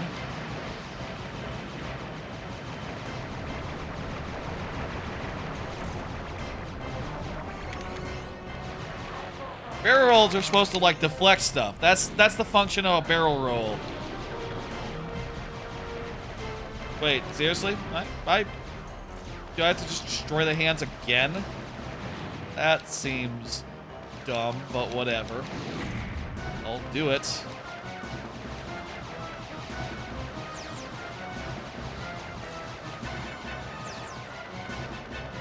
Anyway.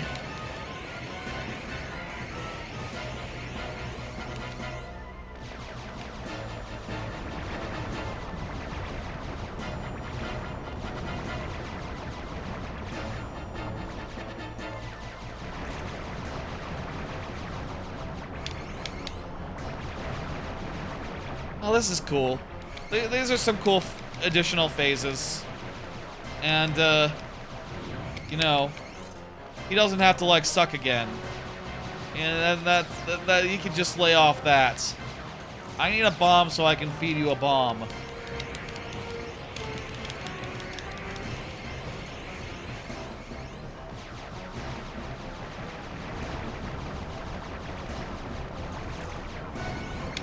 And by the way, during this, there's no, like, radar, no crew. You can't, like, ask for advice.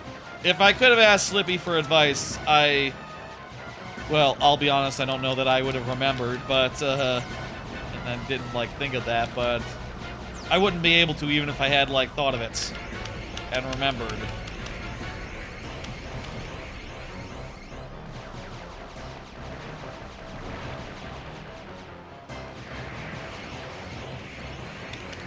Okay, great. The barrel roll isn't working anymore. Hey, McCloud. Different time, different planet, and you still need Falco's help. It's good to see you, buddy. The subtitles were completely poorly timed. What the hell happened there? I'm pretty sure the audio is good. It's not like out of sync or nothing. It's just game weird.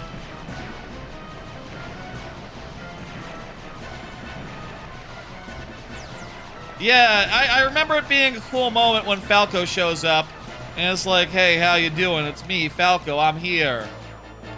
It is not all that, you know, it is just him being like, hey, what's up? Not that exciting, especially in the grander scheme of like, oh, you know, yeah, Falco's in all the other games. It's not like, you know, they set up here that like, oh yeah, we haven't seen Falco in a while. He's been gone. And that's cool and all, but like, he's around. He's never a stranger at any other point in the series, so, you know.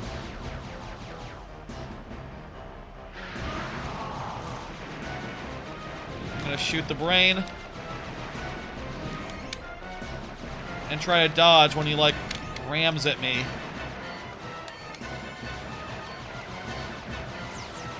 This is not going great. I'm a little low. I'm very low. And we already know that the Bafomdads do not work in space. Bafomdads do not work in space. So, like, oh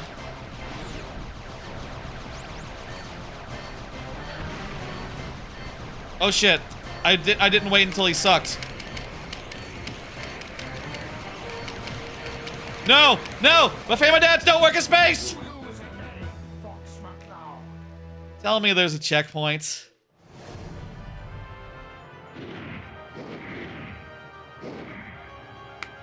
I've been looking forward to this day, to see you again.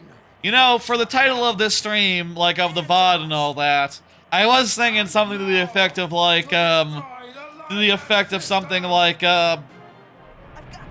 something to the effect of, you know, it's the one where we fight General Scales, haha, you know, something like that, where it's obvious, like, you know, anyone who plays the game knows the joke, but, the Bafomdads don't work in space is pretty good, too.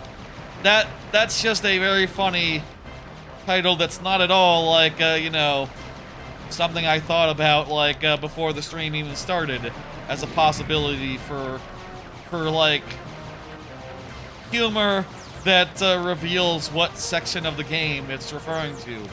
You know, I kind of like it sometimes when the title is sort of like also a hint of like, okay, this is the one where I fight, I do this part of the game.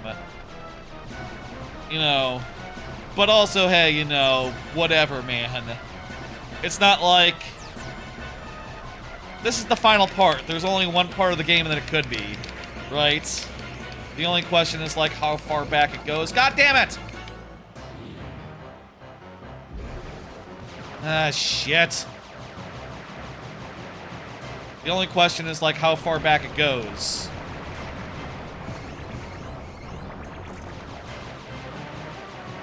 Which is to say, there were some guys, some spike... The Thorntails were being attacked by bats at the start. That was where we started tonight's stream.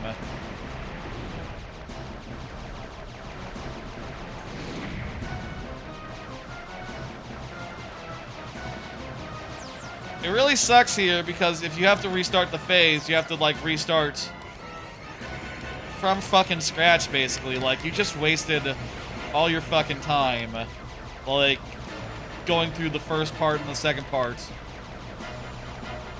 It was all pointless, basically, and any health you lost along the way, wasted.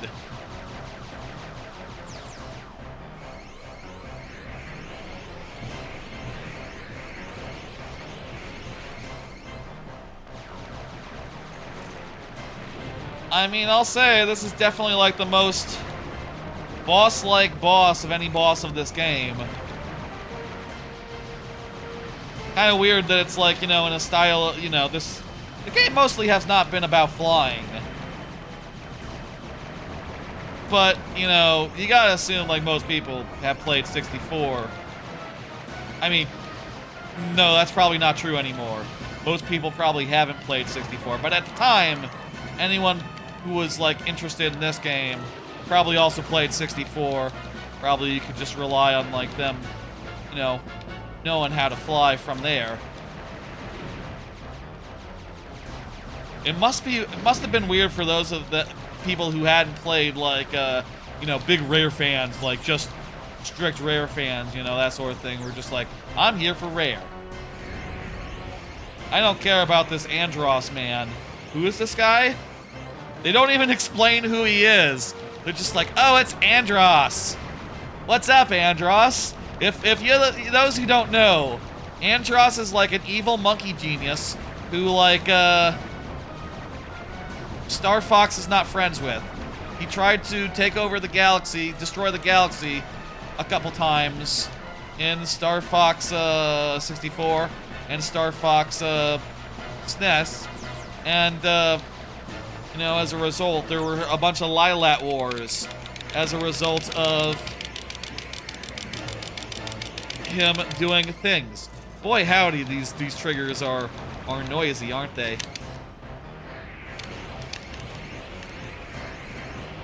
Here comes Falco. Hey, McCloud. Different time, different planet, and you still need Falco's help. It's good to see you, buddy. Yeah, those subtitles are way off. They start when he flies in, though it actually should start, like, when he's, like, actually starts pulling out, because that's when the dialogue actually hits. These guys should have health dealies.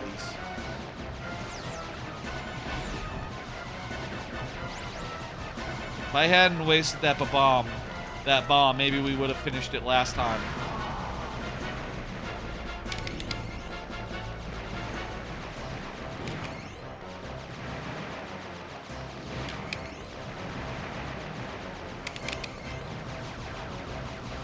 Okay, good.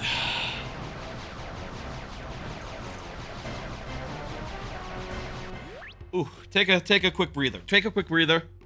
Drink some water.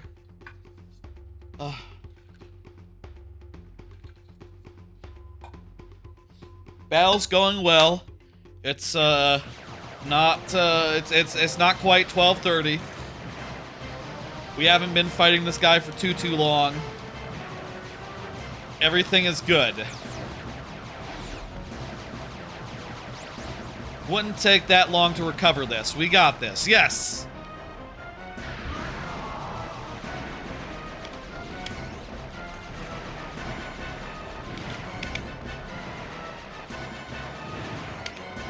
We got him.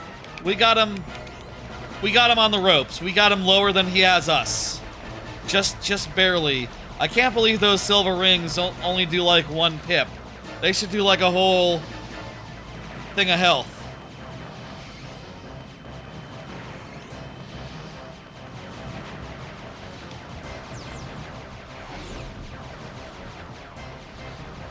No! The bomb was too far to the side! Falco, you fucker! You released the bomb! Way too far out! What the hell was that, Falco? I couldn't get that!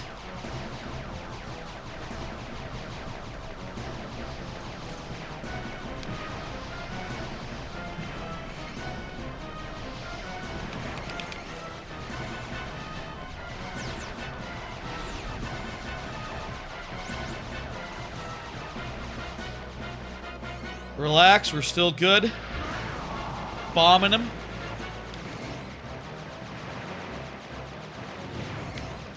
This could be it. Ah! Ah! Yeah! Fuck off! Oh.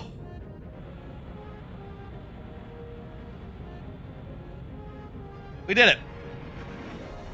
Here's the final cutscene. Here's the ending.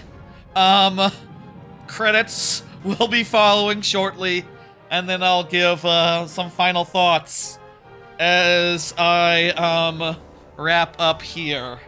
Oh. The planet is saved. It's definitely like putting itself back together right now. This might be pre-rendered, I don't know. No, it's not. It's not like it would scale any differently, you know, the RetroTink is upscaling it. In any case, whether it's pre-scaled or not. This isn't like one of those remakes where, like, you know, when something switches to from the pre-rendered to the not pre-rendered, you can tell. Like, nah. Seamless. Why are they on my side now? I mean, I guess I just saved the world that they live on. This is what America is gonna be like in 4 years. This is America 2028. Just like, oh, tariffs are over, woo! No more tariffs, no more tariffs, yay! It's like, y'all the sharp claw, you know that, right? Okay, whatever, not gonna argue with it. Y'all wanna be cool, that's cool. Stop trying to take over the world, please. We did it, Fox! Dinosaur Planet is saved! We didn't see Tricky, we just saw Sharp Claws. You all did a great job. And we're like, okay, let's get the fuck out of here. We got an email from our friends. What happened to the dame? What happened to Crystal? Not as much as we were. That's what Falx should say right now. I went down to try to pick up the dame, but she wasn't there. Just a bunch of Sharp Claw. My girlfriend wasn't there. I was looking for my lady, but seems like she got out of there when 100 Sharp Claws turned up. These joints are not what they used to be. And I can't wait to get back with the Starfox. Yay, it's Falco. Ooh. You don't mind if I hang with you again, do ya? Sure, Falco. It's great to have you back. No one can do the Falco voice on staff, I think, unfortunately. You know what? That's probably a lot of the reason why Falco wasn't in the rest of the game. Message from Crystal. Hi, Fox. I really appreciate what you did for me. I'm just so sorry we didn't get much of a chance to talk. I'm left with just one more thing to do. I'm going to join Team Star Fox for the next game. Thank you. Well, okay. I mean, sure, no problem. You're not shy, are you, Fox? My sensors indicate Fox's temperature is rising. He's horny. Fox. No, I get it. I'm gonna be just fine. She's in the full Princess Leia. It's cool. He didn't go and see his buddy Tricky. He just got an email from Tricky's dad and was like, okay, cool. Thanks, Tricky. Thanks for the support and all. Where's my crystal? I want to see my lady more than anything. Tricky? I'll see you again in Assault, I guess. There we go. Hey, the game's over. It's credits. Time for final thoughts, I guess. Well, it was a hell of a trip getting here, I'll say. Hell of a trip getting here. I feel like this game, I had a soft spot for it going in, and I feel like, oh, there's some rock and roll music. I feel like, there were parts of that game where I was really struggling, right? Like, the second stream especially, I feel like that was the nadir as far as, like, oh, nothing cool is going on. It's not asking me to do anything cool. It's just a bunch of, like, it's just a bunch of, like, Skyward Sword-esque bloats that is, like, not really offset by dungeons because the game doesn't have dungeons in the sort that you would see in, like, a Zelda game. It's more just, like, the dungeons are more bloats, which is a problem. I will say, I think that every stream other than that second one has been better than that second one. As far as, like, the stuff I've been doing, you know, there's been decent stuff, you know, intermixed with, the more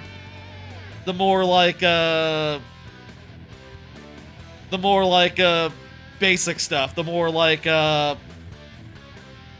intermixed with, like, the more annoying stuff, right? There's been stuff that's been better, and stuff that's been annoying, and, you know, I kind of feel like it's okay, is where I land on it. I feel like the game's strongest parts are things that don't really,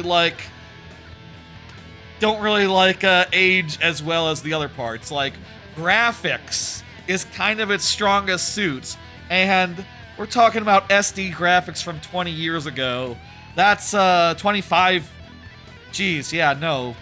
years ago. Closer to 25 years ago. Suffice to say, they're not impressive now, but, you know, at least with the retro tank, they look very sharp and very nice, and, you know, there's atmosphere. Some of the music is very good. The writing has some charm to it. I feel like the voice acting really works, which is kind of, you know, the Star Fox way, you know. Star Fox games tend to be carried by voice acting and, like, writing and, like, the sense of camaraderie.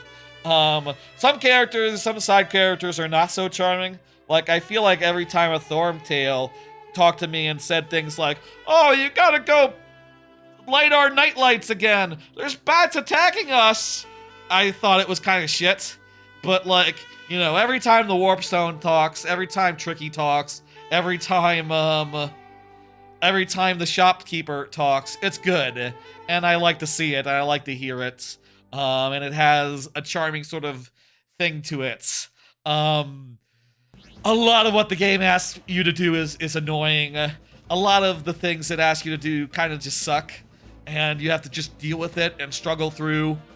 And, you know, I think as a Zelda game, it falls short by a lot. As its own thing, it's like okay. After the second stream, I went to backlog, and I took my 4 out of 5 review and I changed it to a 3 out of 5.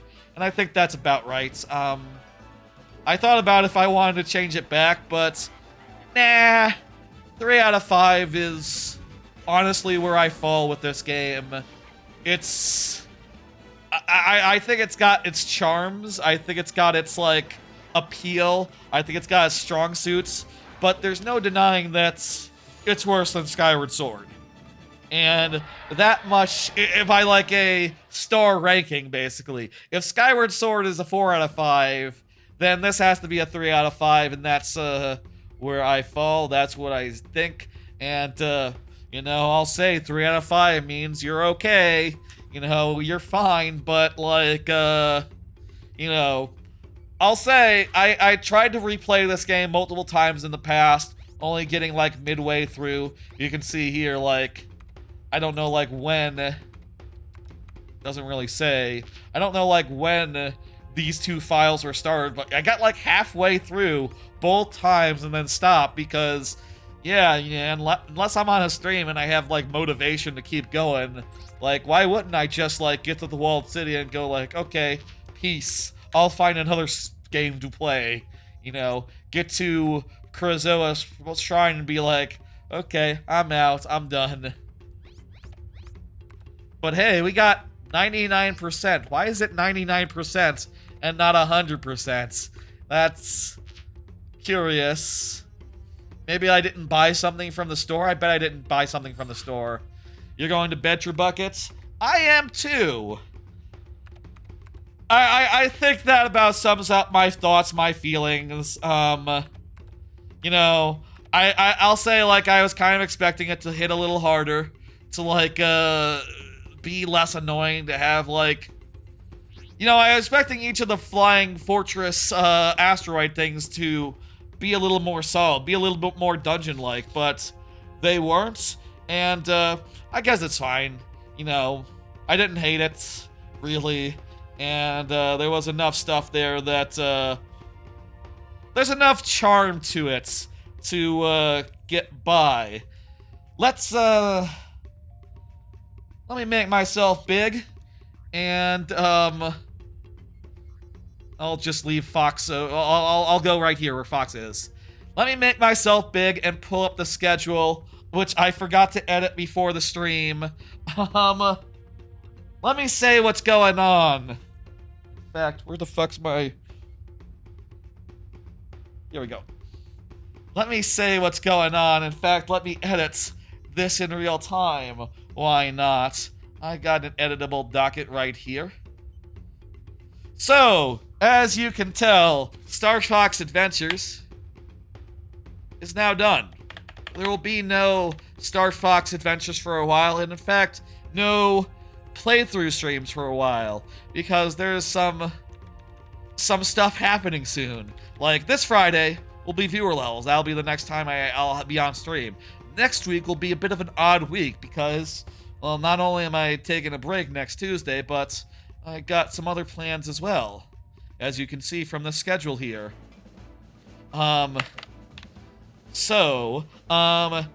Thursday, not this Thursday,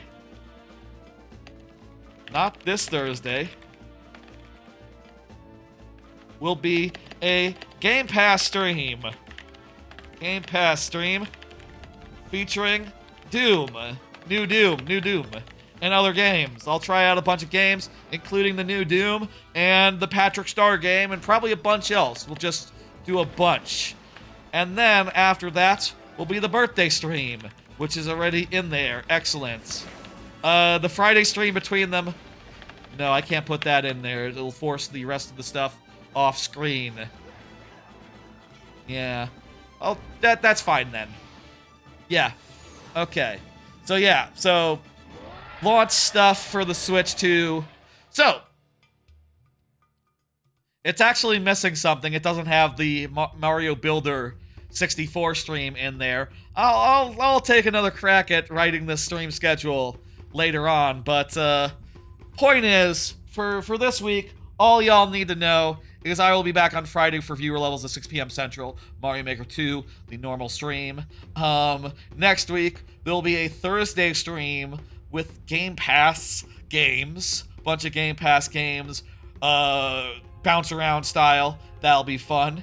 Then the stream between that and the birthday stream will be shorter on account of, you know, I kind of will have done a lot of streams that week.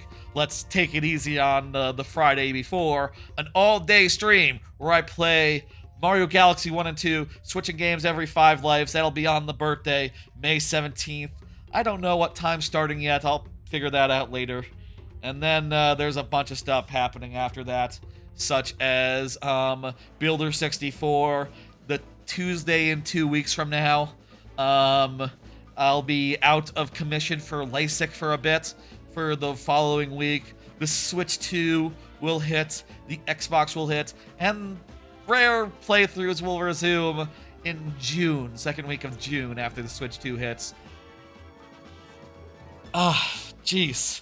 Let me send y'all somewhere on a bit of a raid. Let me see who is online. You know what? I'll just send you to Giant Bomb Forever, which is just random videos from Giant Bomb's history. It's an unofficial channel, so fandom doesn't get a cut. I'll just send you there. That's fine. That's good. It's not a man channel, so I don't have to worry about watching it or nothing. I can just get the VOD up and go, go relax, have some sleep, maybe watch some Avatar or some anime. I haven't watched most of my anime today, as I usually don't before a Tuesday night stream. Let me pull up the thing myself. They're doing some sort of thing. It's some sort of Unprofessional Fridays, looks like, from ages back. I'll see y'all on Friday. Next week is gonna be a little wild, and then the week after, nothing, and then the week after, just sort of getting back in the swing, and then week after, Switch 2. A lot of interesting weeks are coming up, I'll say, for me, for people, for fans of people excited about the Switch 2, for instance. A lot of things coming up. I'll see you on Friday for the normal stream this week. The normal Friday stream. Y'all have a good one. Friday, 6 p.m. Central. Bye, folks.